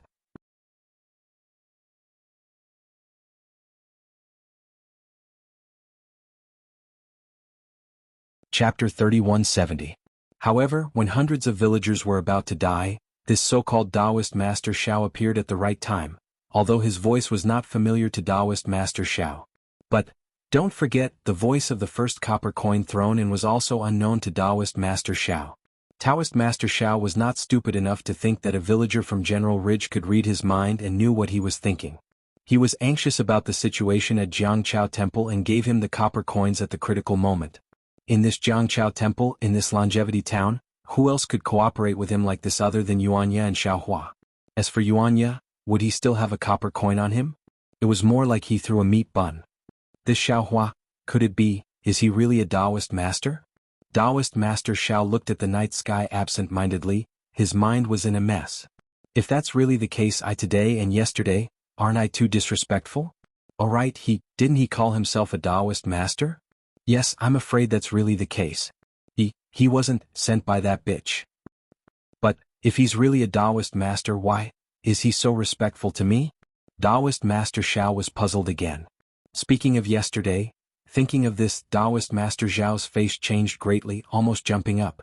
Yes, yesterday he couldn't even walk properly. Today he doesn't seem to be any different. Then he fell into the origin stone, must be someone else's doing. Now that he's in this Jiangchao temple, won't he attract an even more powerful master? What should I do? But he has such cultivation if he can help me? In the blink of an eye, Taoist Master Xiao hesitated again. Just as Taoist Xiao was hesitating, the sound of footsteps came from outside the temple. Listening to Xiaohua's heavy footsteps, which were much clearer than Yuanya's, Taoist Xiao could only bitterly smile. Seeing Xiaohua enter the temple first, Yuanya was a little excited, and followed behind Xiaohua cautiously. Taoist Master Zhao's heart trembled. Yes, even Yuanya can see that something is wrong, why am I still hesitating? Thinking of this, Taoist Master Xiao smiled and said, Taoist Master Xiao, you've been busy the whole night, are you tired? I am indeed a little tired.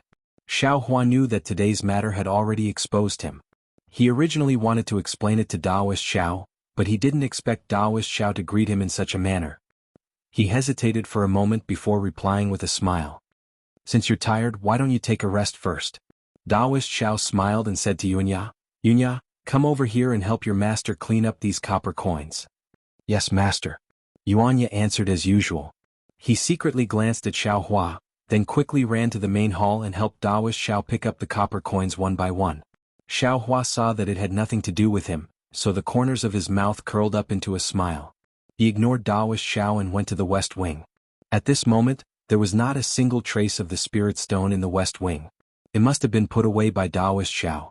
Xiaohua only casually glanced around before taking out a praying mat and throwing it on the ground. He then sat down cross-legged and closed his eyes to meditate. There were indeed a lot of copper coins in the main hall. Although there weren't 100 people in the Taoist temple at the time, each person had 1 or 2 coins. There were even people who gave away a whole bunch of copper coins. When Yuanya put all the copper coins into the merit box, the box was unusually heavy. Master, Yuanya casually handed the merit box to Taoist Xiao and asked, keep it well. Send this thing to your master's room. Taoist Xiao was very kind, and it was rare for him to be so kind. Then come to the main hall. Your master has something to say to you. Yes, master. Yuanya answered and left with the merit box. After a moment, he came back and said in a low voice, Master, if you have anything to say, please tell me. Sit down. Taoist Xiao sat on a praying mat and pointed at another praying mat. Yes, master. Yuanya answered and sat down. His eyes were extremely bright under the candlelight. He looked at Daoist Xiao, not knowing what he wanted to say. Yet do you still remember the story of the king that your master told you? Daoist Xiao thought for a moment and said, Of course I do. Yuanya asked, puzzled. Master would tell me this story every time he was drunk. Of course I remember it clearly. Tell me about it. Daoist Xiao said, very pleased. Once upon a time, in a place in the hidden immortal continent, there was a small country called Danliang. Yuanya said without hesitation. Although the country was very small, the climate was very good and the products were abundant.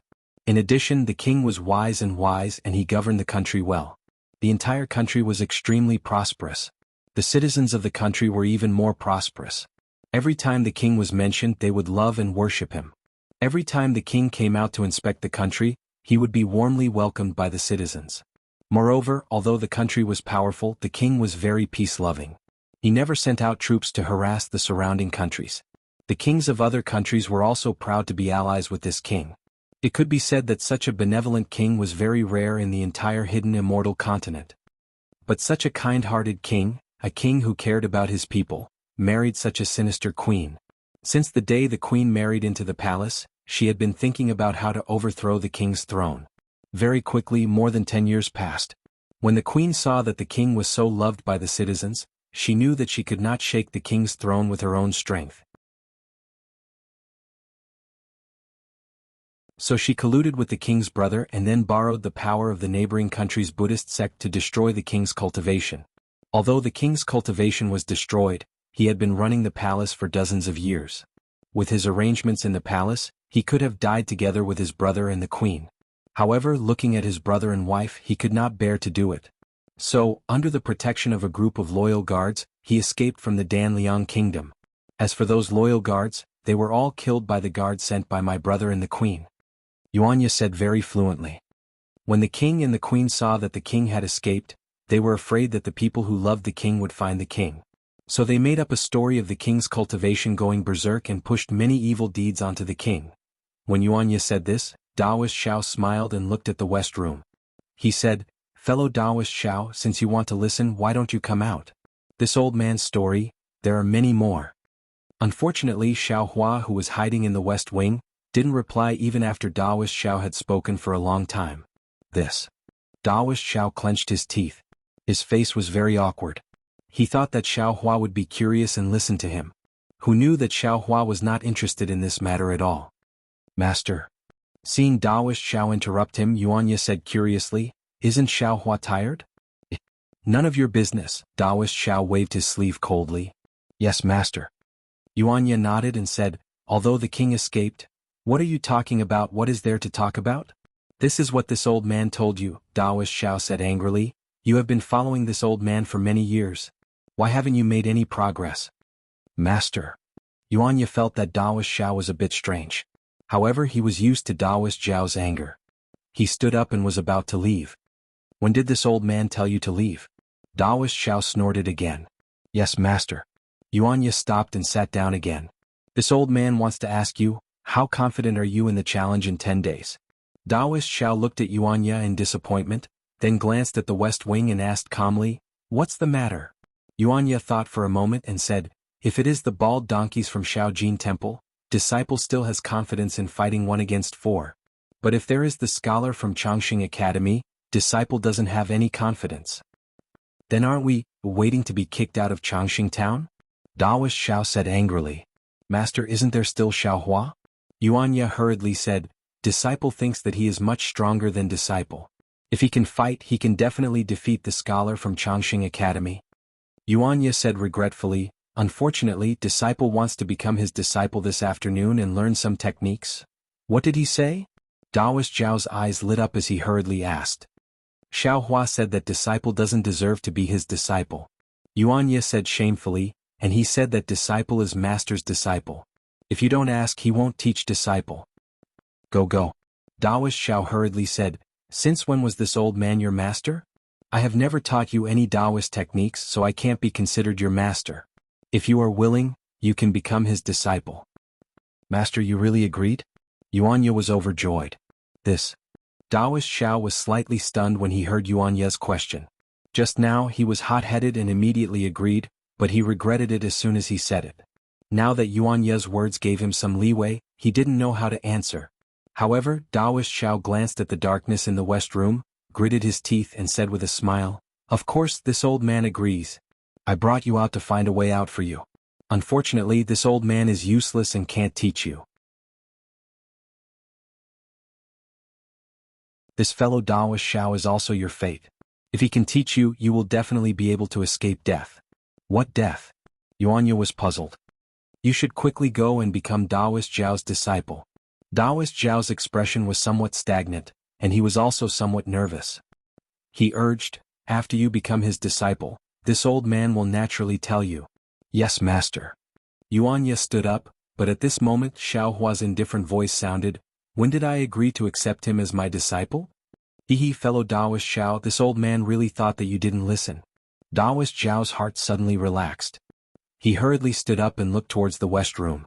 There Xiao Hua's thin figure slowly walked out of the shadows.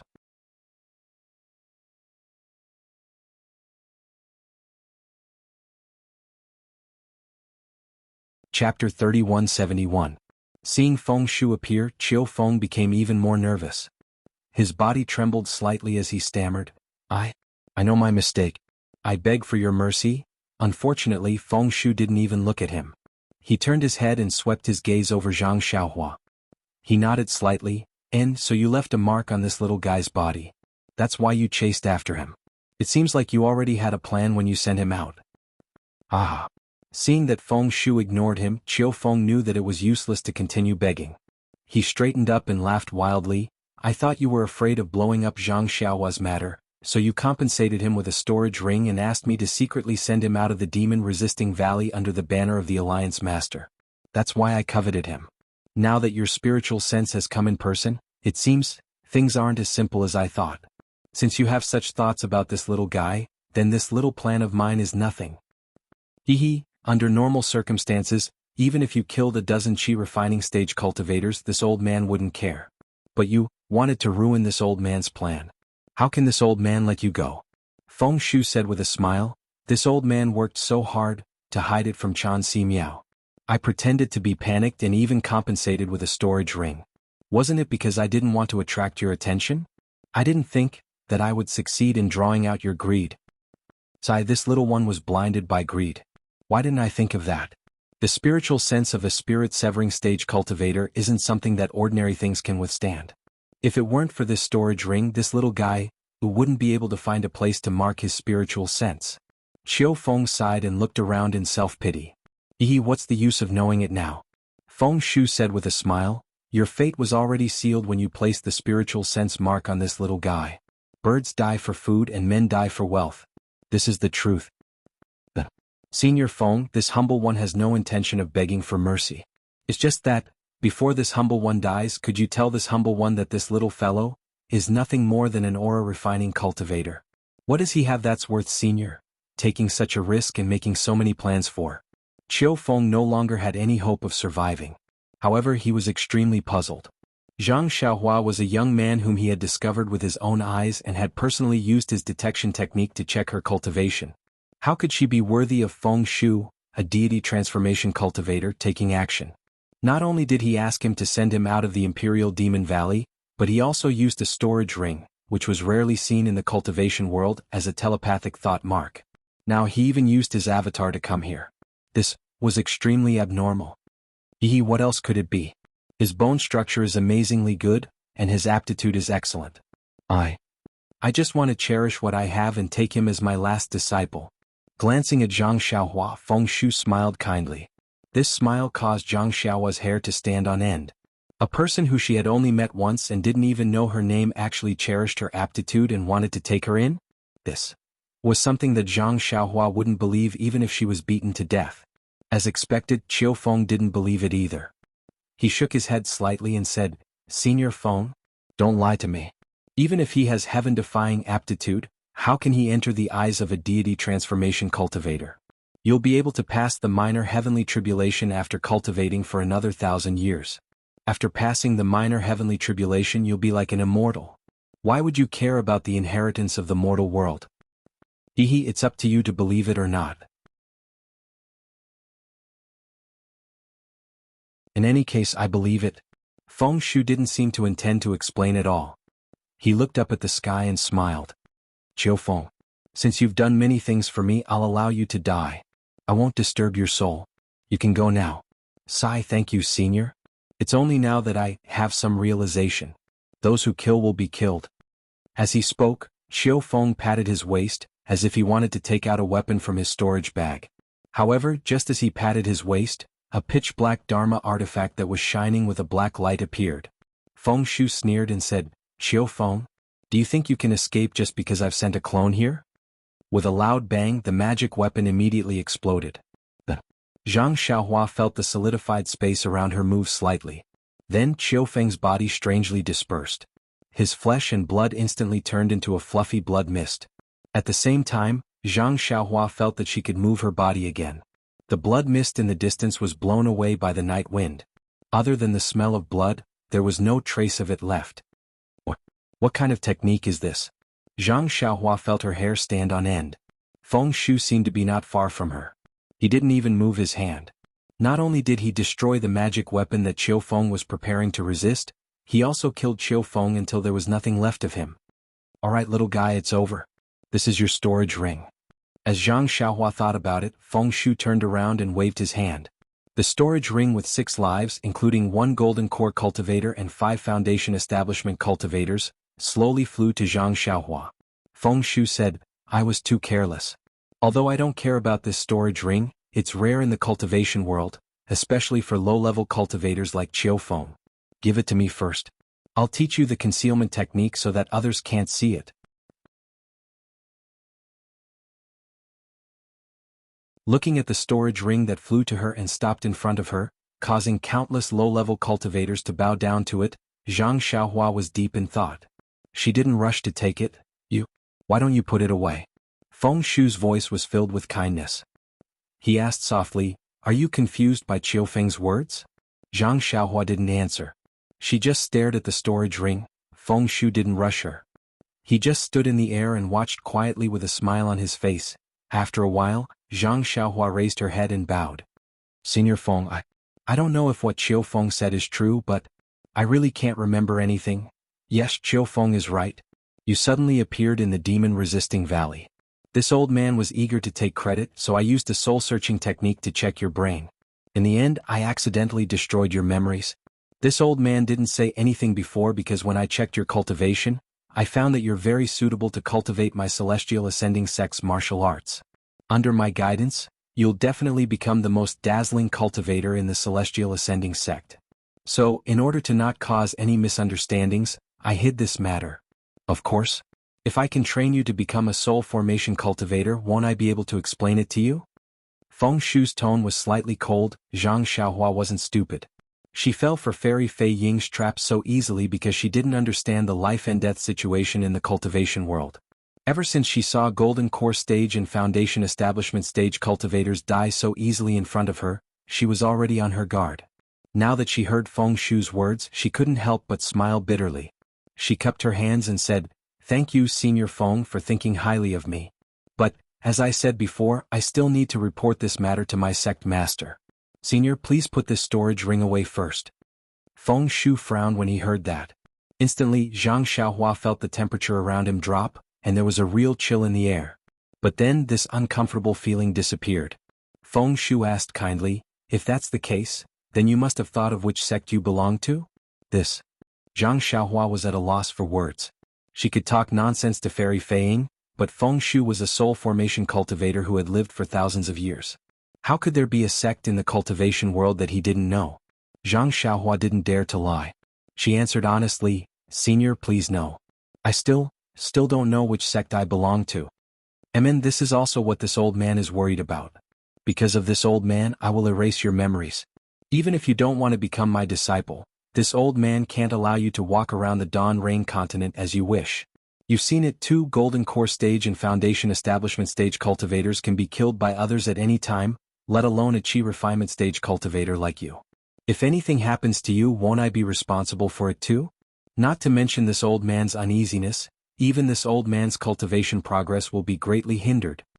Feng Shu said sincerely, If it's possible, you should go to my Immortal Ascension sect first. No matter if you become my disciple or not, you can rest there. Once I'm done with the demon-resisting valley, I'll rush back to the Immortal Ascension sect and do my best to help you recover your memory. Wait until you recover your memory, then we can make plans. What do you think? This? Zhang Xiaohua was a little moved. Feng Shu was telling the truth. She had only been awake for half a day and had already encountered so many things. Experts died one after another in front of her.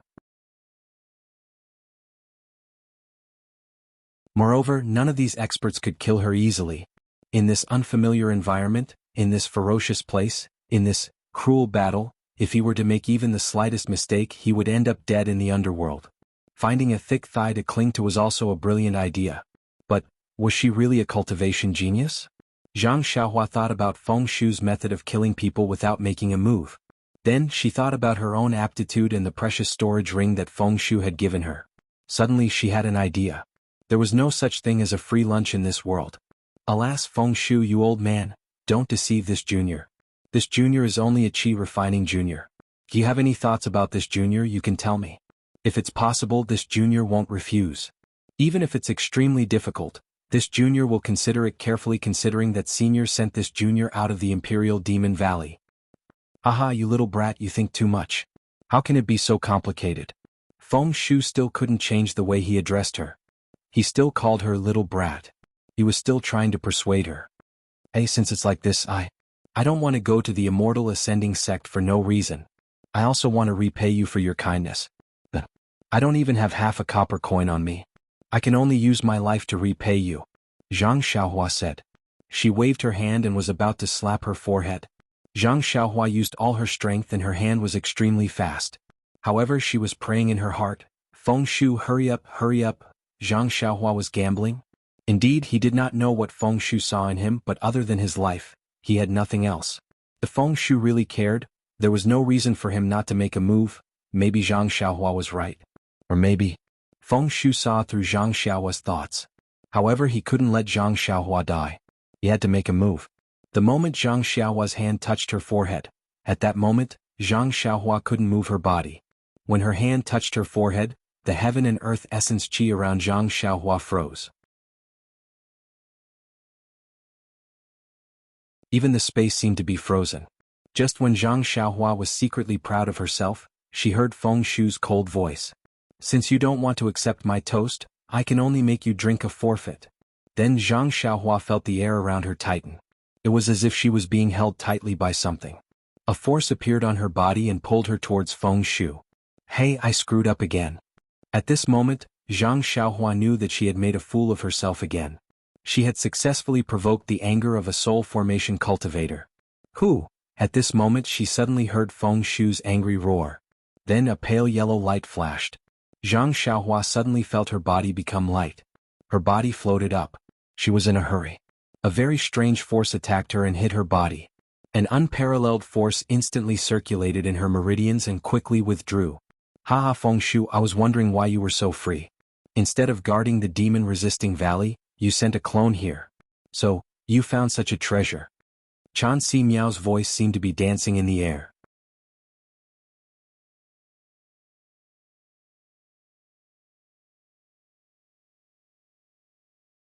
Chapter 3172. If I can listen, I will listen. If I can't, I won't listen. Xiaohua slowly walked over, his tone was still indifferent. Xiao Daoist was a bit embarrassed, as if his plan was seen through. However, he immediately regained his calmness and said with a smile, Fellow Daoist Xiao, yesterday and today, I was a bit rude, please forgive me. It's okay, Xiaohua waved his hand and said, You guys dug me out from the spirit stone, it can be considered fate. I owe you guys a favor. You don't have to worry about the Immortal Buddha Ceremony Challenge. Since the rules are set by the Temple of Tides, I only need to show up and expel the Buddhist sect from the town of Immortals. Thank you, fellow Daoist Xiao. Xiao Daoist was really happy and bowed to thank him. However, Xiao Daoist couldn't help but ask, Fellow Daoist Xiao, it's not that I don't believe you, but fellow Daoist, doesn't seem to have my Daoist magic power. I'm afraid it won't be easy to deal with those bald donkeys of the small gold temple? Of course I don't have confidence in 3 days. Xiao Hua said with a smile, If it's 10 days later, I have 70% confidence. Oh, I see. Xiao Daoist naturally understood that Xiao Hua should be injured right now. 3 days later he might not be able to recover, but 10 days later he should be able to see results. Then I'll have to trouble fellow Taoist Xiao. Xiao Taoist said sincerely. And no need to be polite. First, we are all Taoist disciples, and second, you and I are both surnamed Xiao. If I don't help you, who else can I help? Xiao Hua nodded and said. Xiao Taoist heard and immediately blushed. He hurriedly said, "Oh right, I surname is Xiao Jian. I didn't tell you my surname yesterday, I've made a fool of myself." He. Xiao Hua smiled faintly and didn't say much. Master. Yuanya looked at Xiao Hua and hurriedly said, Master has already agreed to let me become your disciple. When did I agree to accept you as my disciple? Xiao Hua's face became cold. He waved his hand and said, You are already old, how can you still cultivate? If I accept you as my disciple, wouldn't it ruin my reputation? Yes, Master. Yuanya didn't get angry and replied. Fellow Taoist Xiao. Xiao Jian hurriedly, Yes, aptitude. If he didn't have a mortal fate and couldn't enter my Taoist sect when he was young, how could he be in this situation? Fellow Taoist, please, take pity on Jia. Even if you can't accept him as your disciple, you must teach him a few divine abilities so that he can survive. Oh, what do you mean? Xiao Hua was somewhat puzzled. You don't know? Xiao Jian looked at Yuanya, who was equally confused, and explained, Yuanya actually didn't follow me since he was young. He this mattered, this afternoon. Xiao was lost take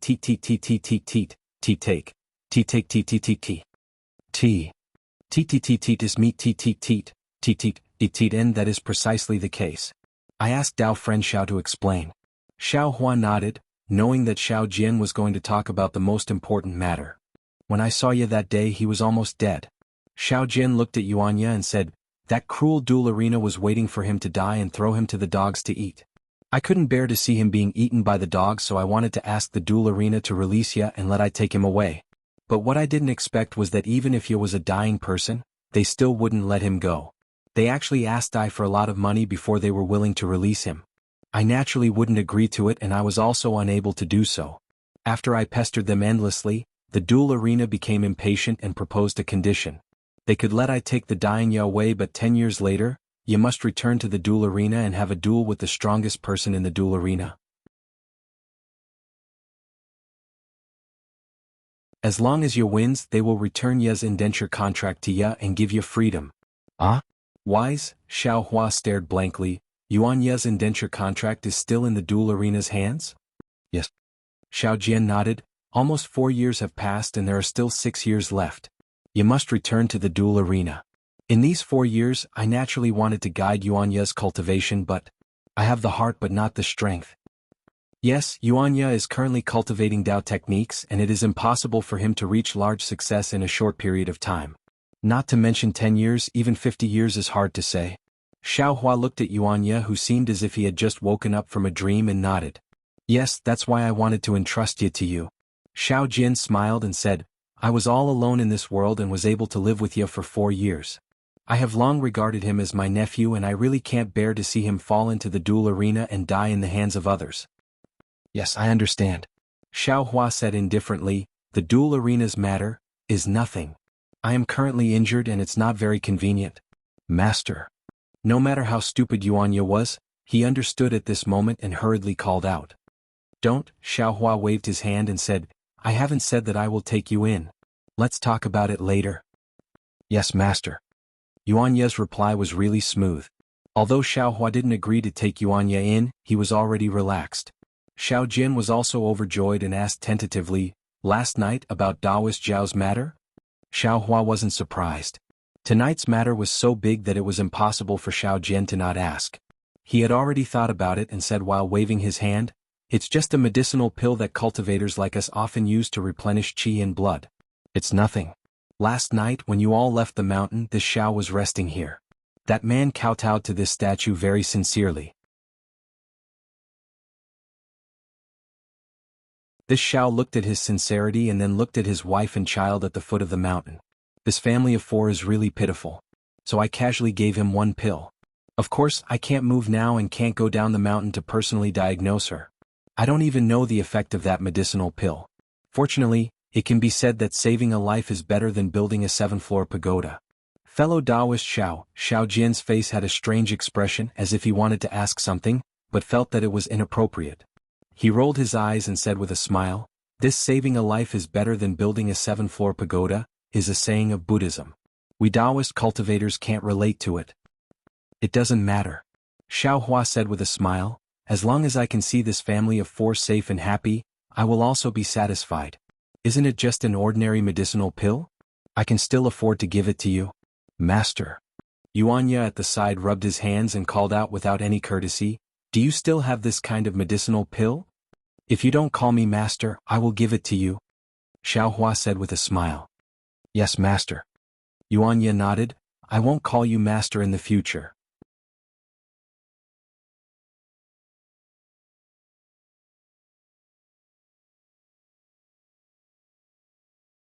Chapter 3173.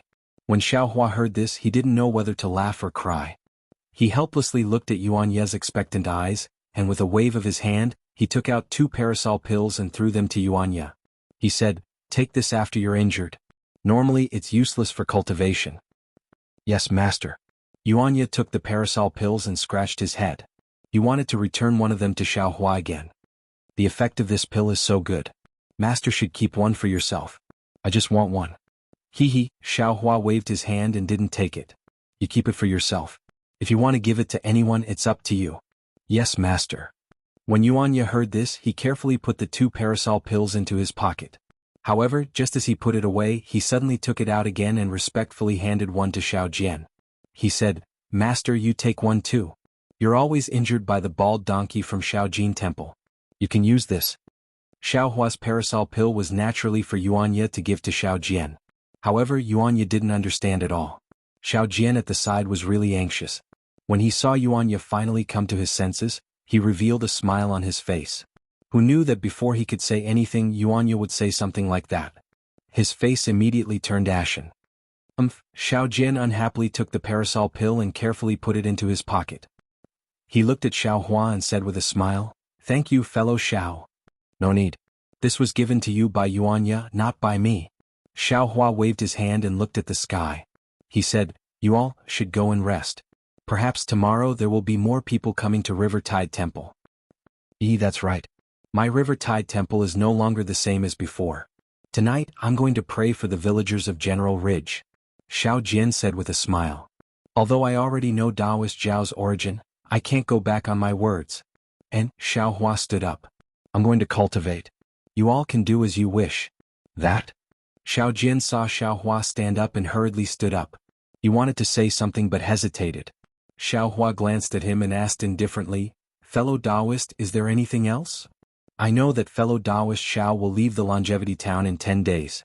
In these 10 days, if there is a sincere person who comes to my River Tide Temple to pay respects to Taoist Xiao, would Taoist Xiao be willing to help?" Xiao Jian hurriedly asked, "The most important thing is that if fellow Taoist Xiao is willing to help, I will be able to gather enough money to renovate the statue of Taoist Xiao in the River Tide Temple. It will also bring glory to my Taoist sect. Let's leave it to fate." Xiao Hua smiled and slowly walked out of the main hall. "I'm just an ordinary cultivator, not a Taoist who can reach the heavens. Many thanks, fellow Taoist Xiao." Xiao Jian was overjoyed and bowed in greeting. He believed that with his silver tongue and Xiao Hua's occasional methods, the incense offerings of Jianghu Temple would definitely surpass Shaojin Temple. However, this thought only lasted for a moment, and he immediately laughed involuntarily. With Xiao Hua's help, how could the Taoist school be defeated in the challenge 10 days later? After 10 days, Shaojin Temple will no longer exist in Longevity Town. It doesn't matter if the Jianghu Temple doesn't have any incense offerings. "Alright, fellow Taoist Xiao." Seeing Xiao Hua walk out of the main hall, Xiao Jian suddenly thought of something and hurriedly said, "Oh, is there anything else?" Xiao Hua stopped and asked curiously, "That? I know that fellow Taoist is an expert." Xiao Jian rubbed his hands and asked embarrassedly, "But I don't have confidence in my heart, so I want to ask, fellow Taoist cultivation is, what level is it in the first grade of essence energy?" "First grade of essence energy? What level?" Xiao Hua stared blankly.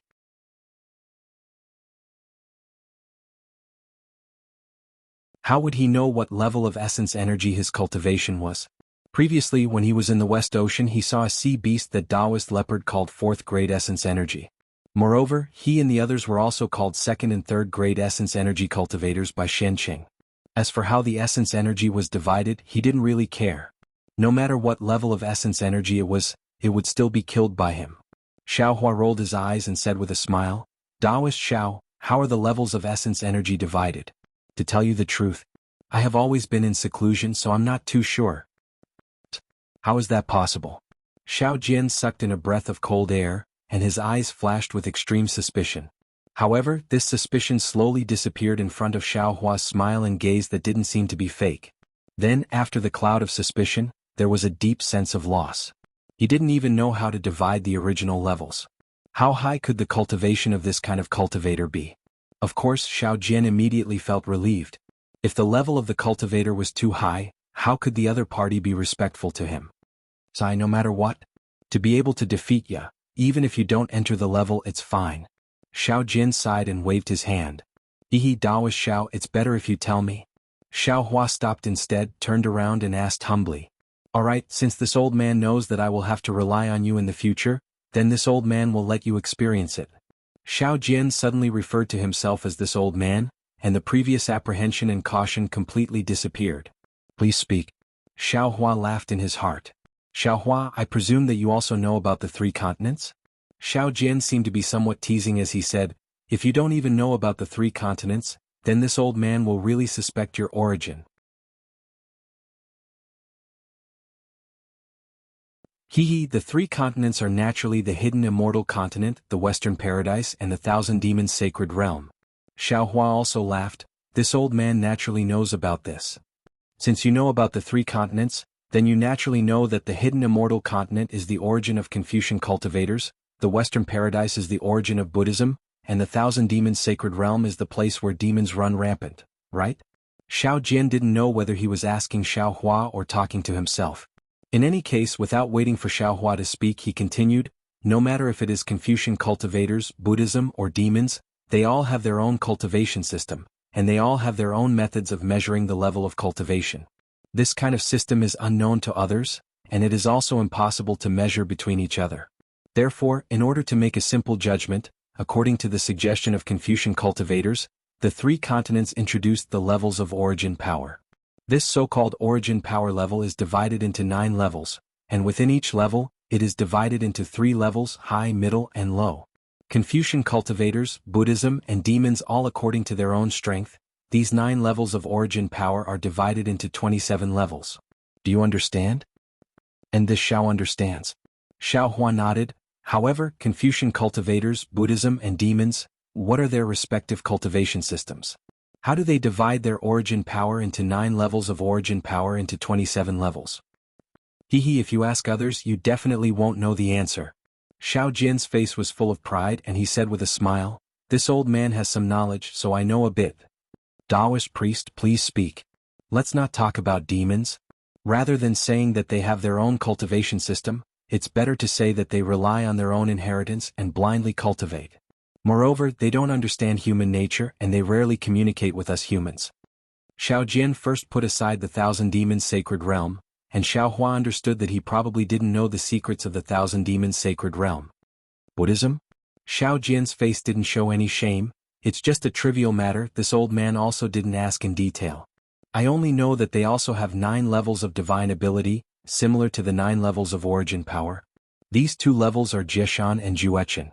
Jieshan corresponds to the first level of origin power, and Juechen corresponds to the second level of origin power." "Then what's after that?" Xiao Hua very naturally asked. "Didn't this old man already say? Buddhism and my Taoism are mortal enemies. This old man feels disgusted when seeing baldies, so why would I ask more?" Xiao Jian waved his hand and said, "Let's not talk about the disgusting Buddhism, let this old man talk about Confucian cultivators." "Alright." Xiao Hua didn't know whether to laugh or cry and could only nod. "But..." Xiao Hua couldn't help but count with his fingers and said with a smile, "It seems that this Confucian cultivator's realm isn't 9th level?" "More or less." Xiao Jian waved his hand and said, "This old man is also not a Confucian cultivator, knowing this much is already not bad. What else do you want?" That's true." Xiao Hua smiled. He saw that Xiao Jian directly used scholar and scholar to correspond to the 9th level of origin power, and didn't use refining essence into qi, refining qi into spirit, refining spirit into emptiness, refining emptiness into emptiness, and refining emptiness into emptiness. He already knew that this method of classifying origin power was only a measure of strength, and actually didn't have much relation to the realm, and Xiao Jian also didn't know the specific cultivation realms of Confucian cultivators. Then, what about my Taoism's cultivation realms?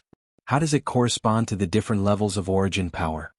Xiao Hua knew that Xiao Jian definitely knew the most about Taoism's cultivation realms. And you also know that my Taoism's cultivation realms are more divided into foundation establishment, enlightened. Xiao Jian had just opened his mouth when Xiao Hua was greatly surprised and shouted, "What? Foundation establishment is the most basic realm?" What? Xiao Jian raised his eyebrows and said puzzledly, "In your family's cultivation technique, foundation establishment isn't the basic cultivation realm?" Who? Xiao Hua took a deep breath and said with a smile, "Taoist priest, please tell me I was a bit reckless." Xiao Jian glanced at Xiao Hua and said again, "After enlightened is fusion, heart-stirring, soul solitude, gold core, nascent soul, out-of-body, spirit-severing unity, tribulation passing, and Mahayana." Oh. Xiao Hua heard the familiar words gold core, nascent soul, and even spirit-severing and became pensive in his heart. Xiao Jian continued, "My Taoism's foundation establishment, enlightened, and fusion correspond to the lower, middle, and upper levels of the first level of origin power. Heart-stirring and soul solitude correspond to the second level of origin power. Gold core, nascent soul, out-of-body, spirit-severing unity, tribulation passing, and Mahayana correspond to the other levels of origin power from the 3rd level to the 9th level." Oh, so that's how it is. Xiao Hua understood, but he still asked cautiously, "Taoist priest Xiao, when true qi transforms into true essence, and true essence condenses in the dantian to form a core, what realm is that?" Hearing Xiao Hua's question, Taoist priest Xiao became even more discouraged and said almost unhappily, "I don't have any cultivation, how would I know this? Could it be, you've already formed a core?" Fellow Taoist Xiao, sometimes, it's better not bite off more than you can chew.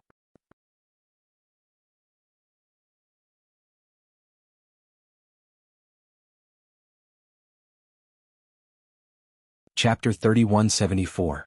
Zhang Xiaohua's heart was greatly shaken. Who else could it be? Wasn't it the last deity transformation cultivator that Zhang Xiaohua hadn't encountered after coming to this Xiaoyu continent, Xian Lesex Chan Si Miao? Zhang Xiaohua steadied herself and looked over. She saw that not far from Feng Shu, there was also a faint illusory figure looking at her with eyes full of pleasant surprise. Zhang Xiaohua was greatly surprised. She really couldn't imagine. How did she suddenly become a treasure that everyone wanted to snatch? Chan Si Miao, what's the meaning of this? This thing was first encountered by this old man, and it was also this old man who made the first move. You don't have any reason, yet you also want to get involved? Feng Shu sneered. Thing?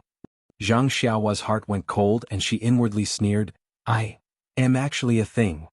What's wrong? Feng Shu, you're not happy? I was wondering why you repeatedly prevented me from investigating this little thing's meridians in the demon-resisting valley.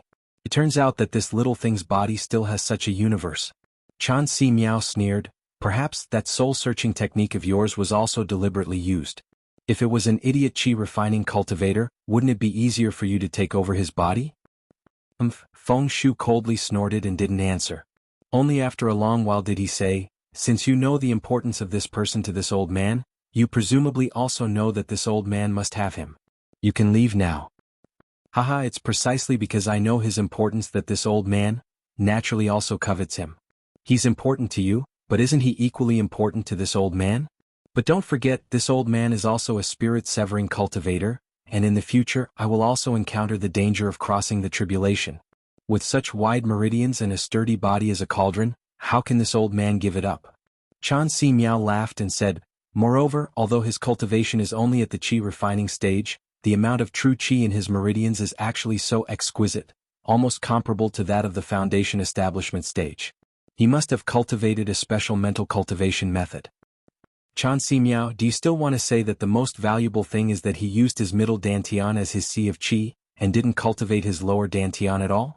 For you and me, as long as we seize his body on one hand, it's easy to cultivate our sex martial arts in his lower dantian, without any conflicts with other martial arts. On the other hand, we can use this thing's middle dantian to cultivate others' middle dantian to cultivate another dantian, and it won't have any conflicts with other martial arts. On the other hand, we can use this thing's middle dantian to cultivate. Meow, Chan Si Meow said. Chan Si Meow clapped his hands and said, the most valuable thing is that this person's physical body is innately tough. Not only does he not have to worry about the thunder tribulation in the future, but he also doesn't have to endure the intense pain when he takes over the body. His original body's divine sense won't deteriorate too much. When the two of them spoke, they didn't use telepathy, and they didn't hide it from Zhang Xiaohua. These words entered Zhang Xiaohua's ears, and Zhang Xiaohua was dumbfounded. He really couldn't imagine that he actually had so many benefits on his body. It was as if he was tailor-made for others to seize his body. Feng Shu, tell me this is a good thing that this old man has never seen before. This old man can let go? Chan Si Meow said with a cold smile. Chan Si Meow, do you think this old man can let go? Feng Shu took a step forward and released his aura, closing in on Chan Si Meow. This old man is also a spirit-severing cultivator. Feng Shu, do you think you can do it? Chan Si Meow also raised his leg, and the two's auras collided, stirring up the surrounding heaven-earth yuan qi like a huge wave in the sea. A hurricane rose from between the two of them, howling and blowing in all directions. Zhang Xiaohua, who was standing at the side, was like Xiaohua in water, floating up and down a few times before floating into the distance. Sigh. Seeing this, Feng Shu waved his hand, and the hurricane disappeared without a trace. Then Zhang Xiaohua felt another wave of dizziness, and the entire night sky turned upside down. When Zhang Xiaohua regained his senses, he was no longer in midair. Instead, he was in a gray area. The storage ring floated quietly beside him, and there was also a bag of dirt and a strange Dharma artifact at his feet. Zhang Xiaohua recognized that Dharma artifact. It was Qiufeng's, and that bag had fallen from Qiufeng's mountain when he was killed. Looking up, Feng Shu and Chan Si Meow were still standing in midair. Feng Shu smiled and said, Chan Si Meow, you're quite brave. You actually didn't escape and followed this old man here. What's there to leave for? This old man is the same as you. We're both spirit-severing cultivators. Even if you kill this old man, my main body is still here.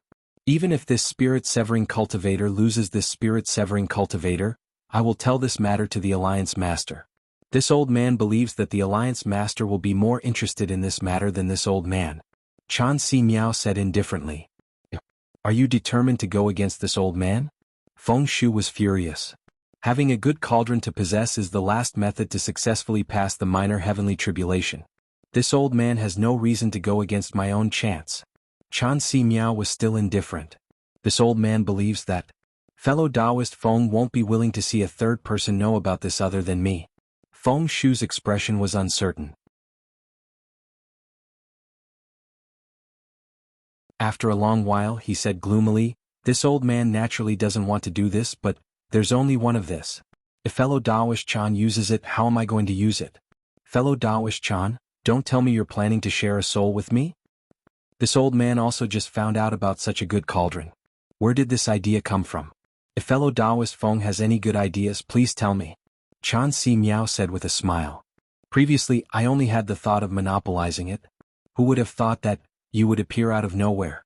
Feng Shu sneered and looked at Zhang Xiaohua, who was standing on the ground with an ashen face. He said, also, fellow Taoist Chan, you didn't know the gravity of the situation from the start. You exposed my plans.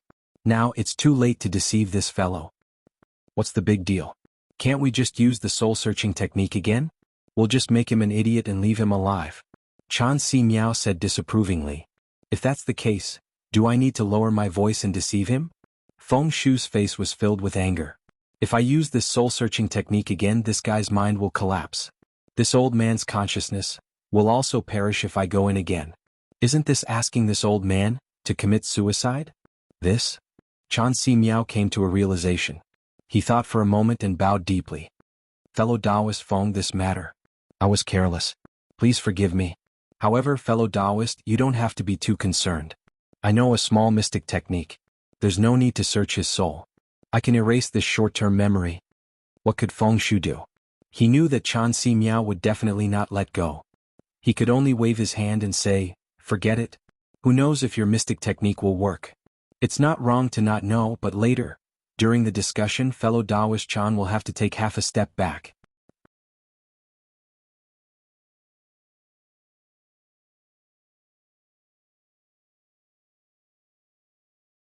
Chapter 3175. Hehe Taoist Priest Xiao. Xiao Hua laughed. A straightforward person doesn't resort to insinuations.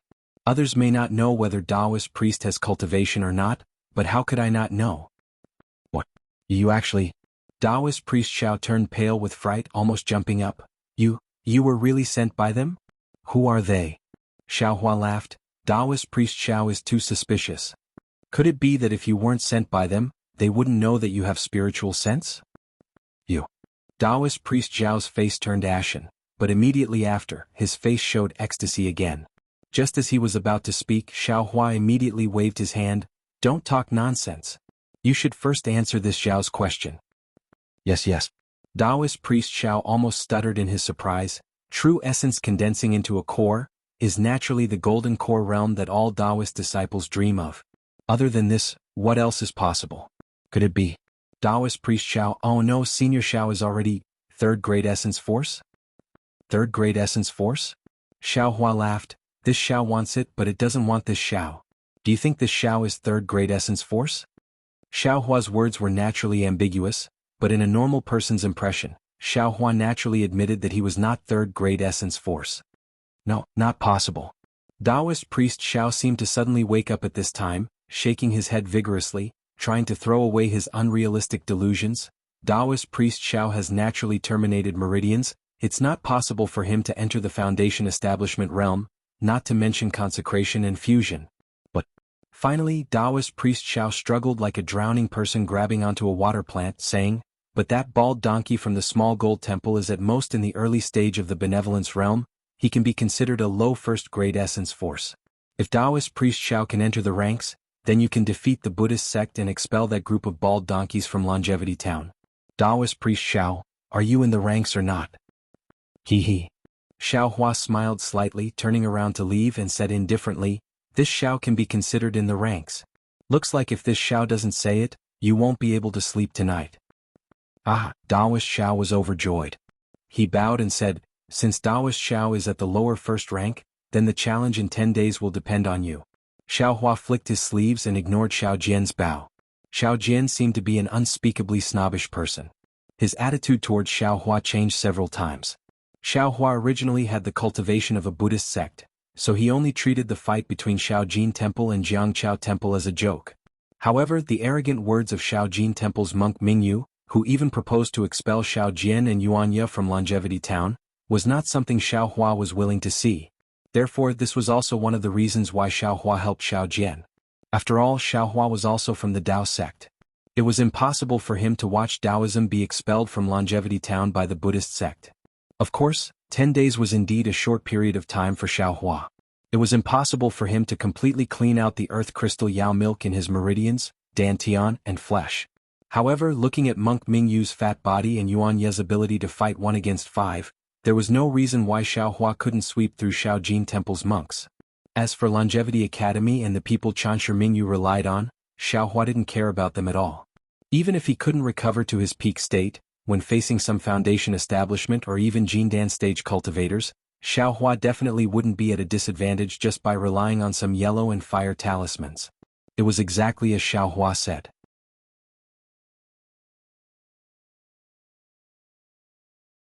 He indeed had the cultivation of a 4th-rank origin energy, but right now, his meridians and flesh were filled with earth crystal Yao milk. He couldn't use any divine abilities, so he really was just in the ranks. The 3 lonely and helpless Taoist cultivators of Jianghu Temple saw the light and were filled with hope for their future. One closed his eyes and meditated, one meditated and prayed for blessings, and one even laid down on the branch of a banyan tree, looking up at the stars in the night sky. It was unknown what he was thinking. Less than 5 li north of Longevity Town, there was a hill several li in size.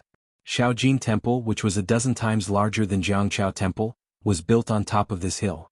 At this moment, inside Shaojin Temple, the rhythmic sound of a wooden fish in the main hall was heard along with the loud and clear sound of a bell. The fat monk Mingyu, who was wearing a bright kasaya, put down the small wooden mallet in his hand.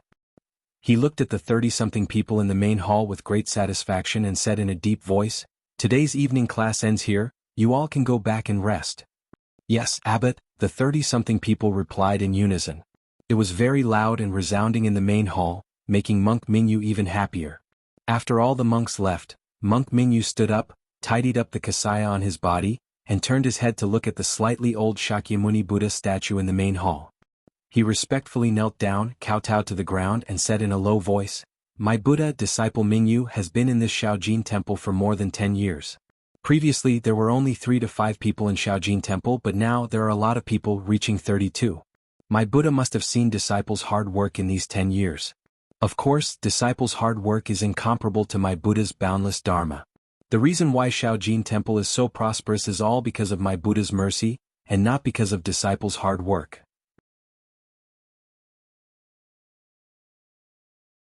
Disciple is willing to take root in Longevity Town's Shaojin temple, in this corner of hidden immortal continent, to plant my Buddha's mercy deep into the hearts of mortals, to let them know, in this world there is only Buddha, only Nirvana is their best home. Only by devoutly worshipping my Buddha, can they get rid of evil, can they cut off evil. Amitabha. After that, Monk Mingyu softly muttered for a long time, kowtowed again, and respectfully retreated from the main hall. After Monk Mingyu returned to the abbot's meditation room, he changed his kasaya into a white monk robe. Ping-pong. Someone knocked on the door of the meditation room. "Who is it?" Monk Mingyu frowned, feeling somewhat displeased. "Senior brother Mingyu, it's disciple Ming Fa."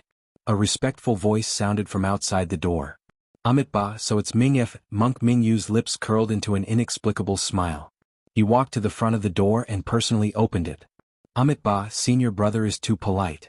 The one standing outside the door was the monk who followed behind Monk Mingyu in the afternoon. At this moment, he had a smile on his face and his palms were clasped together as he said respectfully, "You only need to say the word and disciple will enter. Why do you need to personally open the door?" "Junior brother Ming Fa, for you to come so late, there must be something extremely important."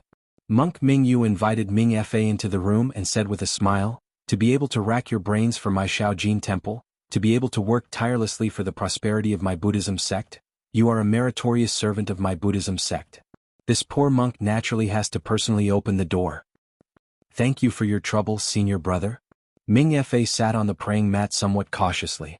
Monk Mingyu personally held the pot, poured a cup of tea and then asked with a smile, "May I know what is the matter, junior brother?"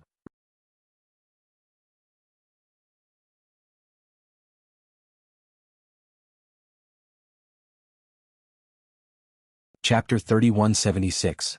Reporting to Senior Brother. Mingfa picked up the tea, took a sip and said, "Actually, it's nothing important. It's just that after finishing my homework, I returned to my room and thought of the challenge at the Temple of the River and Tide on the 10th day. I couldn't help but think of the situation 10 years ago when you came to the Shaojin Temple alone with a warning letter. Then I thought of the prosperity of the Shaojin Temple in the past 10 years. Now, even the Longevity Academy doesn't dare to look down on the Shaojin Temple. They took the initiative to exchange pointers with the Shaojin Temple on the day of the Immortal and Buddha ceremony. This was something I didn't even dare to think about 10 years ago. Amitabha, when I think of this, I can't sit still in my room. The development of the Shaojin Temple these years is all due to Senior Brother Abbot's contribution. Therefore, I came here to thank Senior Brother Abbot for the effort you put in for the Shaojin Temple." Amitabha, Mingfa's words obviously had a faint flattery, but in Zen Master Mingyu's ears, it was very pleasing to the ear. Zen Master Mingyu unconsciously chanted the name of Buddha and smiled. Junior Martial Brother Mingfa really knows this poor monk's heart. Just now, this poor monk was talking about the development of my Shaojin temple in the past 10 years in front of Buddha. I talked about how when this poor monk first came to Shaojin temple, there were only 2 junior martial brothers, Mingfa and Mingchan. I didn't expect junior brother to also be so emotional. It seems that our cultivation is still lacking. This heart of a dry well realm is still very far away. Amitabha, my Buddha is merciful. Please forgive me for my unstable state of mind. Ming Fa hurriedly put his palms together and said very sincerely, Junior brother Ming Fa, if Buddha sees that the small gold temple has become so prosperous in our hands, I'm afraid he won't punish you." Zen Master Mingyu immediately curled his lips and said with a smile, "For the Shaojin temple, for the Buddhism sect, I'm willing to accept Buddha's punishment. Ming Fa also said. Junior brother, please have some tea. Zen Master Ming Yu raised his cup and took a sip himself. He looked at the night sky outside the Zen door and sighed. Junior brother is right. Although we are Buddhists, we should have a pure heart and few desires. We should serve Buddha wholeheartedly. But in the end we are just ordinary people. After all, we still have this stinky body. Seeing the Shaojin temple being so prosperous, how could we not be happy? How could he not be proud? Back then, when this old monk came to Small Gold Temple, the first person I paid my respects to was Immortal Academy's Zhu Junfeng. Although that Confucian Dean Zhu was very courteous to this old monk could tell from his disdainful gaze that he was rejecting my Buddhist sect. Yes, Senior Brother Abbot is right. In the 3 continents, other than the Western Paradise, which is the pure land of my Buddhist sect, the hidden immortal continent and the 1,000 demons sacred realm are not places that my Buddhist light shines upon. Within the 1,000 demons sacred territory, who knows how many disciples who are willing to sacrifice themselves for the development of our Buddhist sect have been buried in the mouths of demons. On the hidden immortal continent, there is the resistance of Confucian cultivators. The spread of our Buddhist sect's dharma has also been greatly hindered. We disciples of the Buddhist sect have a long way to go. Ming Fa nodded his head in agreement. That's right, Junior Brother Ming Fa. This is the voice of millions of Buddhist sect disciples. We are not afraid of blood and tears, we are not afraid of difficulties. We just want to illuminate the entire 3 continents with Buddhist light. Zen Master Ming Yu's face showed a trace of redness, his eyes also flashed with fanaticism. Unfortunately, Ming Fa slightly clenched his teeth. The matters of this world are a test for us Buddhist disciples. In this small immortal town, not only does Immortal Academy have Ruo Tong Long tightly protecting their sphere of influence, even Taoism has revived from the ashes. A long time ago declined River Tide Temple, a wandering Taoist dares to go against my Small Gold Temple, challenging the dignity of my Buddhist sect. I won't hide it from Junior Brother. Zen Master Ming Yu said with a smile. Back then when this old monk saw that Taoist surnamed Zhao's face, I looked down on him from the bottom of my heart. What the hell, a scoundrel wants to challenge my Small Gold Temple in Immortal Town? Who does he think he is? Indeed, Ming Fa said with a smile, I remember the first time this old monk saw that so-called Taoist Zhao, he was no different from a beggar. However, this beggar-like person actually went against my Small Gold Temple in all aspects. Zen Master Ming Yu said with a sigh, if not for the fact that this River Tide Temple doesn't have many Taoist disciples, perhaps in these 3 to 4 years, that River Tide Temple really could catch up to my Small Gold Temple. This can't help but make me think of our Small Gold Temple back then. At that time, in Zhu Junfeng's eyes, you and I probably weren't much different from this Taoist Zhao, right? How could it be that simple? My Buddhist sect's dharma is boundless. What does his Taoist sect have? It's nothing more than some tricks. It's fine to deceive ordinary people, but in front of us, it's just a joke. I believe that Immortal Academy knows all of this. The problem is, Zen Master Ming Yu smiled bitterly, my Small Gold Temple is entangled with River Tide Temple. So many years of pure reputation will turn into flowing water. Even if I can't see River Tide Temple clearly, how will the secular people of Immortal Town view my Small Gold Temple? In the past, they compared Small Gold Temple to Immortal Academy, but now? They want to compare Small Gold Temple and River Tide Temple on the same level. At this point, Zen Master Ming Yu said with some disappointment, I originally didn't want to say this. Yesterday Minister Lu didn't even invite my Small Gold Temple's monks, so why did Ming Fa Shidi insist on bringing a few disciples to Minister Lu's home? Although Minister Lu didn't want to embarrass Small Gold Temple, so he gave half of the ritual to you. But can't you use your brain to think? How can my Buddhist sect's ritual be compared to Taoists? How can they be compared? Yes. Ming Fa's face showed some disapproval, but he still lowered his head and agreed. The most terrible thing is, Zen Master Ming Yu didn't stop talking and continued to reprimand, after the ritual, you actually had a conflict with River Tide Temple. You and your group of close to 10 people against River Tide Temple's 2 people. If others knew, it would be strange if my Small Gold Temple wasn't laughed to death. Senior Abbot, I know I was wrong. Ming Fa had no choice but to lower his head and explain, it wasn't that I insisted on going to Minister Lu's home to fight with River Tide Temple for the ritual.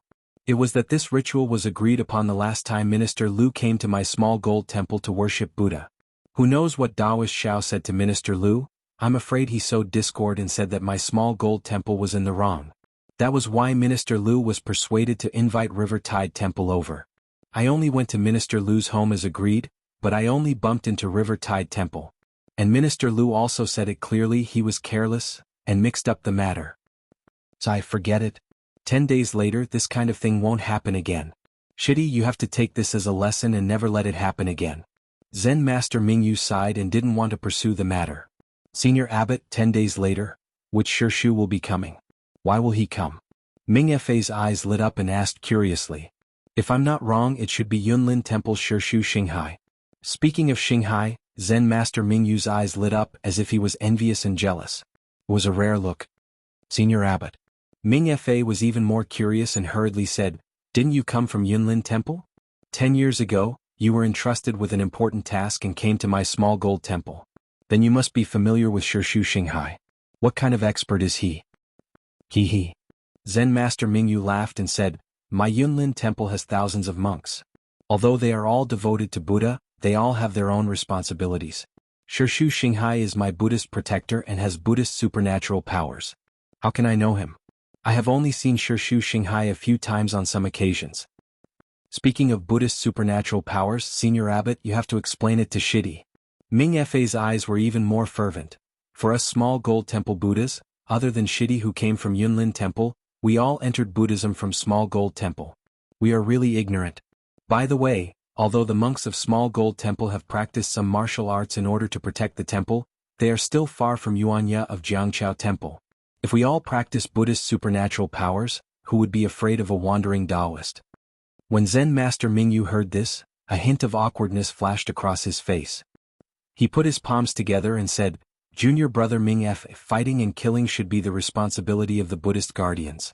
We only need to spread the Buddhist Dharma and teach the ordinary people to be good. Senior brother. Ming Fa smiled bitterly, the problem is that our small gold temple doesn't have a protector. If we had one, would we still be afraid of Yuanya of Jianghu Temple? Even if there was that old Taoist and that young Taoist who just appeared today, I don't think we need to be afraid. Speaking of this, Ming Fa said with some hatred, I think that Taoist Xiao wants to get back last night's embarrassment, so he challenged our small gold temple in public. He thinks that we can't deal with Yuanya alone. He wants to laugh at our small gold temple. He really didn't expect that Senior Brother Abbot would take advantage of the situation to propose a competition in 10 days. He even proposed that whoever loses would leave Longevity Town, forcing him to a dead end. He lifted a rock and smashed it on his own foot. How can we compare to Martial Uncle Xinghai's cultivation? Amit Ba. Zen Master Mingyu chanted, I was also stunned by Taoist Zhao's anger this afternoon and lost my cool. That's why I proposed that bet. Actually, now that I think about it, Taoist Xiao came later. His existence doesn't matter at all. Whether he is here or not, Jianghu Temple is still a broken Taoist temple. On the contrary, our small gold temple is in a disadvantageous position. If Martial Uncle Xinghai didn't come and it was someone else, there might really be a problem. Then what should we do? Ming Fa was also shocked and said anxiously. Zen Master Mingyu smiled. Of course, then again, even if Martial Uncle Xinghai didn't come, Yunlin Temple will send a martial uncle of the Transcendence Realm. That Yuanya is definitely not his opponent. You and I can rest assured.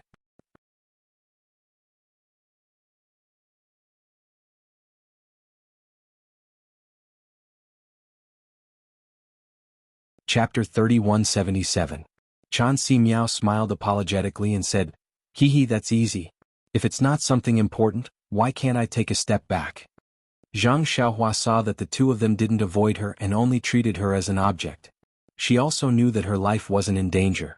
Zhang Xiaohua sat on the ground and stared straight at Qiu Feng's magic tool. She didn't know what he was thinking. After a while, Feng Shu said, How about this, fellow Taoist Chan? I have an idea, but I don't know if it's suitable. Feng Shu, please tell me. I'm all ears. Yes, this cauldron is the last resort for us to get through the heavenly tribulation. If we all get through the heavenly tribulation safely, we won't need this cauldron. So, I was thinking, instead of fighting over this cauldron now, why don't we put it away first? Chan Si Miao's eyes lit up and he nodded. That's right. We're only in the middle stage of the soul formation stage. There's still some time before we pass the minor tribulation. Why should we fight to the death now? Why don't we use it when we pass the minor tribulation in the future? Also, if fellow Daoist Chan successfully passes the tribulation, we won't have to fight over it, right? Feng Shu flattered him. Hehe, thank you for your kind words. Chan Si Miao smiled and said, also, although our cultivation levels are similar, we won't pass the tribulation at the same time. How about this? Let's make an agreement. Whoever passes the tribulation first gets to use the cauldron first. If the person who passes the tribulation first succeeds, the cauldron will be given to the person who passes the tribulation later. What do you think? Very good. I like it.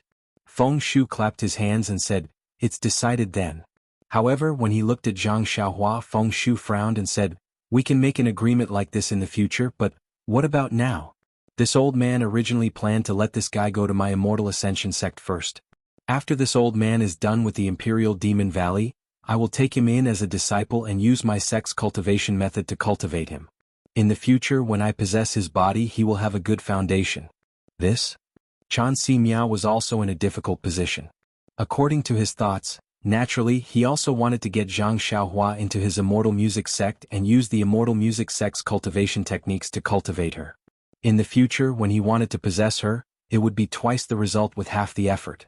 Of course, at this moment, it didn't matter who took Zhang Xiaohua. Zhang Xiaohua was doomed, but how could they let the other party take her?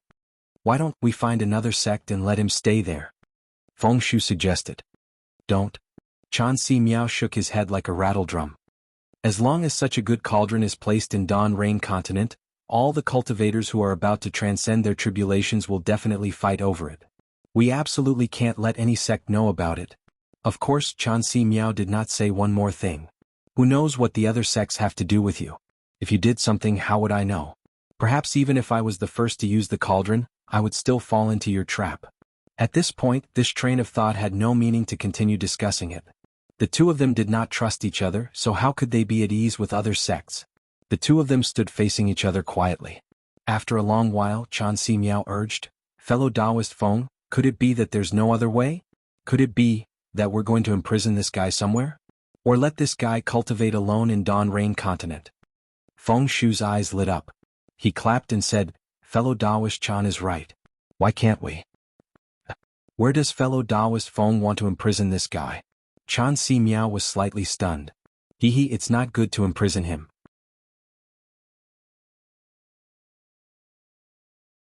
After all, this cauldron is someone we want to possess in the future. Imprison him for a long time will be detrimental to our future development. Fellow Daoist Feng, don't tell me you're going to throw him to Dawn Rain Continent. Chan Si Miao said in disbelief. If he's discovered by others, how can we still have a chance?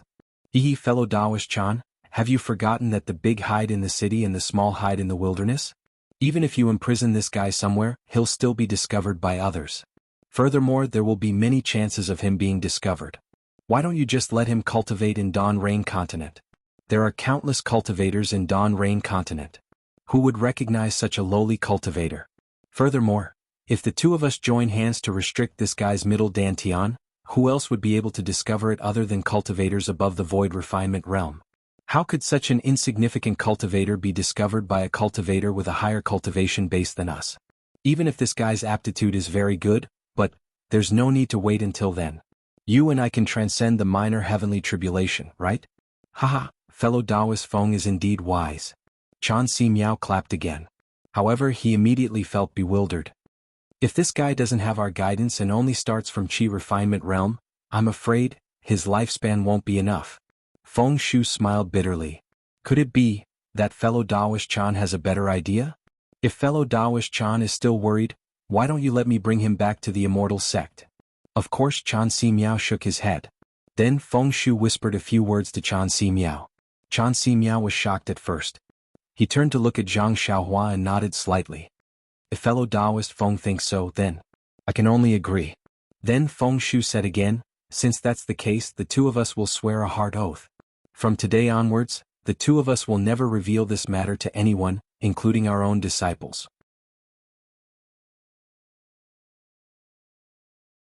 Furthermore, no disciple of the Immortal Ascension sect or the Immortal Music sect can give this guy any guidance. Wherever this guy goes, where he lives, whether he cultivates or not, it has nothing to do with us. Yes, that means that before we transcend the minor heavenly tribulation, we are absolutely forbidden to have any contact with this guy. Only when one of us transcends the heavenly tribulation can we appear together to capture this guy. Yes, if you and I want to do anything to this guy, we must discuss it with the other party. Only when both of us agree and both of us are present at the same time can we do anything. Also, if this guy is discovered by others, we must take action at the same time, to cover up this matter. No matter what method we use, we must kill that guy. But, what if it's an old ghost who's transcending the heavenly tribulation? Haha, then forget it. Let's preserve our lives first. Also, what if there's any change in this guy? This is not possible, right? It's better to be safe than sorry. Fellow Taoist, let's make this clear first. Alright, if there's any change, we can investigate it. However, if one of us goes, we must inform the other. Neither of us can go looking for this bastard alone. I'll say the same thing again, this matter must not be known by others. Alright, we'll do as fellow Taoist Feng says. Seeing that the two of them were almost done discussing, Chan Si Miao thought for a moment and nodded his head in agreement. Then the two of them dripped a drop of blood and mixed it together. In front of this drop of blood, they made a heart oath and pointed at the drop of blood. The drop of blood split into two and turned into two strange runes that flew to their foreheads and disappeared. Fellow Taoist Chan, it's time for you to use your secret technique. Seeing that they had made a heart oath, Feng Shu pointed at Zhang Xiaohua and said indifferently, the memories of the past few days shouldn't be left behind. Well said. Chan Si Miao stretched out his hand and 10,000 broken fireflies flew out. Zhang Xiaohua flew into the air with the broken fireflies. In the hands of a soul formation cultivator, Zhang Xiaohua was like an ant. He had no power to fight back. The moment the broken fireflies fell on him, Zhang Xiaohua suddenly felt a kind of sadness. The sadness of being a fish on a chopping block, the sadness of being an ant. This sadness didn't decrease even as his consciousness gradually blurred. Seeing Zhang Xiaohua's ashen expression, Feng Shu wasn't surprised. He looked around and waved his hand. The storage ring flew into his hand and disappeared. The bag and strange-shaped magic tools on the ground also disappeared. Even Zhang Xiaohua's clothes were taken by Feng Shu. Then Feng Shu said to Zhang Xiaohua, "Hee little guy, I wanted you to raise him like a pig, but now I have no choice but to raise him like a sheep. Your fate was already decided when you saw us. Of course, it's not like you don't have any chances now. First, you can pray to the heavens and ask the heavens to reduce the heavenly lightning when fellow Taoist Chan and I transcend the tribulation so that we can safely transcend it. Fellow Taoist Chan and I promise you that as long as we transcend the lightning tribulation, we will immediately release you. Second, you can also cultivate diligently. As long as you transcend the tribulation before us, don't worry, we don't have to do anything. The small heavenly tribulation from the soul formation will definitely destroy this restriction." Zhang Xiaohua only listened in a daze. His eyes were straight as if there was no spirit in them. Or you can do what you did just now.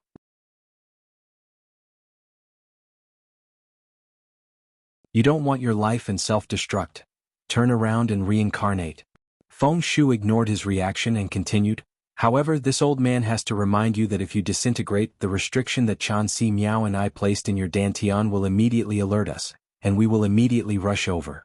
Before your corpse turns cold, we will do something else to ensure that we can use it when we go through the tribulation. Of course, this is under the condition that you know who you are and remember what happened today." Feng Shu seemed to still be saying something, but Zhang Xiaohua's consciousness was already blurred. It was as if he had fallen into a gray space. There was no possession, no furnace, no pain, no sadness. Fellow Taoist Feng. Seeing Xiaohua standing in the air with an expressionless face, Chan Si Miao smiled and said, "I was fortunate enough to not disappoint you. Now that it's time to seal it, I wonder if fellow Taoist will make a move first? Or will I make a move first?" You and I will make a move at the same time." Feng Shu smiled faintly. "Just now, I thought of something.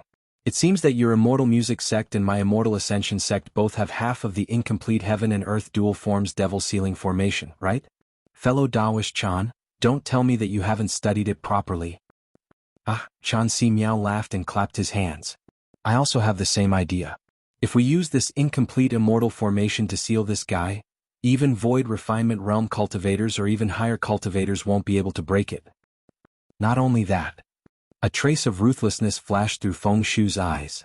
"Not only do you and I want to seal this guy's middle dantian, We also want to seal his Naiwan palace so that he can't cultivate normally. Furthermore, fellow Daoist Chan has the advantage in the middle Dantian seal while I has the advantage in the Naiwan palace seal. These two seals are connected by the heaven and earth dual forms devil sealing formation. Even if the old ghost Du Jia comes to break the seal and take over this guy's body, we will make him suffer. Alright. Let's do as fellow Daoist Feng says.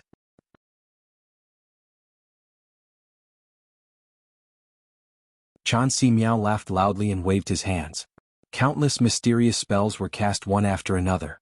Countless hurricanes rushed into his hands from 100 li in the sky and gradually drew countless white brilliance.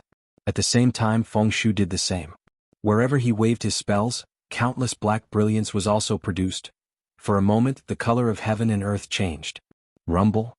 Thunder faintly appeared in the sky. It was as if the heavens were mourning for Xiaohua, who had just stepped into the dawn rain continent and hadn't seriously looked at the beautiful scenery around him. Boom. After an extremely loud sound, countless air waves rushed in all directions. Seeing the two layers of black and white seals fused together and entering Xiaohua's Naiwan palace and middle Dantian without any obstruction, Chan Si Miao and Feng Shu raised their heads and looked at each other with a dignified expression. At the same time they raised their hands. A white brilliance like a silk was drawn out from Xiaohua's middle Dantian and swam extremely slowly toward the Naiwan palace. At the same time, a black brilliance like a black line was produced in the Naiwan palace and welcomed the white silk. Even the avatars of the two spirit-severing cultivators were extremely solemn at this time. Their gazes were fixed on the black and white silk and didn't dare to be negligent. The strange thing was that the two gossamers were like ants. Every time they swam an inch, the void seemed to be about to collapse. Every time they swam an inch, the two avatars also became a bit dimmer. It seemed that at this time, even the two avatars couldn't support this immortal seal. Whoa! The moment the two gossamers touched, a mournful wail like a ghost and a howl like a wolf suddenly appeared.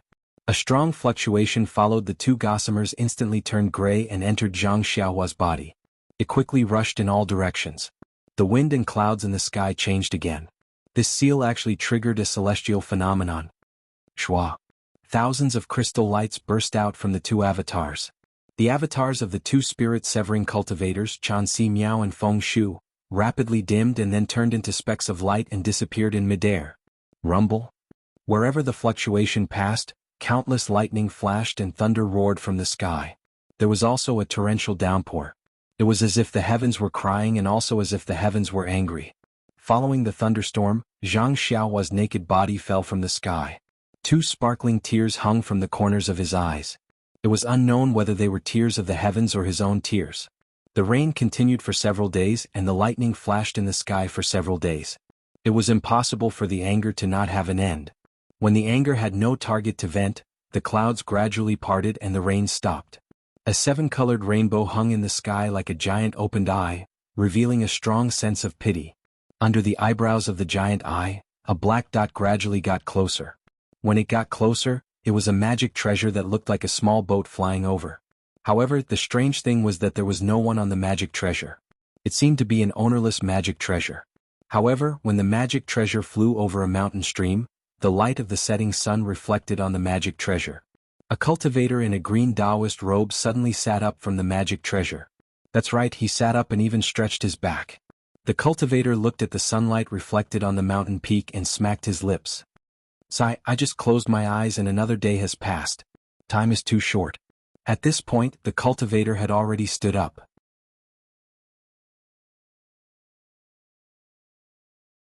He tidied his Taoist robe and muttered to himself, "This old man has been waiting outside the valley for so long, but I still haven't snatched anything good. Why did all the spirit stones in the world run into other people's pockets? Why didn't a single piece run into this Zhao storage bag? Don't tell me I have to return to Yellow Flower Ridge empty-handed again today?" The cultivator said in a bored tone as he looked around. The rain from before was really heavy, and the mountain stream was full of flowing water. The water in the stream was very muddy and it flowed everywhere. On both sides of the mountain stream, many small trees and branches were blown down by the strong wind. Many mountain rocks were also shattered by the lightning rolling down from the top of the mountain. The mountain peak was in a mess. Is this a person? A white flower suddenly appeared from the dark green leaves and was reflected in the cultivator's eyes. The cultivator cried out involuntarily. Wasn't this white flower person the sealed Zhang Xiaohua? She just rushed into the mountain stream along with the heavy rain. This person is actually still alive. The cultivator landed and immediately discovered with his divine sense. He couldn't help but frown. If she's dead, it's easy to deal with.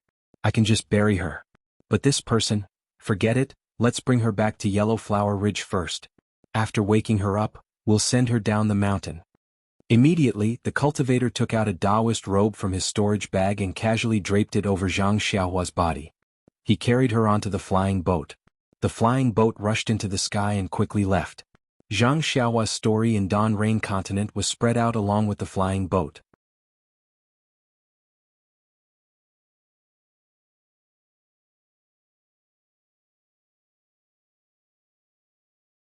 Chapter 3178.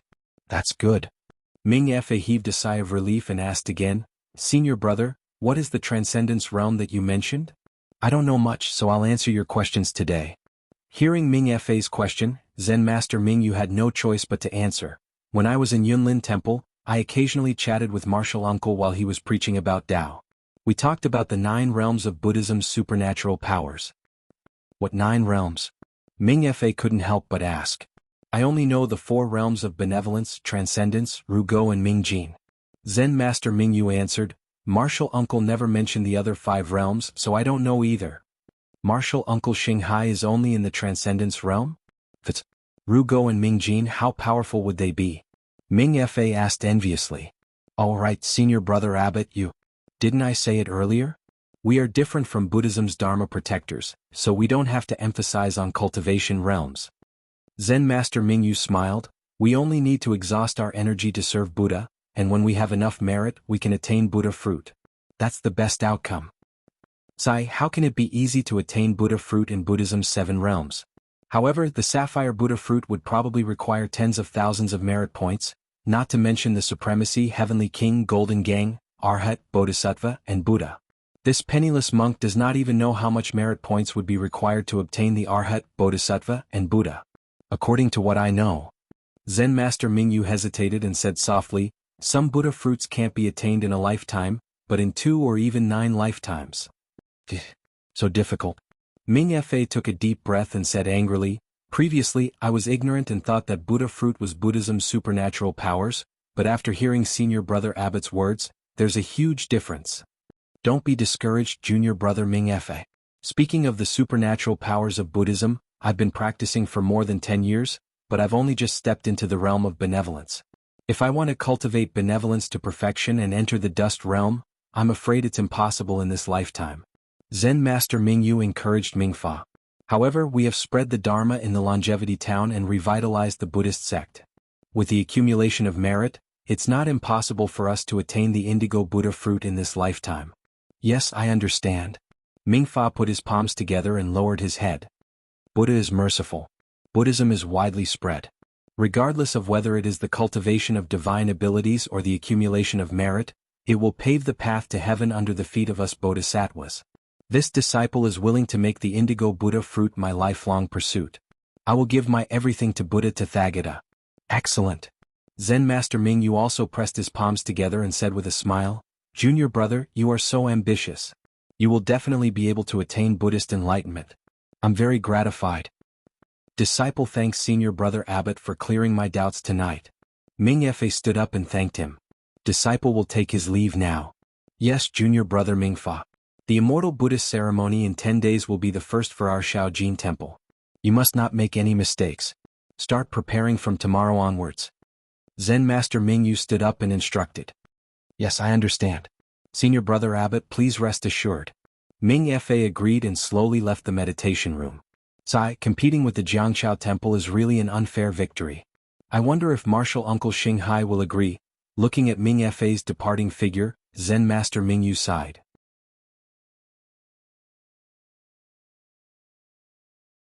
However, I don't think he will watch us get chased away by the Taoist priests of the Jianghu Temple, right? The 2 monks of the Shaojin Temple were thinking about the Buddhist challenge in 10 days and preparing for the Immortal Buddhist ceremony that was held once every 10 years. On the west side of the Longevity Town, in the Longevity Academy, which was several times larger than the Shaojin Temple, the sound of reading resounded from the academy, resonating in the night sky. Following the sound of reading, wisps of faint mist danced in the night sky. Also, traces of undetectable brilliance slowly scattered, enveloping the entire academy. Within the brilliance, in a corner of the academy beside a lush bamboo forest, a disdainful voice reprimanded from within a small and exquisite library, "Junfeng, you are a little reckless. The immortal Buddhist ceremony can be lively, but it is only held in our Longevity Academy. Why did you drag the Shaojin Temple into it? A small temple actually wants to stir up trouble in the Longevity town. Why don't you take a look at the morals of these monks?" "Ah, Mr. Tai, and you worry too much." Following this voice, another voice sounded in the library. It was Zhu Junfeng, Dean Zhu of the Longevity Academy.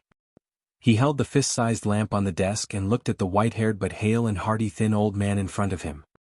He smiled and said, "I just happened to be returning from a walk outside the town with a group of scholars.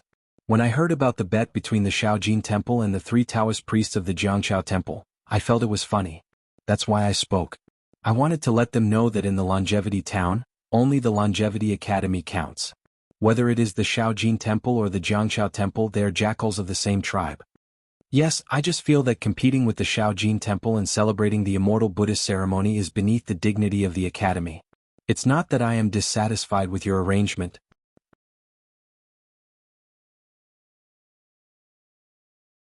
Mr. Tai nodded and said, "If we can use the immortal Buddhist ceremony to suppress the arrogance of the Shaojin Temple, that would be great." "That's exactly what I was thinking," Zhu Junfeng explained. "In the past few decades, the Buddhism sect has been wantonly spreading Buddhism in the hidden immortal continent and the Thousand Demons sacred realm. Although this doesn't violate the public opinion of the 3 continents, they have been brazenly establishing temples and sending some ignorant people into Buddhism. This has affected the rule of the Confucian cultivators in the hidden immortal continent. I used the immortal Buddhist ceremony to make the Shaojin Temple suffer. This is also a blow to them and let them know when to stop. Don't be greedy. The Buddhism sect has big plans. We Confucian cultivators are already vigilant." Mr. Taiyan frowned. The Buddhism sect has been building temples in the hidden immortal continent and spreading Buddhism to the point where it can't be suppressed. However, we Confucian cultivators have been building academies in the Western Paradise and teaching students. Progress is slow. The Buddhist people in the Western Paradise are very ignorant. It's hard to use benevolence, righteousness, propriety, wisdom, and faith to teach them well. Even if it's difficult, we have to face it. Otherwise, how can we go up and down to seek? Zhu Junfeng was also somewhat worried. However, from what I saw today, the Shaojin Temple has been unscrupulous in order to destroy the Jianghu Temple. The Buddhism sect's intention of eliminating dissidents is really scary. It's far from our Confucian cultivators' breadth of mind. That's right. That abbot of the Shaojin Temple called Monk Mingyu obviously had the confidence to win. He was sure that after 10 days, there would be a Buddhist expert who defeated Yuanya. That's why he restrained himself and pushed the challenge 3 days later to 10 days later. He even used leaving the Longevity town as bait to trick Taoist Shao of the Jianghu Temple. His methods are really despicable.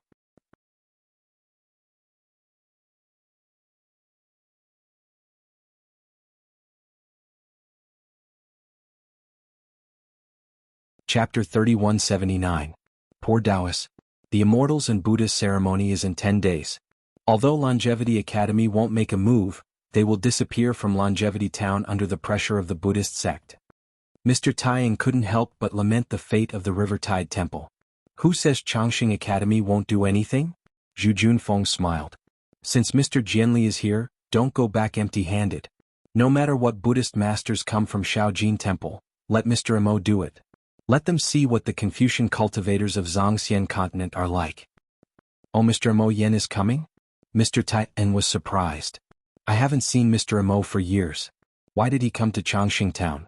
Mr. Taiyan said proudly, Mr. Mo is young but mature. He is a famous scholar of Chongyun sect. Isn't it like using a sledgehammer to kill a chicken? Hearing Mr. Taiyan's question, Zhu Junfeng's smile faded slightly and he frowned slightly. He was also puzzled. Not to mention Mr. Tai, and even I am puzzled. The Longevity Town is just a small part of the country of Xi. Our Longevity Academy is just one of the hundreds of academies in the country of Xi. 15 years ago, because of the appearance of a fox demon in Mount Qing, the sect sent Mr. Lu Tinghan to eliminate the demon. I passed by the Longevity Town and stayed for half a day. Since then, no other scholars have passed by here. Even if there are disciples of the sect who want to cross Liao River, they come from Jishun town. Very few of them come to Chongqing Academy. Mr. Jianli's arrival is very sudden. Didn't the sect say anything else? Mr. Tai, and didn't believe him. Oh, Mr. Jianli. Zhu Junfeng pretended to exaggerate. Sir is a senior elder of my Longevity Academy. Before this little one came to Longevity Town, Longevity Academy was managed by Sir alone. If the sect has information, how could this little one dare hide it from Sir? Haha, Mr. Tai, and laughed heartily. He stroked his beard and shook his head. I'm just curious. If you don't want to tell me, I won't ask. Whoosh. At this moment, a green sword light flashed in the night sky outside the library. It cut through the open window and rushed in front of them. Who is it? Zhu Junfeng didn't have time to check what the sword light was. He turned his head abruptly and looked out of the window. His originally black and white eyes flashed with a faint clear light. Zhu Junfeng used the greenwood eyes of a Confucian cultivator to examine the situation around Longevity Academy. Mr. Tai, and waved his hand, and a ball of true qi flew out from his sleeve, instantly turning into a dozen or so strands to surround the sword light. Within the true qi, the sword light suddenly converged. It was a thumb-sized green flying sword. Mr. Tai, and opened his mouth and infused his true qi into the flying sword. The surface of the flying sword immediately began to roll like water. Gradually, something similar to a bamboo joint emerged from the flying sword. Principal Zhu. The vigilance on Mr. Tai, An's face faded. He smiled. This is a flying sword message from the sect. Try using Longevity Academy's sword comprehension technique. Zhu Junfeng used his greenwood eyes to observe for a moment. There was nothing strange within a few miles of the Chongqing Academy. He knew that the sword light must be a message from the sect. He nodded and formed a sword sign with his hands. When a few streams of Jin Qi rushed into the bamboo joint like flying swords, the bamboo joint slowly opened. A clear voice came from the bamboo joint. Zhuyan, I am Mo Jianli from the sect. I am now on the Liao River, which is more than 15 miles south of the Chongqing Academy. I have something to ask you. As Mo Jianli's voice faded, the bamboo joint slowly dissipated. Then it turned back into a thumb-sized sword. Mr. Mo. Zhu Junfeng reached out and the sword landed in his hand. He carefully examined the sect insignia on the sword.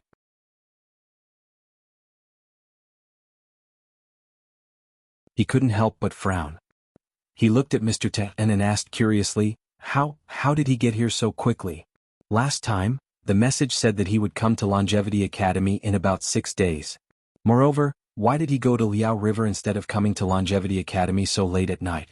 Could it be that his main purpose of coming here today is Liao River? Since Mr. Mo is here, why don't we go and ask him? Why bother guessing? Mr. Tai, and said with a smile.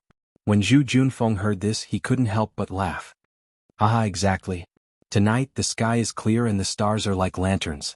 I really want to go to the Silver Han Dynasty with Mr. Tai, and we'll play the stars and welcome the guests from afar. That's right. I want to go with you. Mr. Tai, and was in high spirits. He shook his hand, and a jade pendant flew into the air like an auspicious cloud. Then he opened his mouth and breathed in a puff of true qi. The jade pendant flashed with a faint white light. Then, it turned into an auspicious cloud several feet in size and floated in front of Mr. Tai. Mr. Tai, and raised his leg and stepped on it. The cloud rose into the air and rushed out of the library. Mr. Tai's robes fluttered in the wind, making him look like an immortal. Mr. Tai's auspicious cloud pendant is indeed marvelous. It's not something an ordinary origin artifact can compare to. Zhu Junfeng's eyes flashed with a divine light as he praised. He extended his hand, and his index and middle fingers came together to form a sword seal. Rise. Following Zhu Junfeng's soft command, a wang sound of a sword rang out. The treasured sword hanging on the wall of the library flew out of its scabbard, and like a silver dragon, it streaked across the air and rushed past Zhu Junfeng. Zhu Junfeng nimbly leaped onto it, and the treasured sword did not stop there either. It also rushed out of the library.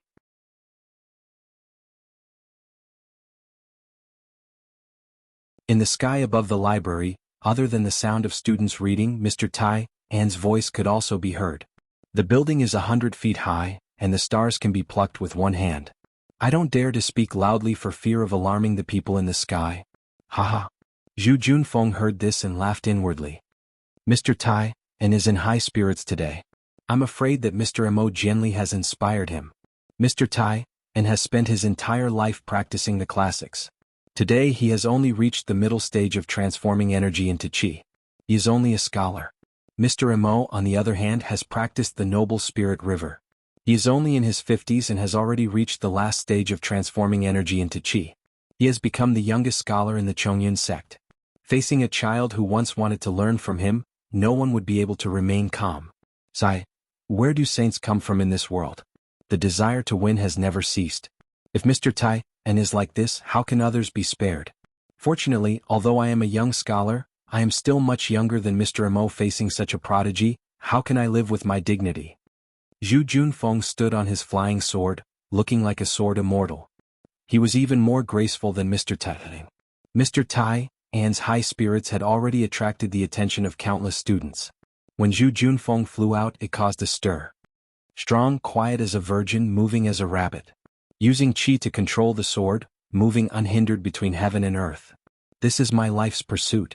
A few students with delicate features could not help but clench their fists and sigh. I am willing to use my heart to strike the sky. I am willing to use my pure heart to cover the 9 provinces. I am willing to use the righteous energy of heaven and earth to destroy all demons and monsters in the world. Some students even sighed in the sky. However, more students were still whispering to each other. Since the headmaster has such a cultivation, if we work hard and train hard, we will definitely be able to win first place in the annual competition. Only then will we have the opportunity to enter the sect to cultivate. Only then will we be able to fulfill our ambitions. Our wish to sweep the world with our swords and cover the 9 provinces will come true. That's right. It's better to retreat and form a net than to admire the fish in the abyss. Of course, I won't lie to you. As they spoke, some students woke up from the chaos. They picked up their books and began to study word by word. Not long after, wisps of clear energy filled the entire academy, becoming denser and denser. Outside Longevity Town, night had already fallen. The fog of dusk only began to slowly recede at this time. The Liao River, which was dozens of li wide, was currently emitting hua-hua sounds of water. Under the bright moon, it flowed endlessly towards the east. The moonlight was like frost, sprinkling specks of water on the river. From time to time, fist-sized splashes would rise up and then turn into fireflies in the air. Occasionally, large whirlpools would appear in the rapid flow of the river. The dried branches and leaves floating on the river surface would all be sucked into the water. Although it was already late at night, under the moonlight, the Liao River seemed to be as bright as day. Not to mention the huge ships in the middle of the river. From time to time, they could see the dozens of small boats fishing at the river's edge. It wasn't just the huge boats. Under the moonlight, it was the time for the fish to swim upstream. Tens of thousands of small fish were like notes jumping around in the waves. They jumped and attacked the water, going against the current, unwilling to go with the flow. It was a scene full of vitality, a scene of people wanting to fight against fate.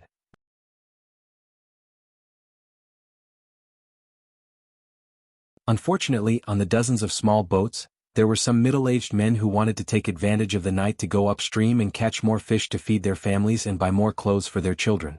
Looking at the nets cast time and time again on the small boats, there were also heavy shouts and joyous laughter. Although they were tired, their harvest was bountiful. On the other hand, those fishes who wanted to change their fate would immediately fall into the nets of others as soon as they jumped up from the river surface. Other than becoming the meal of others tomorrow, there was no other ending. What bravery, what change, what unyielding will, they all turned into the moon's shadow in the river. Without any reason, a gust of cold wind suddenly rushed out from the river. A few seemingly ordinary waves rose up with a whoosh, immediately capsizing several small boats nearby. The river surface that didn't seem dangerous suddenly became a whirlpool.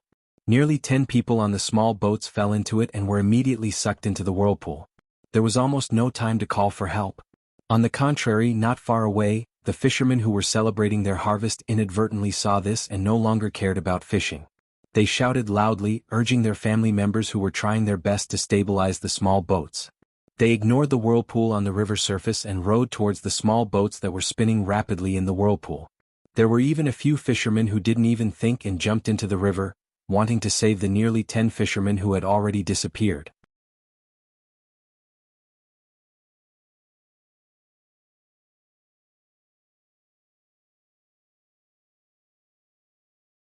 Chapter 3180.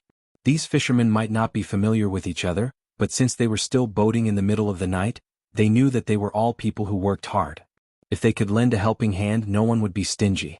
How could their honest and upright hearts think more than that? Since those fishermen did not surface from the river, how much stronger could they be? But the strange thing was that these fishermen were much more agile than the upstream fish in the river. In a short moment they had already neared the numerous large whirlpools. However, the moment the fishermen touched the whirlpools, they immediately sank into the water and did not show their heads again. It was as though they had never appeared in the first place. This time, the numerous fishermen who had rushed over from behind turned pale with fright. They hurriedly screamed and fled towards the shore with all their might. Unfortunately, it was already a little too late. The numerous large whirlpools were like huge mouths that could devour people. They were getting bigger and faster, moving towards these people. Help! The heart-wrenching cries for help could not travel far on the surging river surface. Not to mention the sound of splashing water, even the sound of thousands of fish falling into the water could drown out these cries. Just at this critical moment, a rumbling sound of flowing water suddenly appeared in the distant night sky. This flow of water was as continuous as the river water, but it also seemed to be more imposing than the sound of the river water. It was simply like a waterfall that washed down from the cliff. Following the sound of flowing water, another voice that was full of energy and even more powerful than the rolling waves sounded. Hold on for a moment, this MO will save you all. Looking at the source of the voice, a long river that was like the Milky Way descended from the 9 heavens. On the long river, there was a scholar who stepped on a crimson cloud. He was dressed in a white scholarly robe and was flying over on a sword. Help! How could the numerous fishermen who had half of their bodies in the whirlpool care to look at the immortal's grace? They hurriedly shouted for help. Speaking of which, it was strange. When the scholar's voice sounded, the whirlpool on the river surface immediately weakened. Although the fishermen's bodies were spinning uncontrollably in the whirlpool, they did not immediately fall into the river like before. In a short moment, the scholar had already landed on top of the fishermen's heads. The scholar's thick eyebrows and his face was full of tranquility. Although he was facing the life and death of several people, his thin lips were tightly shut and there was no sign of panic. Go, the scholar waved his hand and a brocade silk handkerchief flew out. The sword wind became 10 feet long and the silk handkerchief fell down and easily wrapped around a fisherman. Then the silk handkerchief flew to other places and wrapped around a few more. As for the scholar himself, he controlled the flying sword and grabbed the air. 2 fishermen were pulled out of the river and were brought to the shore. This humble one thanks Mr. for saving our lives. Several people landed on the shore. Their faces were already deathly pale, and they didn't think much about it as they lowered their heads and kowtowed. Ah, get up. Crow's feet appeared at the corner of the scholar's eyes. He did not look young. He waved his hand and said, "It's late now and the Liao River is not peaceful.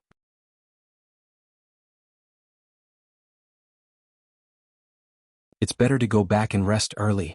Although fishing for money is important, your life is more important. Sir, please save old second son," one of the fishermen said anxiously. "He still has a 70-year-old blind old woman at home." Ah, the scholar looked at the Liao River which was still without any waves and bit his tightly shut lips slightly. Plop plop.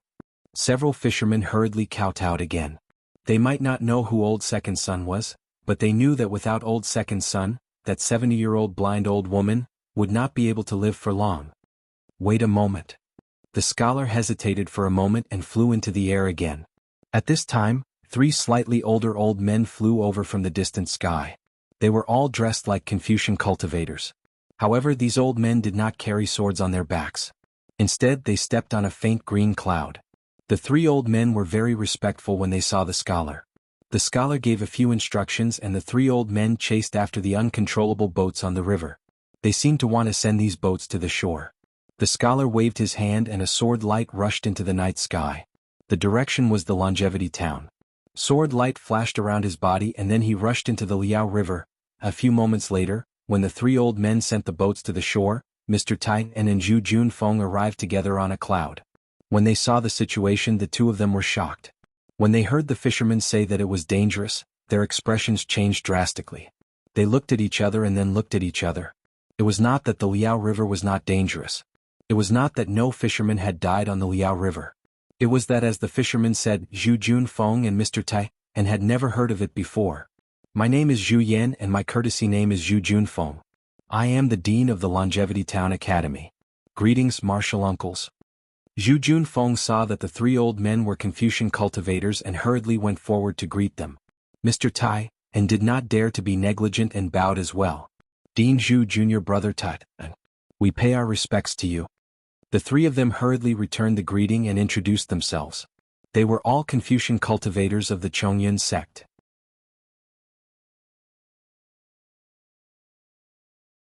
Their names were Qiu Jian, Liamo Ming and Ji Dong. However, they did not tell Zhu Junfeng their courtesy names. After the five of them greeted each other, Zhu Junfeng did not ask too many questions because there were still fishermen from the Longevity town. He looked at the three of them and said, Mr. Tai, and will accompany the three martial uncles here. I will go and take a look. Dean Zhu. Qiu Jian hurriedly called out, the river is dangerous. Mr. Imo Ming won't even let us go near it. You should, it's fine. Zhu Junfeng smiled. I have been in the Longevity town for a long time. If I haven't been to the Liao River 100 times, I have at least been here dozens of times. I have done many things like rowing at night and drinking. Binju. Liamo Ming said unhappily, I know that you are in charge of this place. However, since Mr. Imo Ming is here, we naturally have to listen to his orders. Mr. Imo Ming said not to go there. That place is definitely dangerous. Furthermore, I have come here today precisely for this matter. If you think that a little scholar like you can handle it, then I will wait for Mr. Imo Ming to return and immediately turn back. Yes, I know my mistake. Zhu Junfeng's heart trembled as he hurriedly bowed. It's good that you know. Liamo Ming nodded and did not say anything else. He raised his head and looked at the Liao River. The wide Liao River was the same as before. There was no danger at all. There were very few giant boats in the middle of the river, but one would occasionally sail by.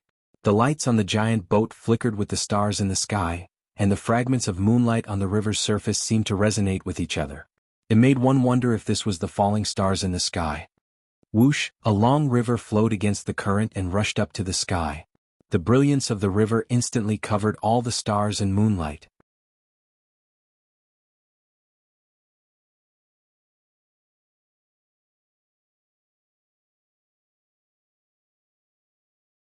Chapter 3181. Mr. Imo is back. Ji Dong frowned and exclaimed, but Mr. Imo? Yes, Mr. Imo stepped on the river and flew across the sky, landing right in front of them. Unfortunately, his hands were empty, not even the corpses of the fishermen. My apologies. Imo Jinli landed, ignoring Zhu Junfeng and Mr. Tian. Instead, he walked up to the fishermen and bowed. I have failed you. Not only did I not find Sun Lauer and the others, I did not even see their corpses. Mr. Imo, you didn't go with the river? The fisherman asked in disbelief. Of course I did. Imo Jinli was not embarrassed by the fisherman's pointing fingers. He explained calmly, I have checked the area within a few miles, including the bottom of the river. Yes. The fishermen were shocked, their bodies trembling. Could it be? I don't know what it is and I didn't see it, so I don't dare to say anything. But for now, don't come out to fish at night. Imo Jinli said in a gentle voice, of course, we will try to find the reason around the Longevity town, but there might be some accidents. You should wait until the truth is out. But we all fish for a living. Even if we don't come out at night, we have to come to Liao River during the day. One of the fishermen said boldly. Sigh. Imo Jinli sighed, looked at Zhu Junfeng and said to the fisherman, the Longevity Academy of the Chongyun sect will do its best to protect you. However, you all still need to be careful. Imo Jinli then took out a silver coin from his pocket and handed it to the fisherman. He said, this is for Sun Lauer's mother. Please give it to that poor old woman for me. Thank you, Mr. Imo. The fisherman took it gratefully. I thank you on behalf of Sun Lauer. I will definitely bring this to Sun Lauer. Please don't worry. You can go now. Imo Jinli waved his hand. The fishing boat has been found. Go home quickly. Yes. Thank you, Mr. Imo. The fishermen were overjoyed but still scared. They packed up their fishing gear and their harvest and hurried back. Greetings, Mr. Li. Zhu Junfeng could still call the few scholars martial uncle, but Imo Jinli, who was a scholar, could only call him grandmaster. However, among Confucian cultivators, teacher was an honorific regardless of seniority. Most Confucian cultivators liked to hear this honorific, so Zhu Junfeng naturally addressed him as teacher. Yes, Principal Zhu. There was no trace of a smile on Imo Jinli's face. He seemed to be feeling guilty about what had happened just now. He cupped his hands and bowed. This old man will be troubling the principal for a period of time from now on. I don't dare. Sir, please call me Junfeng.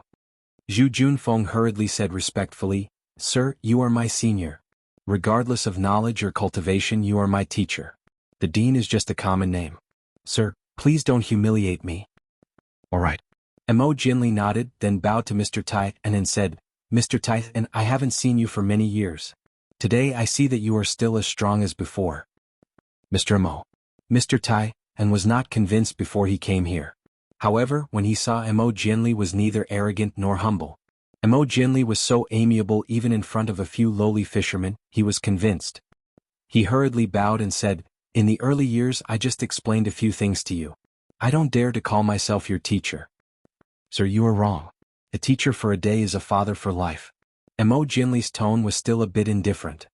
Although you have never been my teacher, a few words of advice are enough. It is the tradition of Confucian cultivators to respect their teachers. If I don't acknowledge you as my teacher just because my cultivation is higher than yours, how can I carry forward the inheritance of Confucian cultivators? Haha, Mr. Mo. Mr. Taiyan laughed. You can call me Mr. Mo.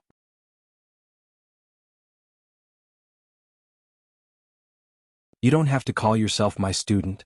Otherwise, as a scholar, if I were to hear a scholar call me teacher, I would also feel uncomfortable in my heart. All right, I got it. Mo Jianli didn't hesitate. He nodded and said to Zhu Junfeng, Junfeng, did you hear what the fisherman said just now? Do you know what's going on? I've heard about it. Zhu Junfeng hurriedly replied. I've never seen such a situation in all my years in Longevity Town. However, legend has it that thousands of years ago, Liao River was inhabited by the Water Tribe. These Water Tribe are cruel and often eat mortals alive. Every year, the Longevity Town would have to hand over virgin boys and girls on time. Otherwise they would flood the town.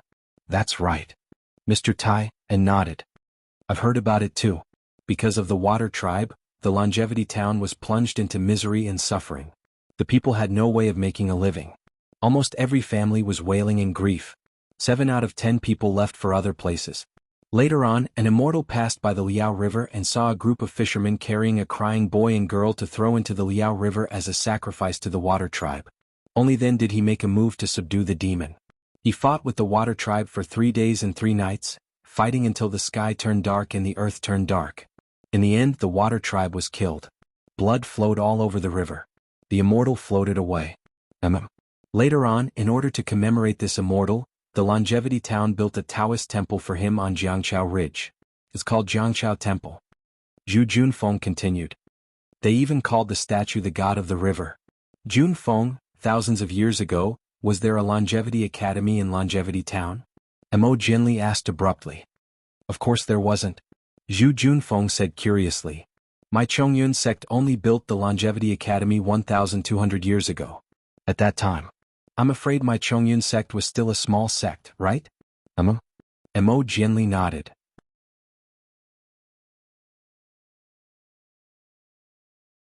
However, even if there wasn't a Longevity Academy in the Chongyun sect, there was still a Jianghu Academy in the Bamboo sect. So why didn't the Longevity Town spread the story of the Jianghu Academy, but instead built a Taoist temple in Jianghu Ridge? I don't know. Zhu Junfeng was a little embarrassed. The Academy's records about this are not very detailed.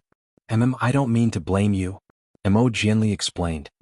I received a secret order from the sect and found this information in the sect's records about the Longevity Town. I didn't know about this before. Mister, please enlighten me. Zhu Junfeng clasped his hands and said. There's no other reason. It's because the students of the Jianghu Academy from the Bamboo sect all died in the battle with the Water Tribe. None of them survived. And that so-called immortal was just passing by when the Water Tribe died and took advantage of the situation. It's not like the story said where they saw some virgin boys and girls. Mo Jianli sneered. That so-called immortal was not a Taoist cultivator but a Buddhist disciple. But that disciple was not a monk who shaved his head, so he was mistaken for a Taoist cultivator. A Buddhist disciple who didn't shave his head. Zhu Junfeng was surprised. There's such a person? Which one is it? The sect's records didn't mention it in detail, so I don't know. Don't ask too much. I guess the sect didn't want to leave behind a thick mark of the Buddhism sect in the Longevity Town. Mo Jianli said lightly. And in the following thousands of years, the number of Buddhist cultivators gradually decreased. On the contrary, there were more and more monks who shaved their heads in the Zhangxian continent. Oh. Zhu Junfeng was deep in thought. Mr. Tian frowned and said, Mr. Mo, so what happened today? This? I don't know either. Maybe it's a little strange. Mo Jianli sighed. He turned to look at the moon, which had already set, and the Liao River, which was covered in mist again, and said, Our Chongyun Martial School has received some news. It seems that some water-kind creatures have come to the Liao River. As for whether they are the descendants of those water-kind creatures thousands of years ago, and whether they want to harm the Longevity Town, the Martial School has no right to know. But for the safety of the Longevity Academy, I have been ordered to come here. This. Hearing this, Zhu Junfeng gasped and said hurriedly, The Water Tribe are naturally demons. They have a long lifespan which is far from the human race. This Liao River is far away from the East Sea, and there hasn't been any Water Tribe members wreaking havoc for hundreds of years. If there really are Water Tribe members coming, they must be the descendants of the Water Tribe. It's too early to make a judgment now. Mo Jianli waved his hand. It's better to wait and see. Oh right, Mr. Tai, and looked at Zhu Junfeng and said in a low voice, The Shaojin Temple seems to have sent experts here too. Could it be because of this? Maybe. Mo Jianli's eyes flashed with a trace of disgust. The Buddhism sect is everywhere in the Zhangxian continent. Their dharma is the best at bewitching people. What happened in the Longevity Town thousands of years ago may be hidden from ordinary people, but it may not be hidden from the Buddhism sect's experts. And now they have many spies in the Zhangxian continent. The sources of information are no less than us Confucian cultivators. If the Chongyun sect can get the information, they can get it even more. Besides, the Shaojin Temple has grown from a small temple of 2 or 3 monks to a temple of 30 or 40 people. Its future is limitless.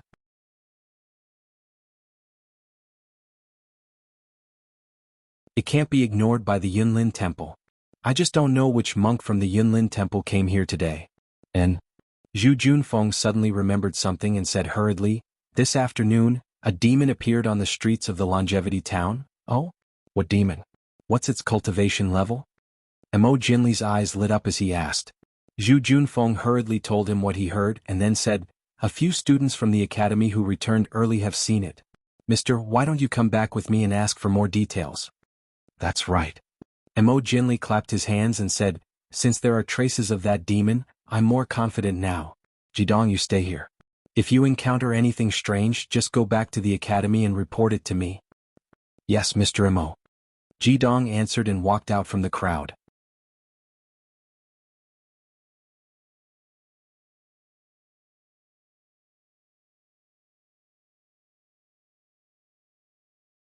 Chapter 3182.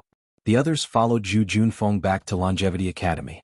Jidong flew to a hillside and stood with his hands behind his back, quietly looking at the rapidly flowing Liao River. Liao River's water was like thousands of years ago. Although the waves were small, they were not completely dead.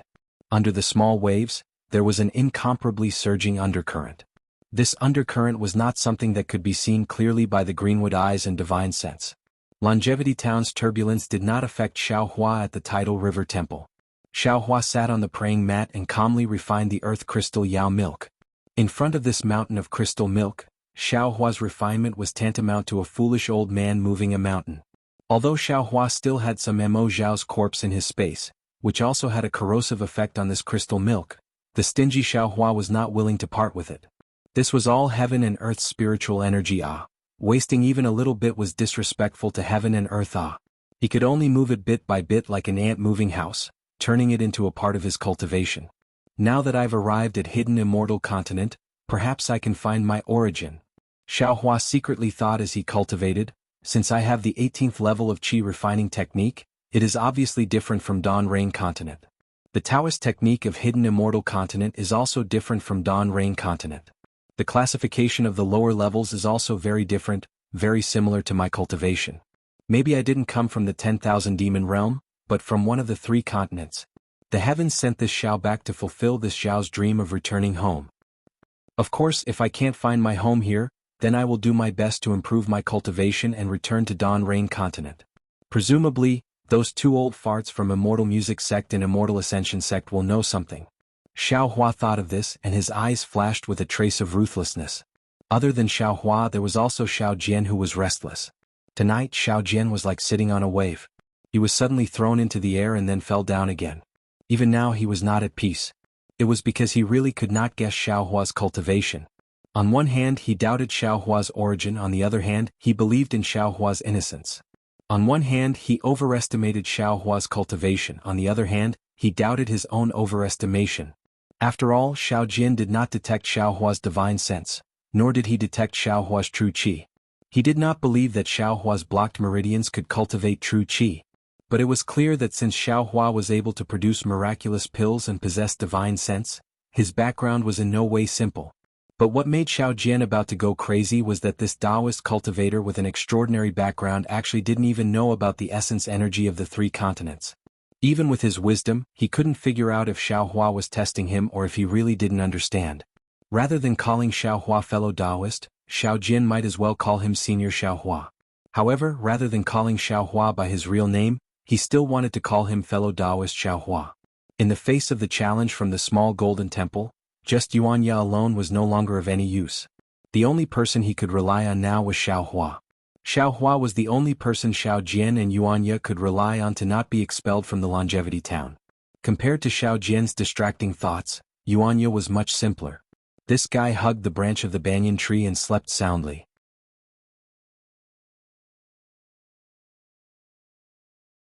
His saliva, along with the smile on his face, almost got stuck on a banyan fruit. If the townspeople who flocked to the Rivertide Temple to pick the immortal fruits found out that the thing they regarded as miraculous pills was actually stained with Yuanya's saliva, would they beat Yuanya to the ground and trample on him 10,000 times? Would they not care about the happiness Yuanya brought last night because of his dream of becoming Xiaohua's disciple? The night passed quickly. It was not delayed by the deaths of several fishermen in Liaojiang. When the first rays of dawn appeared, the sunlight passed through the banyan tree and fell into the temple. Xiao Jian's heart was even more anxious.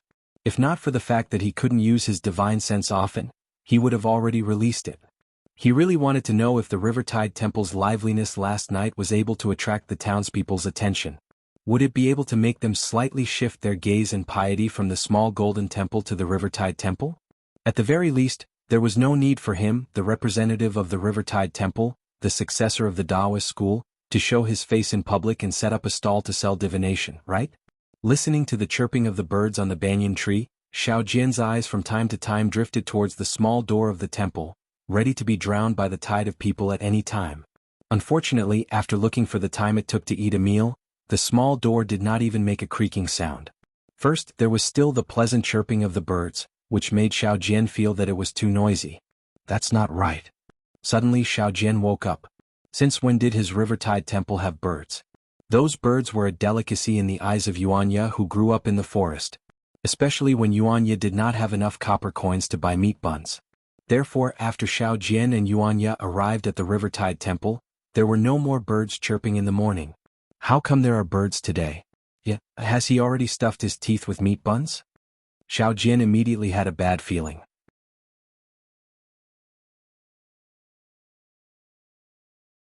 When he hurriedly rushed to the west wing, Xiaohua, who was meditating there, was already nowhere to be found.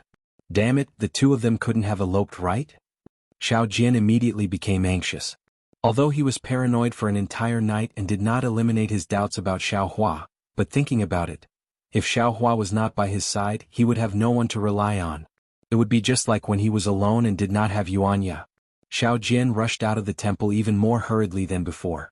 When he saw Xiaohua, who was on the empty ground next to the Rivertide Temple, using the Big Dipper magical fist, and Yuanya, who was obediently lying behind a small tree in the distance like a leopard peeping, his heart immediately calmed down. Hee, the sunlight is really beautiful. Xiao Jian looked at the distant morning sun and took a deep breath. He raised his hands and stretched his waist, pretending to dance a few times with his fists and legs. He opened his mouth and scolded, "What a good-for-nothing. How can a small tree support your fat body? Since you want to secretly learn, then do it openly and brazenly. Why do you have to be so secretive?" Xiao Jian's words immediately startled the chirping birds on the banyan tree. Naturally, Yuanya also flew up with the birds. This guy's face carried a trace of shame. His hands and feet nimbly climbed up the small tree. His whole body borrowed the elasticity of the branches to rush up the banyan tree and then hid his whole body between the branches. Xiao Hua naturally had already seen through the appearance of this pair of master and disciple. He secretly laughed in his heart and did not pay attention to them. The current him is already 200 years old. He can really call himself an old man. Xiao Jian and Yuanya are just two little children in front of him. However, Xiao Hua's face is so tender that he also likes others to call him young man. The Big Dipper magical fist was used one move after another. The slow and steady flow melted the earth crystal Yao milk bit by bit. Xiao Hua closed his eyes and enjoyed this relaxed and tranquil atmosphere. He did not seem to care about Yuanya secretly learning. If the Big Dipper magical fist could be learned so easily, would it still be a bone-tempering secret technique? Even though Yuanya, who had escaped, still revealed half of his eyes on the banyan tree. His eyes were burning with passion, but Xiao Hua did not expose him. Xiao Jian also did not think that Yuanya, who was always ignorant of the ways of the world, would be so shy today. He actually escaped back to the Taoist temple. He strolled in front of the Taoist temple for a while. From time to time he would look down at the Jianghu ridge and see that there were already some people on the main road. Unfortunately, these people were only limited to the main road. Not even half of them flowed towards the Jianghu temple. Xiao Jian sighed. He knew that his dream was shattered.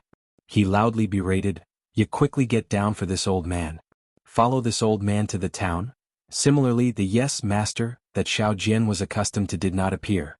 Instead, it was Yuanya who asked in puzzlement, "Master, didn't we have so many copper coins yesterday? Why do we need to go to the town again?" "Well, that's right. Master wants to eat steamed buns, right? I will look for a while and then go buy some for Master." "Idiot." Xiao Jian had already entered the Taoist temple. He angrily scolded, "What do you know? Do you know how to sit and eat? Although there are a lot of copper coins, it is not enough for us to eat for a year and a half. This old man should take advantage of these days when the Taoist temple's feng shui is flourishing, to earn a few more copper coins." While speaking, Xiao Jian hurriedly entered the east room. There was a series of crackling sounds in the room.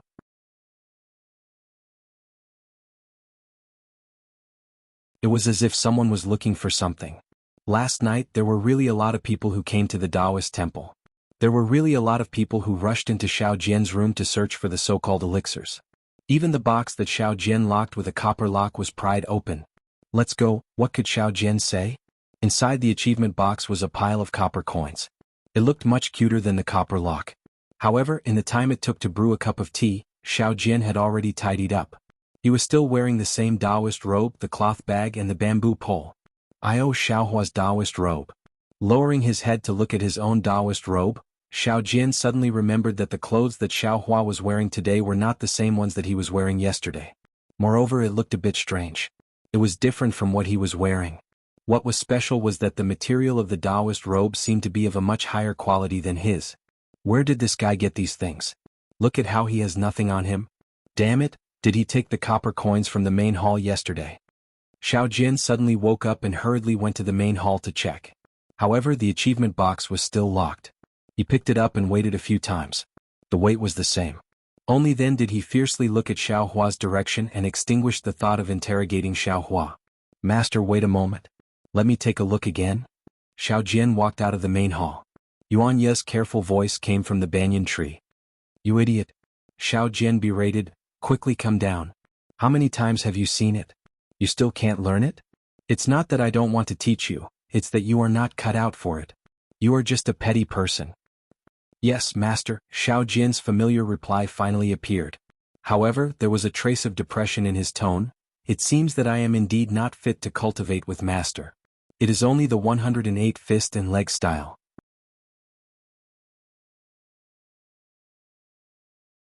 No matter how I look at it, I can understand it. However, after I hit the front, I forgot the back.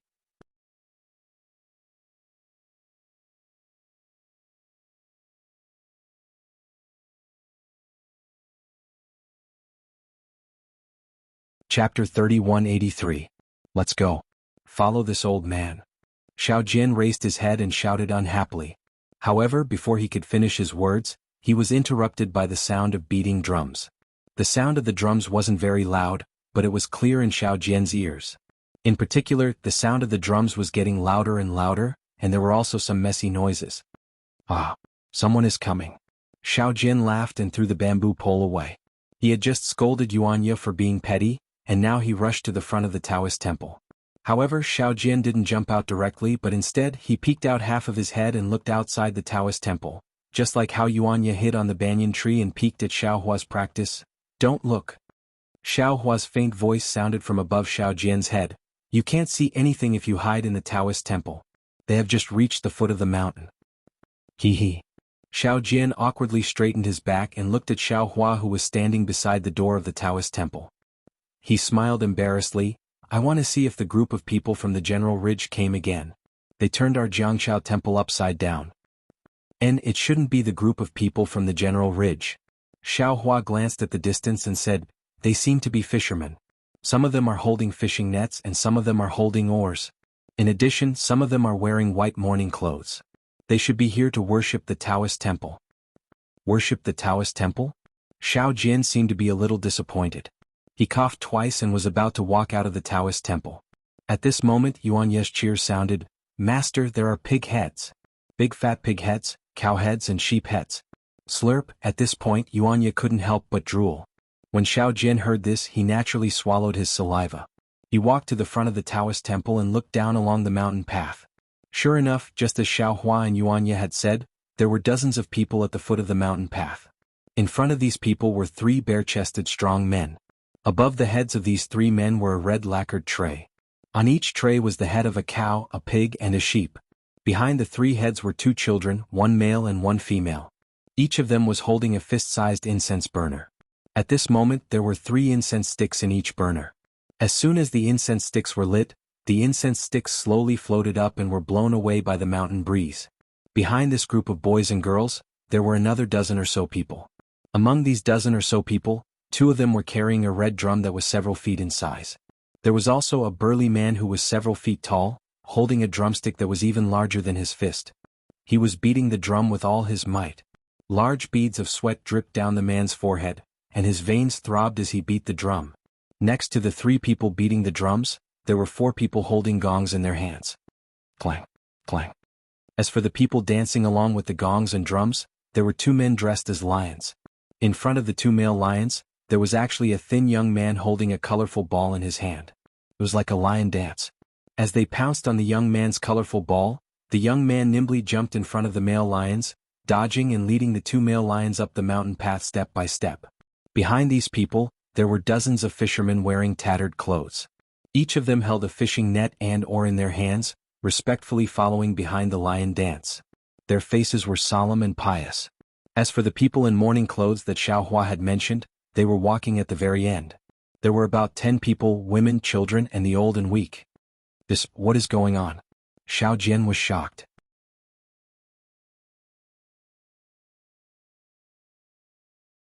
This was something that he had never encountered in the years he had been at Jiangshao Temple. What are they going to sacrifice?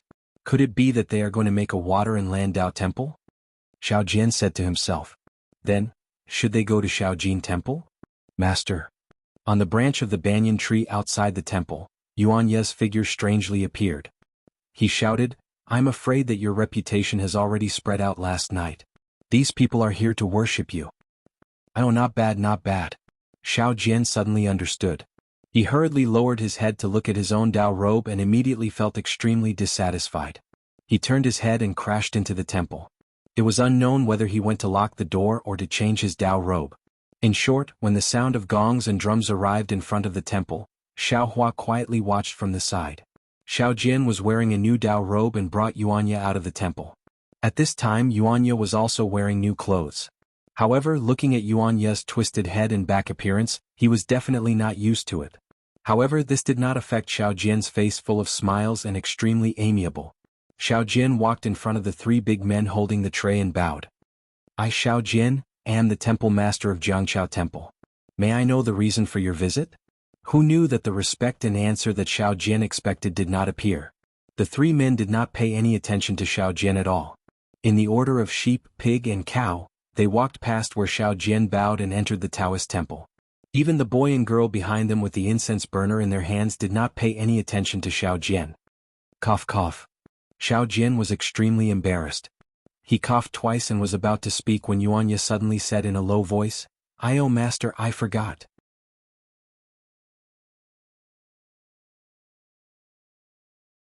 Previously, when I was in Longevity Town, I seem to have heard someone say that this Jianghu temple used to worship the sea god. But did they come to worship the sea god? Are they not looking for master? Damn it. Xiao Jian lifted his leg and turned around to kick Yuanya's knee. Why didn't you say so earlier? Disciple just remembered. Yuanya felt very wronged, but he still nimbly dodged Xiao Jian's kick and explained in a low voice. Go in first. No matter who they are worshipping, you are the temple master now. Xiao Hua said in a bad mood. Yes, what fellow Xiao said is right. Xiao Jian felt that it was reasonable and felt less embarrassed. He did not have time to argue with Yuanya and took the opportunity to enter the temple while the lion dance was showing off in front of the temple. Sure enough, after Xiao Jian and the others entered, the dozens of people behind the lion dance also rushed in. In an instant, the small temple was completely surrounded. Xiao Jian had just walked to the center of the temple when he saw the three big men enter the main hall. One of the three big men waved his hand and the candles on the altar were swept to the ground by him. Seeing this, Xiao Jian could not help but feel anxious. How were they here to worship? They were clearly here to cause trouble. The Buddhist sect and the Taoist sect were not on good terms. The monks of the small gold temple also did not come to the Jianghu temple to cause trouble. Xiao Jian shouted loudly. However, without waiting for him to shout, the three big men simultaneously turned around and angrily said, "Where did this wild Taoist come from?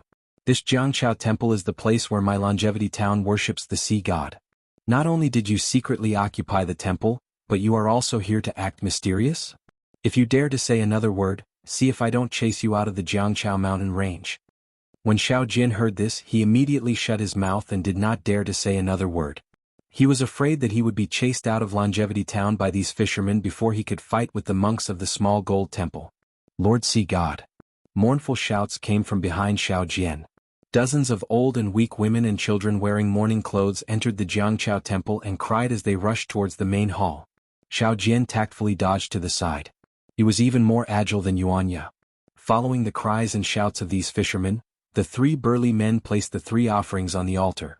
The two virgin boys and virgin girls also presented the incense burner respectfully, then stepped back to the altar with their heads bowed and eyes lowered. In the main hall, the three offerings shone brightly.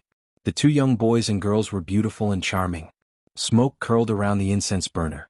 Although the statue was still tattered, with the cries and sincere worship of the fishermen in the main hall, it was unknown how many times more powerful it was compared to the worship of Xiao Jian and Yuanya. Xiao Hua stood not far behind Yuanya. His eyes flickered as he saw everything clearly. After less than an hour, the fishermen wearing mourning clothes paid their respects. The other fishermen also paid their respects. Xiao Hua already understood. He knew that a disaster had occurred in the Liao River last night. 10 fishermen lost their lives in the river. These fishermen came to pay their respects to this statue for their own safety and future livelihood. They did not know how many years they had not paid their respects to this statue. At the end of the worship, a few craftsmen first went forward to pay their respects. Then they took out a strange ruler and thread to carefully measure the statue. Then they took out a brush and ink to carefully mark some numbers on an image. Xiao Hua also clearly saw that the image was of a statue. This statue was of a male body.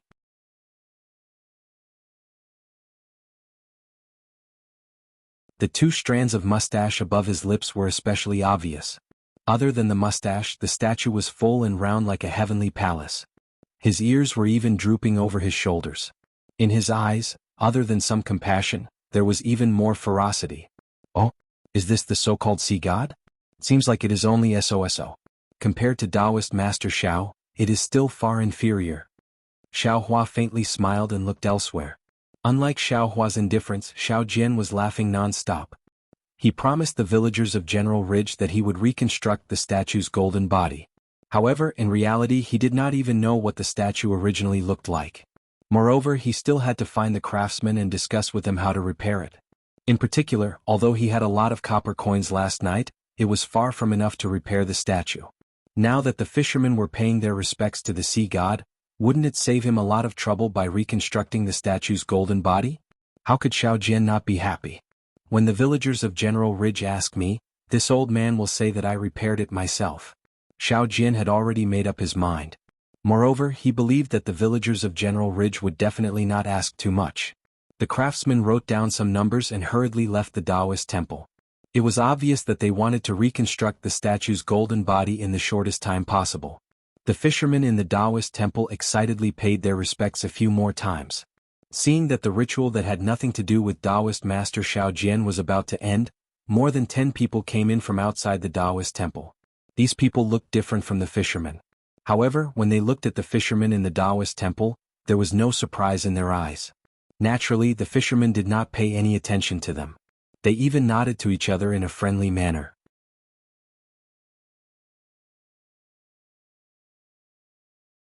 However, when these people kowtowed, their first sentence successfully caused the emotions of the two groups of people to explode.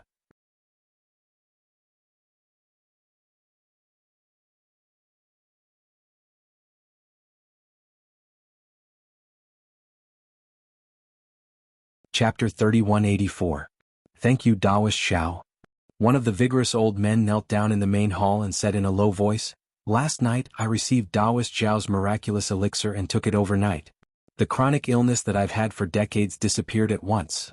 Before the old man finished speaking, the fishermen who were packing up and preparing to leave the Taoist temple could not take it anymore. A strong man hurriedly shouted, "Old man, what are you talking about? This Jianghu temple worships the sea god of our fishermen. There's no Taoist Xiao. If you want to worship, you can go to Taoist Zhao's Taoist temple. Don't worship blindly here. If you annoy the sea god, not only will we fishermen have nowhere to make a living, but the entire longevity town will also be eaten up by the monsters in the water."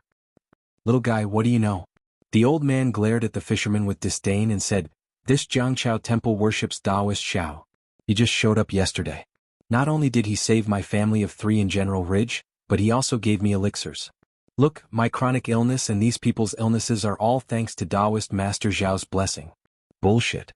Before the old man finished speaking, another old man who looked older than him rushed out from the fisherman. He held a small oar in his hand and scolded, "Rebellious thing. This is the place where my fishermen worship the sea god. It has been here for thousands of years. When did it become the place where you worship Taoist Xiao? Seeing that you are all villagers of my longevity town, get out of here quickly. If you dare to say filthy words again and slander the sea god, I'll beat you to death with a stick." "How dare you?" The few villagers next to him could not take it anymore. "This is obviously Taoist Zhao's Taoist temple. Last night we just worshipped Taoist Xiao. Furthermore, Taoist Xiao has already shown up. Beat them to death." The old fisherman was so angry that he was trembling. The oar in his hand was also trembling. When these fishermen heard that nearly 10 fishermen had died in the river last night, they already felt that something was wrong. They discussed overnight that they would rush to the sea god of the Jianghu temple to repair his golden body. Moreover, this worship ceremony was decided after a night of discussion. Who would have thought that after they had been busy for the whole morning and were just about to end, the villagers of General Ridge would appear and call the sea god Xiao Taoist Xiao? This was obviously blasphemy to the sea god. The painstaking efforts of nearly 100 fishermen were all in vain. How could this old man not be angry? He seemed to see the Liao River filled with fishermen's corpses. Since the old man had such thoughts, the other fishermen naturally had the same thoughts. Over 10 fishermen who were closer to the main hall waved their oars and pounced forward. In an instant, they had knocked over the villagers from General Ridge to the ground. "Quickly go and save them." Xiao Hua saw that the situation was bad and knew that the situation today was worse than yesterday. He hurriedly ordered Yuanya. Yuanya was stunned for a moment, then he let out a loud roar. His figure pounced out like a leopard, rushing to the side of the main hall. He raised his hands and stomped his feet. In just a short moment he had knocked the dozen or so fishermen to the ground. Where did this bastard come from? The old fisherman's mouth was so foul that it hit Yuanya's soft spot. Brr. Yuanya kicked a fisherman into the hall, raised his head and roared. Then, he suddenly turned around and stared at the old fisherman with his bloodshot eyes. Plop. Without waiting for Yuanya to make a move, his gaze that was as sharp as a sword was enough to scare the old man to the point that he wet his pants and sat on the ground.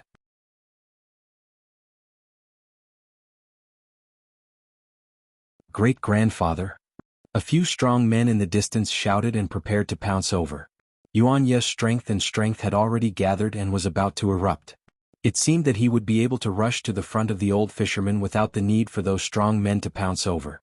He only needed to lightly slap and he would definitely be able to kill this old fisherman who flaunted his seniority and spoke vicious words. As long as it was a farmer in the countryside, No matter if it was a fisherman fishing on the Liao River or a farmer digging for food in the fields, all they cared about was the life of their family members. All they thought about was their ordinary life. When they were powerless to control their lives, they would always place their hopes on God, on an existence that was beyond their ability. Moreover, in their simple minds, they might not risk their lives for the sake of living because there was always a glimmer of hope in life, making them reluctant to risk their lives.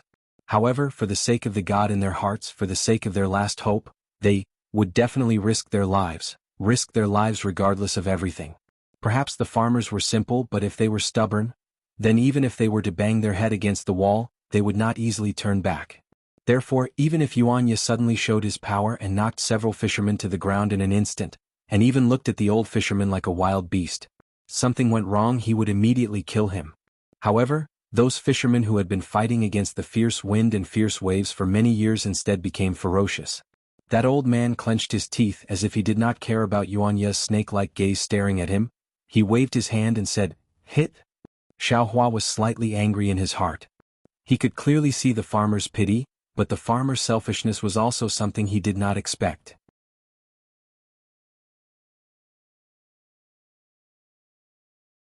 Even if it was just a clay sculpture, it did not really bring them any hope, yet they were already fighting over it like this. If there were really any benefits, then it would be just like yesterday's chaos. Xiaohua snorted coldly and was just about to speak. However, he heard a loud and clear voice speak before Xiaohua could say anything. "How dare you? This is the dojo of my Taoist god. I would like to see which one of you doesn't want to live anymore and dares to anger the god. It doesn't matter if you don't want to live, but don't let the god's anger land on Longevity Town, General Ridge and Liaojiang." Xiaohua was startled and looked at the main hall with some disbelief. Xiao Jian, who was cowardly and fearfully shrinking back just now, actually stepped over a screaming fisherman and stood in front of Yuanya as he said coldly. The fishermen were somewhat unruly. Just when they heard the old man's command, the dozen or so well-built fishermen all wanted to pounce towards the main hall. However, Xiao Jian's cold words were like a sudden clap of thunder that struck their heads, instantly scaring them. "You are all originally pious people. Today you came to worship Lord Sea God. Lord Sea God is also very happy." Seeing that the group of fishermen were temporarily frightened, Xiao Jian hurriedly said, "But now, you dare to behave atrociously in front of Lord Sea God. Do you still have Lord Sea God in your eyes? Since you dare to make a move in front of Lord Sea God, how can you say that you believe in Lord Sea God? Since you don't believe in Lord Sea God, how can he accept your offerings? Although these three animals are extremely revered, how could they have the slightest bit of weight in the face of your disrespect? Even if you offer 10 offerings and reconstruct your golden bodies 10 times, you still won't be able to obtain Lord Sea God's gift." Hearing Xiao Jian's short words, not only did the expressions of all the fishermen change, even the old fisherman who spoke viciously was greatly shocked. "That's right, today I came to worship Lord Sea God. If I were to make a move here, how can I be considered to be worshipping? Since I'm not worshipping, then wouldn't everything today be in vain? Lord Sea God, please forgive our mistakes. We are all people who deserve to die. I hope that your mercy will exempt us from the disrespect in our hearts." There were already a few women and children who were trembling with fear. They threw themselves onto the ground in front of the main hall and started crying. How could the fishermen who were about to make a move still move? They hurriedly shrank back and stole a glance at the old fisherman. The old fisherman clenched his teeth. Just as he was about to speak, Xiao Jian beat him to it. "You aren't my Taoist disciples, so you don't understand my Taoist rules at all. Let's not talk about the thousands of titles of the gods we worship. Even I, other than my original name, have different titles like Taoist Xiao and Wanderer Tranquil. If I were to succeed in my cultivation one day, perhaps even a holy name would descend. Therefore Lord Sea God is Taoist Xiao, and Taoist Xiao is also Lord Sea God. By the way, this old benefactor, I want to ask you, what did Lord Sea God call himself that day? Has he ever appeared in front of you?" The old fisherman originally wanted to say something, but his words were immediately choked by Taoist Xiao. He opened his mouth but was unable to say anything. "If I'm not wrong, Lord Sea God should have appeared before. Even all of you have seen his heroic bearing." Taoist Xiao continued.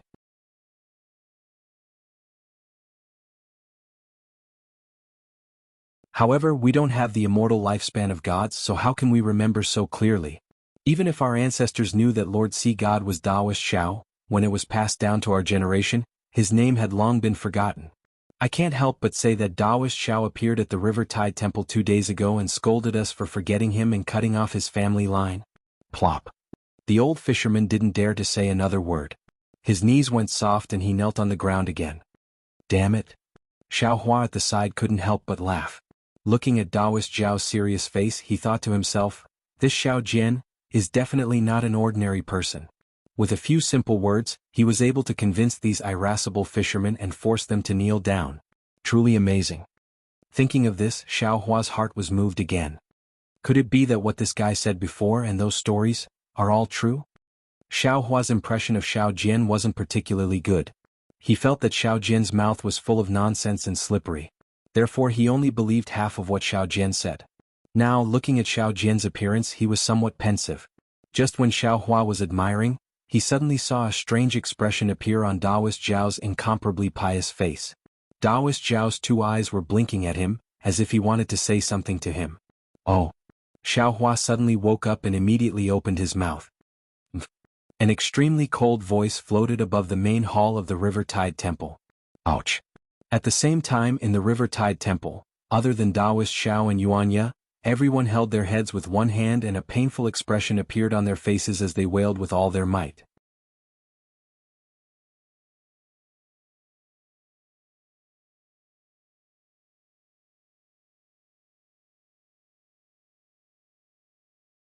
Chapter 3185. A bunch of stubborn things. At the same time, the voice scolded coldly, back then I saved you from fire and water. How many years has it been and you actually don't even know my name? Lord see God. Lord see God. Everyone was trembling with fear, shouting loudly and banging their heads on the ground. Moreover, all of you actually dared to cause trouble in my training ground. You've truly disturbed me. You wait. Forget it. Following the last sentence, the faintly discernible voice suddenly stopped. At the same time, everyone's head no longer hurt. Lord see God, Lord see God. All the fishermen wailed loudly, please don't give up on us, Taoist Xiao, Taoist Xiao. More than 10 villagers from General Ridge also shouted loudly, looking abnormally remorseful. Sai humans, their nature is just so despicable. Taoist Zhao's words leisurely rose, living comfortably they forget their own beliefs. Only after receiving a lesson in suffering, do they realize their unbearable stubbornness. After saying that, Taoist Xiao turned his head and knelt in front of the statue. King, king, king, he kowtowed a few times. His forehead was clearly bruised, but Taoist Xiao was still unwilling to give up. He directly kowtowed 9 times, a stream of blood flowed out from his forehead. Only then did he cry out sorrowfully, Taoist. Don't blame them for not believing, don't care about their stubbornness, this is all my fault. It's all my fault for not waiting for Taoist to teach them properly. If Taoist master wants to blame me, any punishment will fall on this lowly one. I am a Taoist disciple, I should receive this boundless punishment. I am willing to represent everyone in Longevity Town. Speaking until here, Taoist Zhao's voice immediately stopped. He hugged his head with both hands and rolled on the ground. In just a moment, his Taoist robe was already in a mess, his teeth were also clenched so hard that it made creaking sounds, blood even seeped out. Xiao Hua was stunned, he looked at Taoist Xiao with some disbelief and said inwardly, this guy, isn't his acting too realistic? I didn't use the soul-piercing technique on him at all. Taoist Xiao, Taoist Xiao. Seeing Taoist Xiao in such pain, a few villagers hurriedly shouted. When he saw this, Xiao Hua knew that it was time for him to enter the arena. Thus, his cold voice resounded once more. Out of consideration for the fact that I'm a disciple of the Taoist sect. Xiao Hua had also learned to be obedient now. He didn't even finish his sentence and let others guess the second half of his sentence. Sure enough, as soon as Xiao Hua's voice faded, everyone cried tears of joy and shouted, Lord see God, we know our wrongs, we know our wrongs. Naturally, Xiao Hua wouldn't make another sound. As for Taoist Xiao, he stood up in an awkward manner. His face, which was in so much pain that it was almost convulsing, still carried a trace of glory and even some unusual excitement. Oh no, this Xiao has fallen into his trap again. Xiao Hua looked at the excitement on Xiao Jian's face and suddenly had a feeling of being schemed against. That's right. Last night, no matter how Xiao Jian probed, Xiao Hua didn't say anything. This caused Xiao Jian to be puzzled the entire night, unable to determine Xiao Hua's cultivation. Or perhaps he couldn't be sure whether the so-called miracle was done by Xiao Hua or not.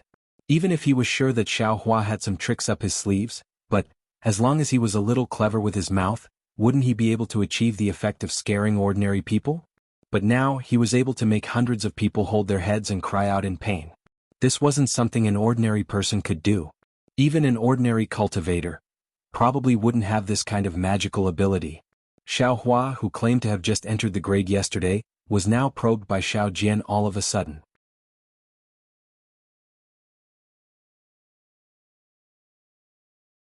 This guy really has a lot of tricks up his sleeve. Xiao Hua didn't know whether to laugh or cry. There was no need to say more about the following scene. The fishermen and the villagers of General Ridge wept bitterly and almost hugged each other. They all regretted their contempt and ignorance, just like brothers who had met after dozens of years. All the previous grudges vanished like smoke in thin air. Then the crowd, under Taoist Zhao's gratified gaze, gave out a lot of copper coins. Only then did they respectfully bid farewell to Taoist Xiao and Lord Sea God with their longing for a beautiful future and their unwavering belief in Taoist Xiao or Lord Sea God. The entire Jianghu temple gradually calmed down. Although there were still some believers who were reluctant to leave immediately, they still wandered around inside the temple, wanting to touch the divine aura or encounter the so-called miracle. But these Taoist Xiao didn't care anymore. Without the previous carefulness and that charming smile, Taoist Xiao leisurely instructed Yuanya, watch over here properly. Don't let the secular people offend Taoist Zhao's dignity.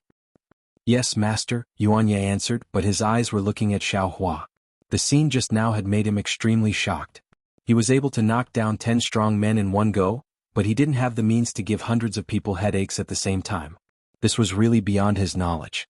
After inviting Xiao Hua into the east room, Xiao Jian looked outside and saw that there weren't many people paying attention. He bowed and said, Disciple Xiao Jian greets senior. No need, Xiao Hua waved his hand and stopped him from bowing. He said lightly, You're not a true Taoist disciple and I'm also not your so-called Taoist successor. You don't have to be so respectful. I'm just staying here for a few days. When the time is right I'll leave. Yes, senior. Xiao Hua's cultivation hadn't recovered by 10%, but Xiao Jian was even worse.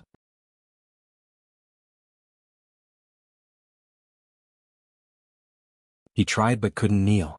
Xiao Jian took advantage of the situation and said with a bitter smile, Disciple knows that I've offended senior before and even I've offended you a lot. But right now River Tide Temple can be considered a Taoist sect. Although senior has already agreed to take action 10 days later, I hope that senior will take into account the fact that the villagers of Longevity Town worship Taoist Xiao and Lord Sea God, and help us. In this world, there might not be a God. It's just that when there are many people who believe in it, there will be a God. This God is nothing more than the hope of these villagers. Whether or not the God exists, is not important. That so-called miracle is even less important. Xiao Hua said indifferently.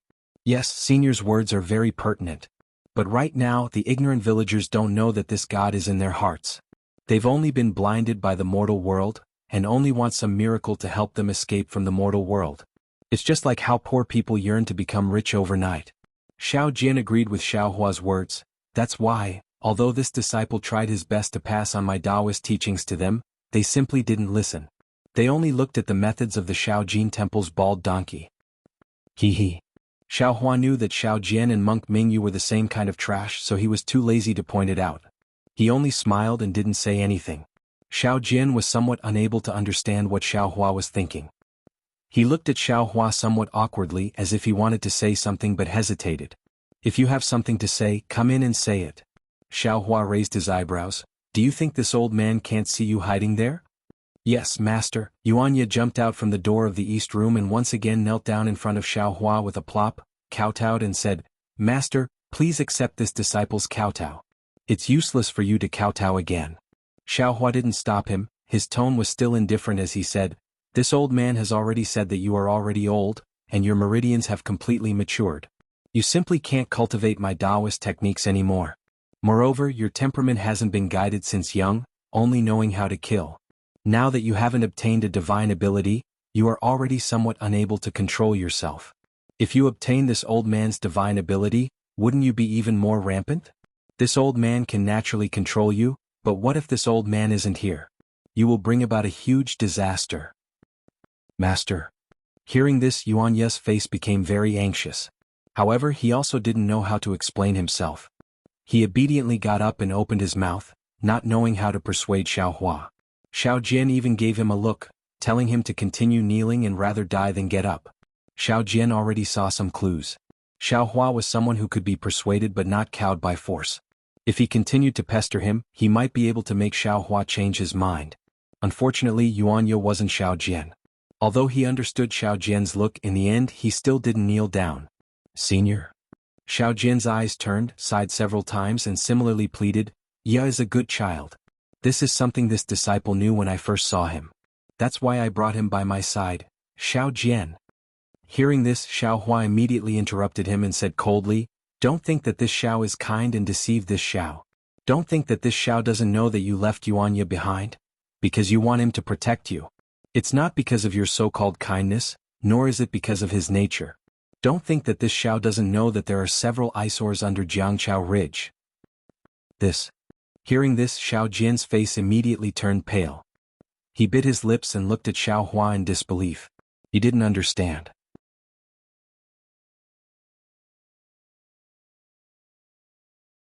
In just a day's time, Xiaohua already knew so much. "AI, it's all this disciple's fault." Xiao Jian lowered his head and said very sincerely, "Just now in the main hall, this disciple had some thoughts. This disciple actually had the delusion of testing senior's cultivation. I really deserve to die." Xiaohua didn't comment. He was indeed a bit angry because of what happened just now. Moreover, this disciple also admits that when I saw Ya, my first thought was that he was a rare commodity worth hoarding. Since he was going to be thrown into the wilderness or killed in the arena, why not see if I could make him submit to this disciple and become this disciple's protection? Xiao Jian continued, "However, this disciple's heart isn't made of stone. All these years, this disciple saw something in Ya that this disciple couldn't see in other people. Although he didn't live in the human world since he was young and didn't understand human nature and ethics. But it was also because of this that he maintained his pure heart and maintained his innate hobby. He likes to kill, and this is the most direct way to solve problems. But he wouldn't cause trouble for no reason and kill people for no reason. You also saw it for yourself. He would rather buy a few meat buns on credit than rob others. He would rather give his precious meat buns to senior than let senior starve."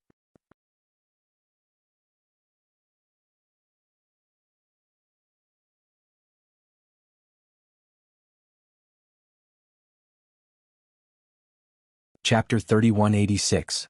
How is that possible? Hearing Xiao Jian's explanation, Xiaohua sneered, "How can a person who came out of the forest not rob other people's things?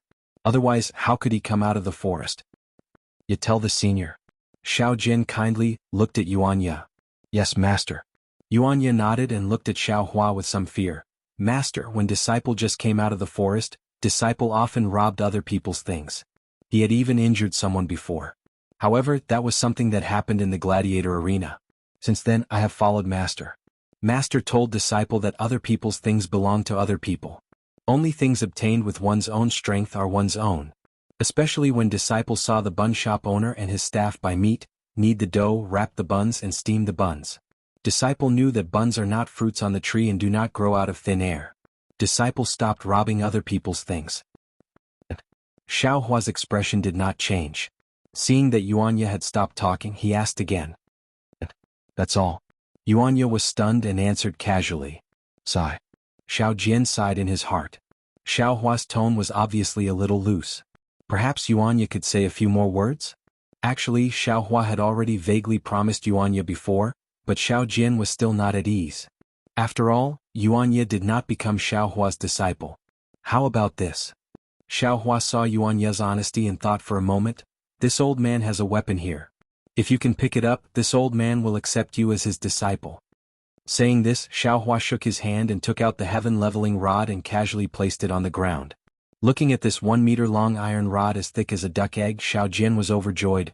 "Yeah, quick, quick! Senior Xiao wants to accept you as his disciple." That's right, this heaven-leveling staff was so unremarkable. Anyone who saw it would know that this was Xiaohua giving Yuanya a way out. Xiao Jian was very clear about Yuanya's strength. Not to mention this thin staff, even if there were 2 more, Yuanya would still play around with it. "Yes, master." Yuanya's eyes were also filled with ecstasy. He rushed to the heaven-pacing staff, bent down and grabbed it with one hand. He channeled his strength and tried to lift the heaven-pacing staff. Unfortunately, when Yuanya exerted his strength, his hand actually slipped. He leaned back and almost fell. Ah! Xiao Jian was stunned, and he couldn't help but stare fixedly at the rod that seemed extremely ordinary. Rise? Yuanya didn't dare to be careless this time. He walked in front of the heaven-leveling staff and reached out with both hands. The sky-leveling staff didn't rise as Xiao Jian and Yuanya had expected. It didn't even sway. Master, I can't lift it. Yuanya was very direct. He immediately let go after trying. His eyes were filled with frustration, but he still answered Xiaohua honestly. Then don't call me master. Xiaohua waved his hand. Yes, master. Yuanya was so used to answering that he blurted it out without thinking. Xiaohua was too lazy to bother about it. He stretched out his hand and easily grasped the heaven-leveling rod. Then he pulled the rod into the space. Seeing the sky-leveling staff mysteriously disappear, Xiao Jian suddenly exclaimed, Small universe pouch. Senior actually has a small universe pouch. Alright, you can busy yourself later. Xiaohua didn't ask what a small universe pouch was. He saw that Yuanya's shout had already attracted some villagers. He waved his hand, turned around and walked out of the east room. Now there seemed to be some people in the temple and they were respectfully offering incense. He walked out of the temple, found a secluded place and started practicing the Big Dipper Divine Fist again. Seeing that Xiaohua had left, Yuanya hung his head dejectedly.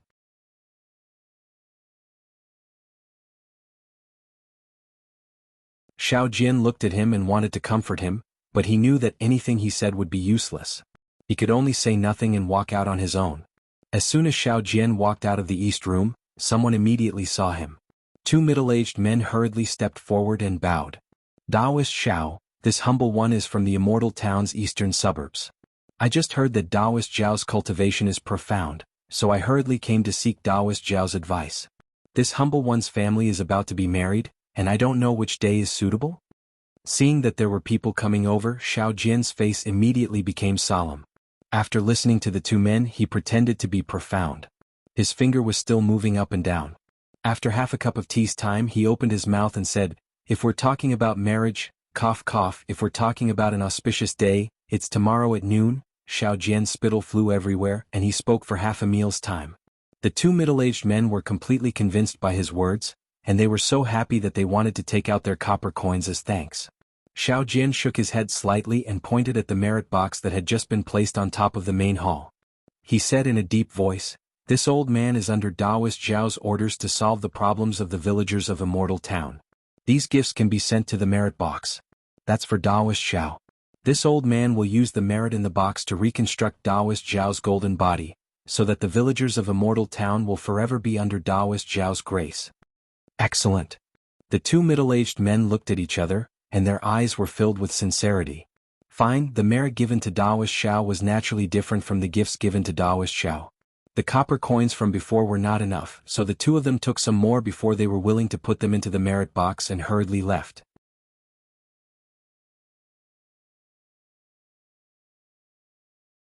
Damn it! This old man finally knows why the monks of Shaojin Temple are so rich. Seeing this situation, Xiao Jian could not help but curse Monk Mingyu in his heart. Those bald donkeys took too many copper coins from this old man's pocket. In 10 days, no, in 9 days I will chase all of you out of Immortal Town. This old man wants to take back what I lost before. Yeah. Daoist Xiao was prepared to go to the main hall by himself, but he thought that it would be beneath his status as a Daoist disciple, so he thought of Yuanya. However, after a while Yuanya did not reply. He raised his head and saw that Yuanya had unknowingly climbed up the banyan tree and was secretly looking out of the Daoist temple. His caution and eagerness made it seem as if he was peeping at a woman taking a bath. Daoist Xiao could not help but shake his head and sigh. Senior Xiao has already said so much and even took out something heavy that you can't lift. Don't you know that the old man has already blocked the way? Forget it, this old man will go there myself. Daoist Xiao had no choice but to personally go to the main hall of Jianghu Temple to receive the devotees who were worshipping the sea god. There were not many people on this day and it was much better than the deserted streets. Of course, it was a world of difference compared to Shaojin Temple's prosperous incense. However, in Daoist Zhao's eyes, this was already the life of a deity. Every time he saw the devotees take out copper coins, and every time he heard the crisp sound of copper coins falling into the merit box, Daoist Zhao's wrinkles would increase by another layer. his eyes had long been narrowed into slits from smiling. There were even more people on the second and third day, and Daoist Xiao became more and more tired. However, the more tired he was, the more his heart was filled. It was filled with flying copper coins. However, just as he was about to calculate the most suitable birth characters for a boy and a girl who were in love with each other, a pungent stench rushed to his nose. A hoarse and pitiful voice sounded, "Daoist Xiao, have pity on us." When Xiao Jian raised his head, he saw a filthy beggar wearing tattered clothes. The beggar was holding a bloody thing in his arms as he knelt in front of him. The stench was coming from the beggar's body. Sigh, how pitiful. Xiao Jian hurriedly reached out and took out a few copper coins from his arms. That kind of nimbleness was far different from the poor man who could not even take out a single copper coin a few days ago. Then he happily handed them to the beggar and said, "Take these and go buy some food, Daoist Xiao." The beggar did not get up. Instead, he handed the bloody thing in his arms to Xiao Jian and said sorrowfully, "I don't dare to ask for Daoist Xiao's charity. I only ask for Daoist Xiao's grace to save this child." Only then did Xiao Jian see clearly that there was a bloody child in the beggar's arms. Although he did not know where the child was hurt, looking at the child's purplish lips and tightly shut eyes, Xiao Jian already knew that this was not something he could do. "Get up quickly." Xiao Jian hurriedly took out a few more copper coins from his arms and handed them to the beggar. "This child is injured, right? I'm not a doctor, how can I cure him? Quickly take these copper coins and go to the medical hall to find a doctor to treat him. Daoist Xiao, please take pity on this child." The beggar still did not get up and pleaded, "This child was picked up from the gutter by me. I have already raised him up. Today I was begging on the street with him when he was hit by a crazy horse carriage. Not only was this child trampled by a horse, but he was also run over by a horse carriage. A kind doctor in the medical hall has already seen him. I'm afraid he won't survive the night. I heard that there is a deity in the Jianghu temple who saved the villagers of General Ridge.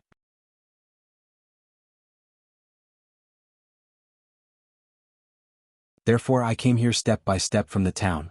Please pray for this child, Daoist Xiao. Please save this child, Lord Sea God. Father, I'm in pain." At this point, the bloody child seemed to wake up and groaned as he spoke softly. "Goa Goa." The beggar shouted, "Father is begging Daoist Xiao. He will definitely save your life." "Ah, this beggar." At this moment, some people had already gathered around. A young man exclaimed, "He has no legs. He crawled up the Jianghu temple while kneeling." "Oh, that's right. This is all blood stains." Another few young men exclaimed. Two of them even ran out of the Taoist temple. Indeed, the faint blood stains were imprinted on the mountain path of Jianghu Ridge, all the way to the bottom of the mountain. Previously, Xiao Jian was still hesitant. He was afraid that this beggar adopted this child so that he could use some means to cripple this child and make him beg like a beggar. Now that he saw the blood stains, he knew that the beggar loved this child dearly. He hurriedly shouted, "Yeah. Quick, go to the west room and get some warm water to wash this child. Alright, let Daoist Xiao come and help. I will beg Daoist Xiao to see if he can show mercy."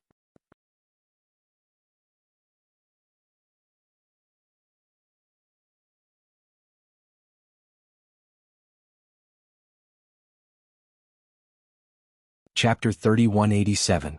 Yuanya was originally lying on top of the banyan tree, secretly watching Xiao Hua practice martial arts. He was startled by Xiao Jian's fierce shout. When he saw the situation inside the Taoist temple, he hastily shouted, "Master, quickly come over, there is a pitiful child here. Master asked you to come and help." As he spoke, he quickly jumped down from the tree and started a fire on the stove in the corner of the temple, preparing to boil water. Xiao Hua, who had been in peace for 3 days, suddenly heard Yuanya calling him. He released his Buddhist sense, and when he understood, he couldn't help but sigh in his heart. Xiao Jian was right. This matter, he had to help. This injured child's injuries were very serious. If it wasn't for the fact that the child was young and full of vitality, he wouldn't have been able to hold on until now. Moreover, the child had already reached the final stage. In less than an hour, if he wasn't treated, he would definitely die. Forget it. Xiao Hua withdrew his fists and slowly walked back to the temple. After all, it is a life. If I can save it, I will save it. When Xiao Hua walked back to the west wing, Yuanya had already placed a large wooden bucket inside.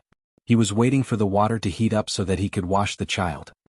"Go and bring the child in," Xiao Hua ordered. "Yes, master." Yuanya responded and prepared to go out. However, after taking 2 steps, he turned his head and whispered, "Master, this child, you must save him. As long as you save him, I will do whatever you ask me to do." "Including not peeking at me practicing martial arts? Including not worshipping me as your master?" Xiao Hua said with a smile. "Yes." Yuanya clenched his teeth and said. "What?" Xiao Hua asked curiously. "Because this child also has no parents," Yuanya said, then turned around and left, not saying another word. Xiao Hua looked at Yuanya's firm back and didn't know what he was thinking. Yuanya carried the child into the west wing. However, other than the beggar who was anxiously looking at him, everyone's gaze fell on Xiao Hua, who was shouting in the main hall.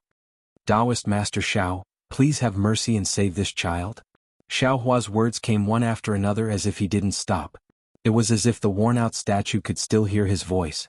While Taoist Xiao was trying to act mysterious, Xiao Hua took the child from Yuanya's hands. Xiao Hua placed his hand on the child's pulse, closed his eyes for a moment, then moved his fingers as if they were flying, pointing at several places on the child's body. Soon after, he strangely took out a dozen silver needles and inserted them into the child's body. As the silver needles entered the child's body, black blood slowly flowed out from the child's 7 orifices. Ah! Yuanya was shocked at first, but when he saw that there were small blood clots in the black blood, he immediately understood that this was the dirty blood that had accumulated in the child's body.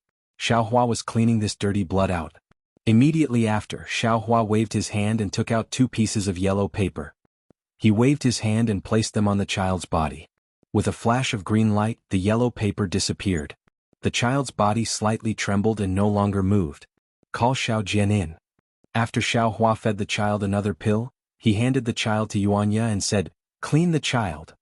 Yes, this time Yuanya did not call him master. After cleaning the child, Yuanya hurriedly called out according to Xiao Hua's instructions, "Master, the child has been cleaned. Come and take a look." Xiao Jian, who was in the main hall, was already exhausted. He was waiting for Yuanya's call. He knew that Xiao Hua would definitely not watch with folded arms, so he hurriedly rushed over from the main hall. Immediately after, he pretended to take a look, then turned around and returned to the courtyard of the Taoist temple.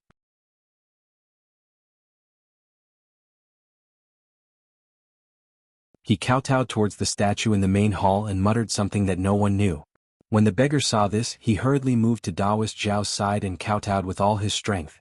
When the people at the side saw this, a woman knelt down first, then everyone else also knelt down one by one. They called out to Taoist Xiao, or Lord Sea God, asking for the God's grace.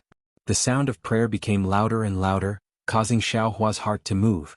When Xiao Hua's mind entered his Naiwan palace, he saw that the Buddha's fire in the Buddha's Saraira was flickering with a golden light. It was flickering incessantly above the prayer. This Buddha's fire? I'm afraid it's related to prayer and the power of faith. Xiao Hua looked pensive. His mind came out of his Naiwan palace, and with a flick of his finger, a banyan fruit on the banyan tree fell on top of Taoist Zhao's head.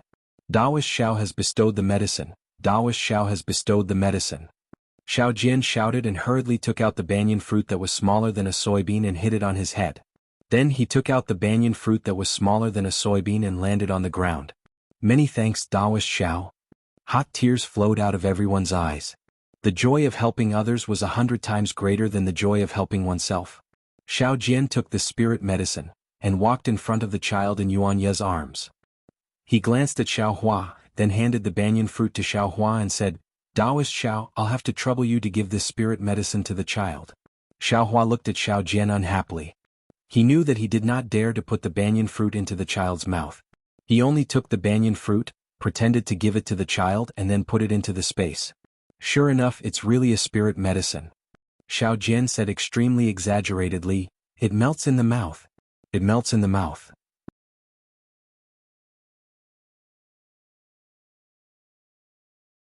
That is to say, Taoist Xiao bestowed a spirit medicine, and we picked ordinary banyan fruits. How could there be such an effect of melting in the mouth? It melts in the mouth, sure enough, it's an immortal medicine. Hearing these words, Xiao Hua despised Xiao Jian to the extreme. Humph, other than melting in the mouth, what other words can there be? Thinking of the craziness from a few nights ago, Xiao Jian did not know what Xiao Hua was thinking and hurriedly added the last sentence. "This banyan tree is not young anymore, it can no longer withstand the blind worship of the villagers." Fortunately, with Xiao Jian's words, Everyone shifted their fanatical gazes away from the banyan fruit. At this moment Xiao Jian's face froze. His eyes suddenly widened, and he looked at the statue with an even more inconceivable expression. He hurriedly bowed towards the top of the main hall and said anxiously, "Disciple knows, disciple knows, disciple will definitely explain in detail to these benevolent masters." Everyone felt strange. They had already guessed that it was definitely Lord Sea God or Taoist Xiao who was talking to Taoist Xiao, but what exactly were they talking about? This. Looking at the dirty beggar in front of him, the high-spirited Taoist Xiao suddenly did not know how to address him. "Immortal Elder." That beggar hurriedly called out, "This lowly one does not have a name, and also does not dare to mention my name in front of God, lest it blasphemes his ears. Immortal Elder can just call this lowly one Dog's father." "Oh, Dog's father." Taoist Xiao slightly shook his head, "This is your fault. This lowly one, this lowly one." Dog's father was really anxious and hurriedly kowtowed again. He really did not understand where he had gone wrong. In front of Taoist Xiao, in the eyes of Lord Sea God, we are all ants no matter if we are rich or poor, male or female. We are all his people and we all have to be protected by him. If you feel that your name has blasphemed Lord Sea God's ears, then wouldn't you have to remove yourself from Lord Sea God's eyes? This lowly one does not dare, this lowly one does not dare. That dog's father was moved to tears. He really did not expect that a beggar like him would actually have the same status as others in front of God. "Alright, I will not say any more." Taoist Xiao hurriedly waved his hand again, and then raised his voice to say to everyone, "Just now I received Lord Sea God's oracle. Dog's life is already fine. However, there are still some injuries on his body, and these are things that I, a mortal, can heal."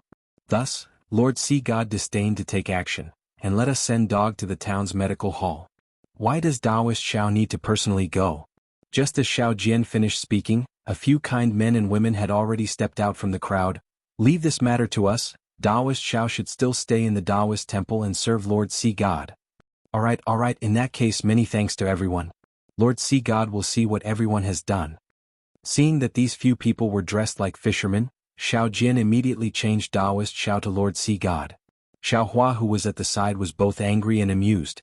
He sent a voice transmission to Xiao Jian to take out some copper coins to give to that dog's father, and let him go to the medical hall to treat the injuries in his body. In Xiao Jian's mouth he actually directly asked the kind men and women in the Taoist temple to go, saving himself a lot of copper coins. A woman hugged the dog and a few people held the dog's father, and a large group of people followed behind to watch the show.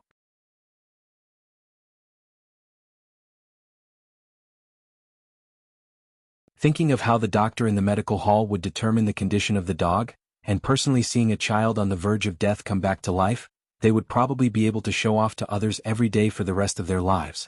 Everyone left, and the entire Taoist temple suddenly became cold and cheerless.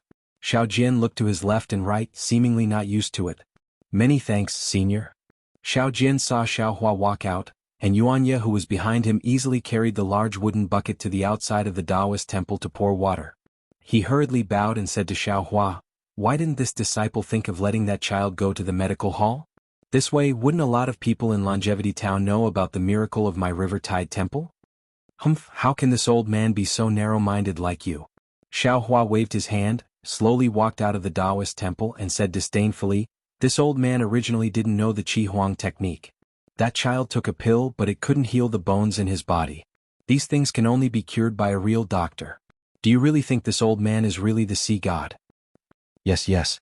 After seeing Xiao Hua's ability, Xiao Jian really admired Xiao Hua from the bottom of his heart. How could he dare to refute half a word?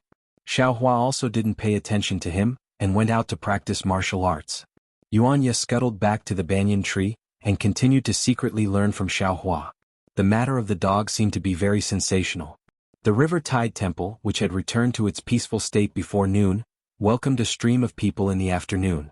These people didn't just bring incense and candles, they also brought sacrificial items, and many of them even left copper coins in the merit box. At this time, although Taoist Xiao was smiling from ear to ear in his heart, his face was even more solemn. He didn't even ask questions like he usually did. He held a snow-white horsetail whisk in his hand, and in front of the damaged statue in the main hall, he pretended to be an expert and answered the questions of the kind men and women.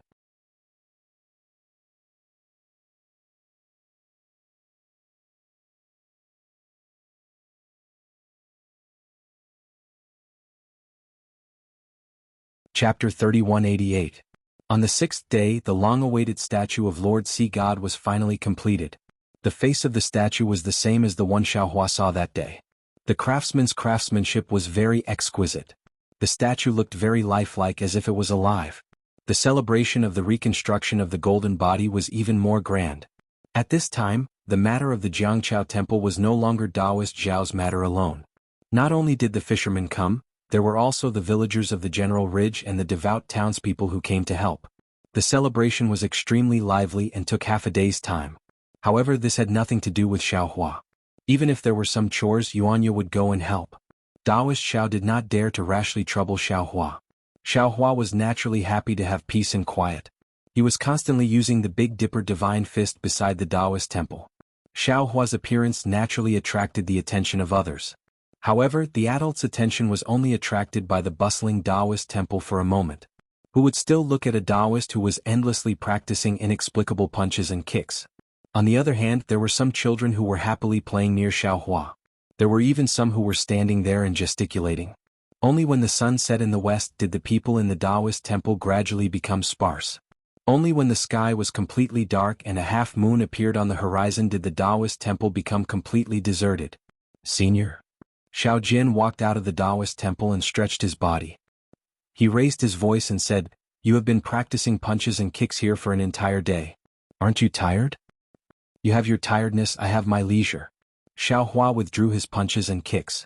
Naturally, he would not be tired. However, this kind of boring punches and kicks, even though there was a cool current flowing from his bones and he enjoyed it very much, he also felt bored after a long time. "You don't look any more. Quickly go and boil some hot water for this old man." Xiao Jin shouted towards the banyan tree again. "This old man is tired for an entire day. My whole body stinks of sweat. You are just hiding on the tree and idling." "Yes, master." Yuanya's unchanging voice came from the top of the tree. Then there was the sound of the branches swaying. The pitiful banyan tree in these few days, other than Yuanya hiding on top of it, it was also ravaged by many good men and women. The effect of the banyan fruit was already equivalent to an immortal pill. Who didn't come to Jianghu temple to get one or two? Although Xiao Jin had already made it clear, how could a person's greed be dispelled with just a few words? Looking at this Xiao Taoist who was not too particular about cleanliness a few days ago, Xiaohua smiled and said, "Congratulations Taoist Xiao, this Jianghu temple is becoming more and more prosperous. Today, Lord Sea God's golden body has been reconstructed. I'm afraid it won't be long before Jianghu temple is rebuilt." "Hehe, isn't it all thanks to Senior's help?" Xiao Jin said with a smile, "And in a few days I still have to rely on Senior's help. Yes, if Senior wins against the little gold temple, this disciple won't have to rebuild the river and tide temple. I'll just chase away the bald donkeys in the little gold temple and erect the statue of Lord Sea God there." "It can't be that simple." Xiaohua said with a smile, "Jiang Chaoguan is but a single disciple of Yuanya.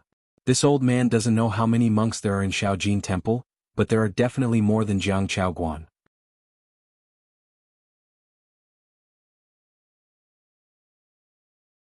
With just the two of you, how can you stand firm in Shaojin temple?" "Hehe, I won't hide it from Senior." Xiao Jin laughed softly and said, "Disciple is already considering how to recruit disciples. But, speaking to here," he said regretfully, "it's a pity that this disciple has only used a few Taoist techniques. I can only rely on Yuanya to teach them some martial arts. I still can't form a real threat to Shaojin temple." Xiaohua said with a smile, "Although this old man doesn't know, this old man doesn't believe that other than Jiang Chaoguan having Taoist disciples, there aren't any other places? As long as your Jiang Chaoguan's name is spread out, there will definitely be other Taoist disciples coming to contact you." Yes, it should be like this." Xiao Jin didn't hide anything from Xiaohua and sighed, "Today's Jiang Chaoguan can be considered as a paradise. It is the time for this disciple to be at peace. If other Taoist disciples were to find out, they would definitely reach out. But this disciple doesn't have any magic power, so I can only be used as a wedding dress by others. Actually, this disciple is sometimes very conflicted. On one hand, this disciple wants Jiang Chaoguan to have a flourishing incense and endless miracles to benefit the longevity town. But at the same time, this disciple knows that after the flourishing incense, this disciple is very unwilling to provoke." Hehe. Hearing this, Xiaohua laughed coldly and said, "This Xiao doesn't know what will happen in the future, but now, your trouble has already come." "It can't be?" So fast? Xiao Jian was shocked. His eyes flashed with a trace of panic as he hurriedly looked down the mountain. Unfortunately, at this time, the night had already enveloped the entire mountain. No matter how far Xiao Jian looked, other than darkness, there was only darkness. However, Xiao Jian immediately recovered his calm and said with a smile, "With Senior here, this disciple has nothing to be afraid of. This Xiao only promised you to accept the challenge of Shaojin Temple." "I never promised," Xiao Hua said with a smile. Suddenly, he was slightly stunned and his brows slightly wrinkled. "Yuanya," Xiao Hua raised his voice. "Yes, master."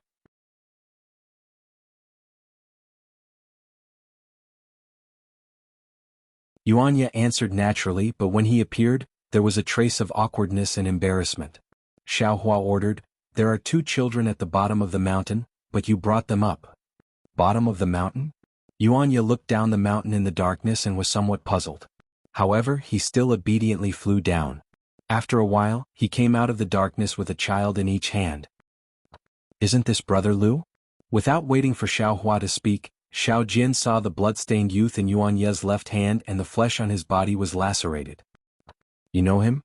Xiao Hua asked curiously. "And this disciple doesn't know this Brother Lu's name, but he is a small hoodlum from the town of Longevity's cloak gang. This disciple often saw him when he was selling divination in Longevity's town of Longevity." Xiao Jian nodded. Yuanya came in front of the 2 and put Brother Lu down. Brother Lu shouted as soon as he landed, "Daoist Xiao, quickly leave. Boss Zheng is here to find you." "Boss Zheng? The boss of the cloak gang?" Xiao Jian was shocked. Why is he looking for this old man? My Jiangchao temple is in a complete mess. The few copper coins we have were all donated by benevolent people. Those are Lord Sea gods. Ah? Immortal Elder. It really is you. At this moment Lu Ge saw Xiao Hua at the side. Although there was a kind of surprise on his face, it was more of a gratification. Then with a plop sound he knelt in front of Xiao Hua and cried, "Immortal Elder, please reach out and save my sister." "I know. Lord Sea God who saved Gora is you. As long as you give me a pill, my sister's life will be saved." "This child still hasn't recovered?" Xiao Hua looked at the girl in Yuanya's hand. Sure enough, the girl's eyes were tightly shut and she looked like she was unconscious. "That's right, Immortal Elder. That day you gave me some copper coins. I immediately brought my sister to the medical hall." Louis knelt on the ground and refused to get up.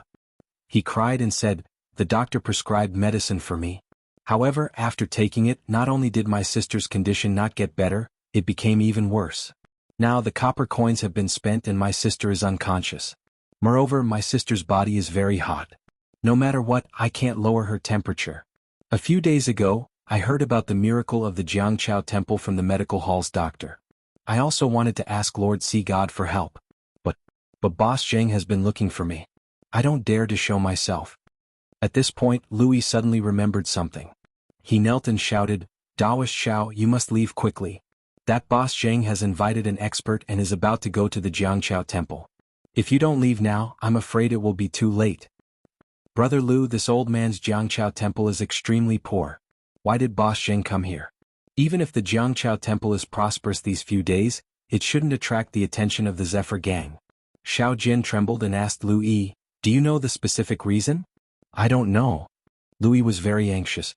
He urged again, "I have been hiding in a secret place. However, I was still found by Boss Zheng this afternoon. The 2 leaders of the Zephyr gang disappeared. Boss Zheng suspected that it was related to me. Therefore he blocked me and my sister at that place and used cruel means to deal with me. The injuries on this little one's body were caused by someone beating me up in the afternoon. Looking at Boss Zheng's posture, I knew that I wouldn't be able to come out alive today. However, at dusk, someone suddenly reported to Boss Zheng that the person he was looking for had arrived. Boss Zheng seemed to attach great importance to everyone. He immediately ordered his subordinates to hang me up high and let me slowly starve to death. Then he hurriedly left. When I was in a daze, I heard him shouting Jiangchao Temple.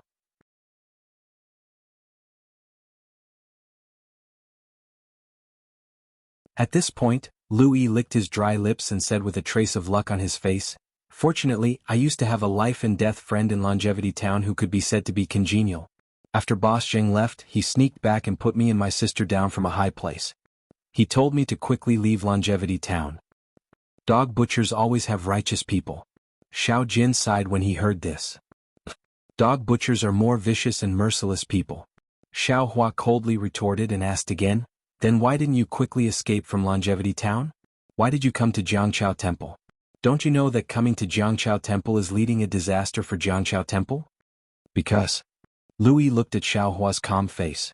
He didn't know what he was thinking. He slightly gritted his teeth and said, I know Taoist Xiao and also know Ya. I remember that I was caught by Ya. However, not only did he not send me to the yamen, he even gave me a meat bun. There is such a thing. Yuanya nodded at the side and agreed in a low voice. It was obvious that he had a good impression of Louis. Also, Louis stole a glance at Xiao Hua and said carefully, just now, I already said that I heard that Jiangchao Temple has the miracle of Lord Sea God that can revive the dead. Thus, I had the thought of sending my sister here. Now that my sister is on the brink of death, I can't care too much. Moreover, I can also send a letter to Taoist Xiao.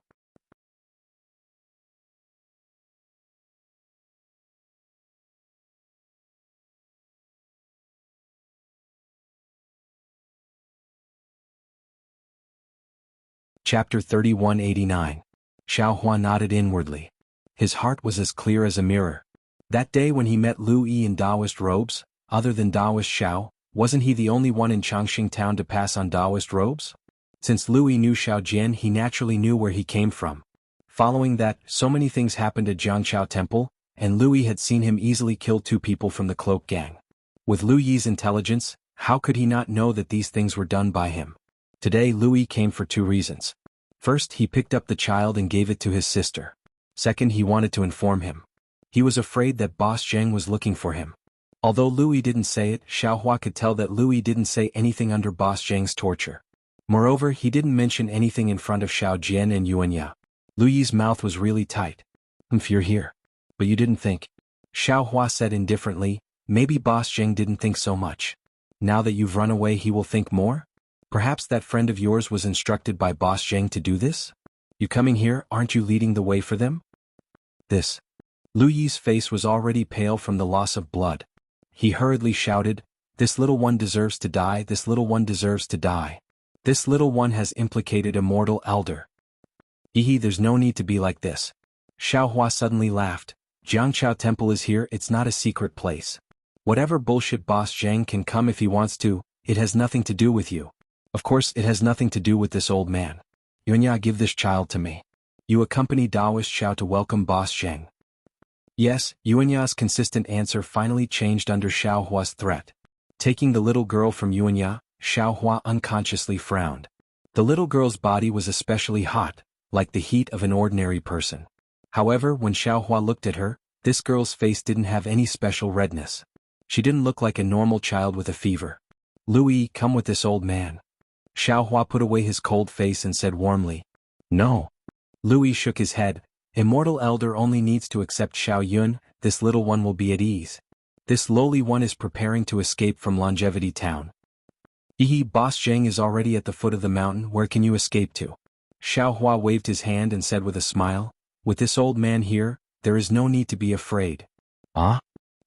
Louis stood up with difficulty and couldn't help but look back at the dark mountain road in surprise. That place was pitch black and nothing could be seen clearly. Then Louis swayed slightly and was about to fall again. After being tortured, the fact that he was able to carry little Yun all the way to Jiangchao Ridge had already exhausted all of his strength. If it wasn't for Yuanya who had brought him to Jiangchao Ridge, he definitely wouldn't have been able to come up on his own. Now that he saw Xiao Hua and the others, the determination in his heart disappeared. How could he still hold on? Sigh this child. Xiao Hua sighed. He reached out and grabbed Xiao Jian's neck, easily lifting him up. He didn't care about Xiao Jian's anxiety and returned to the Taoist temple. Taoist Zhao's heart was already beating like a drum. He looked at the mountain ridge where the night wind was howling and whispered, Can you beat Boss Zheng? This disciple has never seen Boss Zheng, so I don't know. Yuanya looked at the foot of the mountain and narrowed his eyes. He seemed to have noticed something. This disciple will go and get the hammer. With that, Yuanya quickly entered the Taoist temple. Seeing Yuanya being so serious, Xiao Jian became even more restless. He was almost about to pace back and forth. He even occasionally looked in the direction of the Taoist temple and secretly complained about Xiao Hua's decision.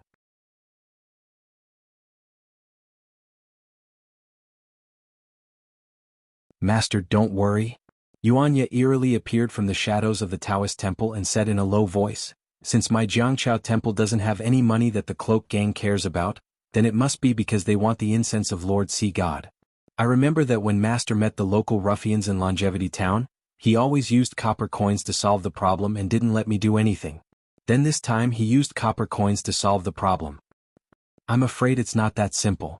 Xiao Jian shook his head slightly. If Boss Zheng is interested in the prosperity of the Jianghu temple, then it's easy to deal with. In the future, if there are any profits, just give some to him. But didn't you hear what Brother Lu said? Boss Zheng even brought an expert to the Tidal River temple. That clearly wasn't for the sake of incense. It must be for Senior Xiao. I'm afraid it's one of Senior Zhao's enemies. Since it's for Senior Xiao, then why are you so anxious? Why are you in such a hurry? Yuanya hit the nail on the head. It has nothing to do with you. Killing to silence. Yo, why don't you understand? Xiao Jian smiled bitterly. You grew up in the jungle, so you don't know how vicious and merciless these people are. We already know so much, how can they let us live to see the sun tomorrow? There's such a saying? Yuanya was also stunned. Where did you get this stick? Xiao Jian suddenly saw that the hammer in Yuanya's hand had disappeared and was replaced by a pitch-black stick as thick as an egg. He asked curiously. Senior Xiao gave it to me. Yuanya explained. That hammer was too light, so this stick was just right for me. Xiao Jian rolled his eyes and said in a low voice, what else did Senior Xiao say? Kill. Yuanya's face turned cold. Brother Lu said that most of the people in the cloak gang had killed people before. Especially the people around Boss Zheng, they didn't kill anyone.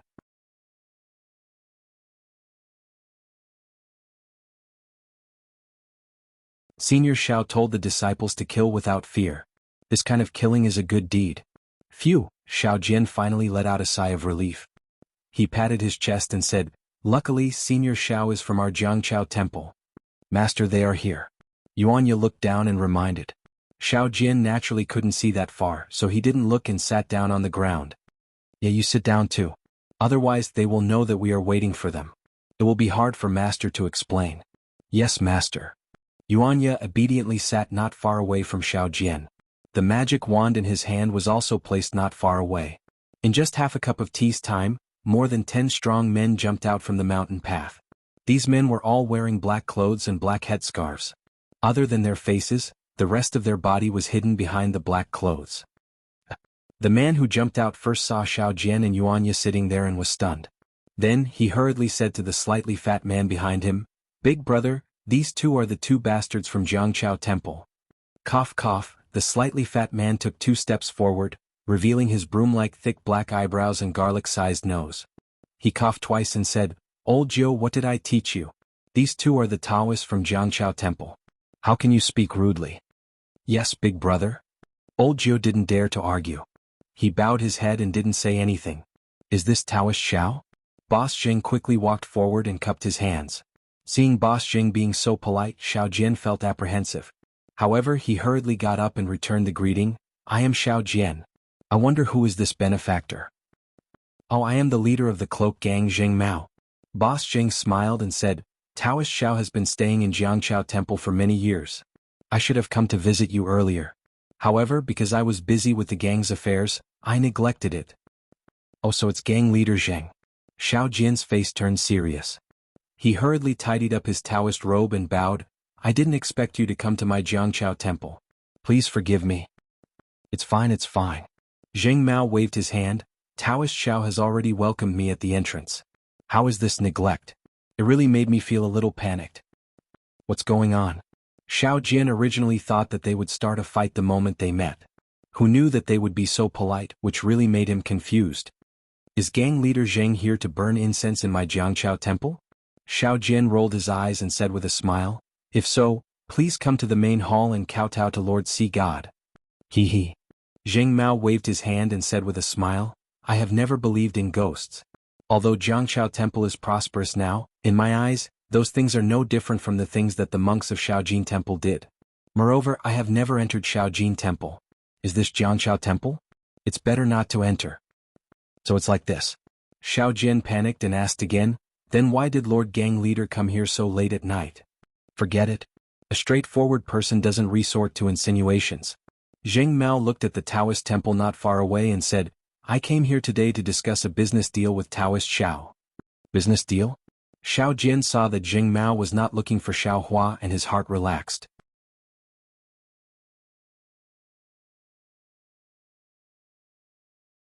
He hurriedly said with a smile, since it's a business deal it's easy to talk about it.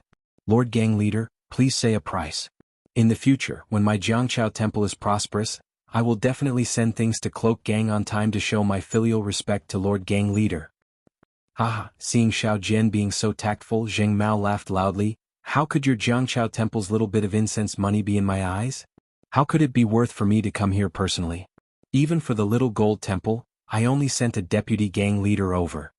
When Xiao Jian heard this he was even more baffled. He carefully said, since Lord Jing doesn't care about my Jiangchao temple's incense money, then I don't know what else my Jiangchao temple can do business with Lord Zheng. Taoist Xiao, what do you think this is? Zheng Mao said as he took out something from his bosom and casually threw it to Xiao Jian. That thing was black. Xiao Jian didn't dare to catch it and hurriedly dodged. With a pew sound that thing fell to the ground. Taoist Xiao is quite cautious. Zheng Mao said with a smile. Xiao Jian hurriedly picked up that thing from the ground and said with a smile, I am old and can't see clearly, ah. When Xiao Jian saw the thing in his hand he couldn't help but stare blankly. What? Taoist Xiao doesn't recognize this thing? Zheng Mao narrowed his eyes and looked at the thing in his hand. He then looked at Xiao Jian with a smile. You're tuning in to the Han Li's Wuxia Adventures YouTube channel. We're so grateful for your support and don't forget to subscribe to join us on this incredible journey through captivating stories. Your generosity through donations truly makes a world of difference, as it's the primary source of revenue that allows me to expand and enhance this channel for you. Thank you from the bottom of my heart for being a part of this adventure.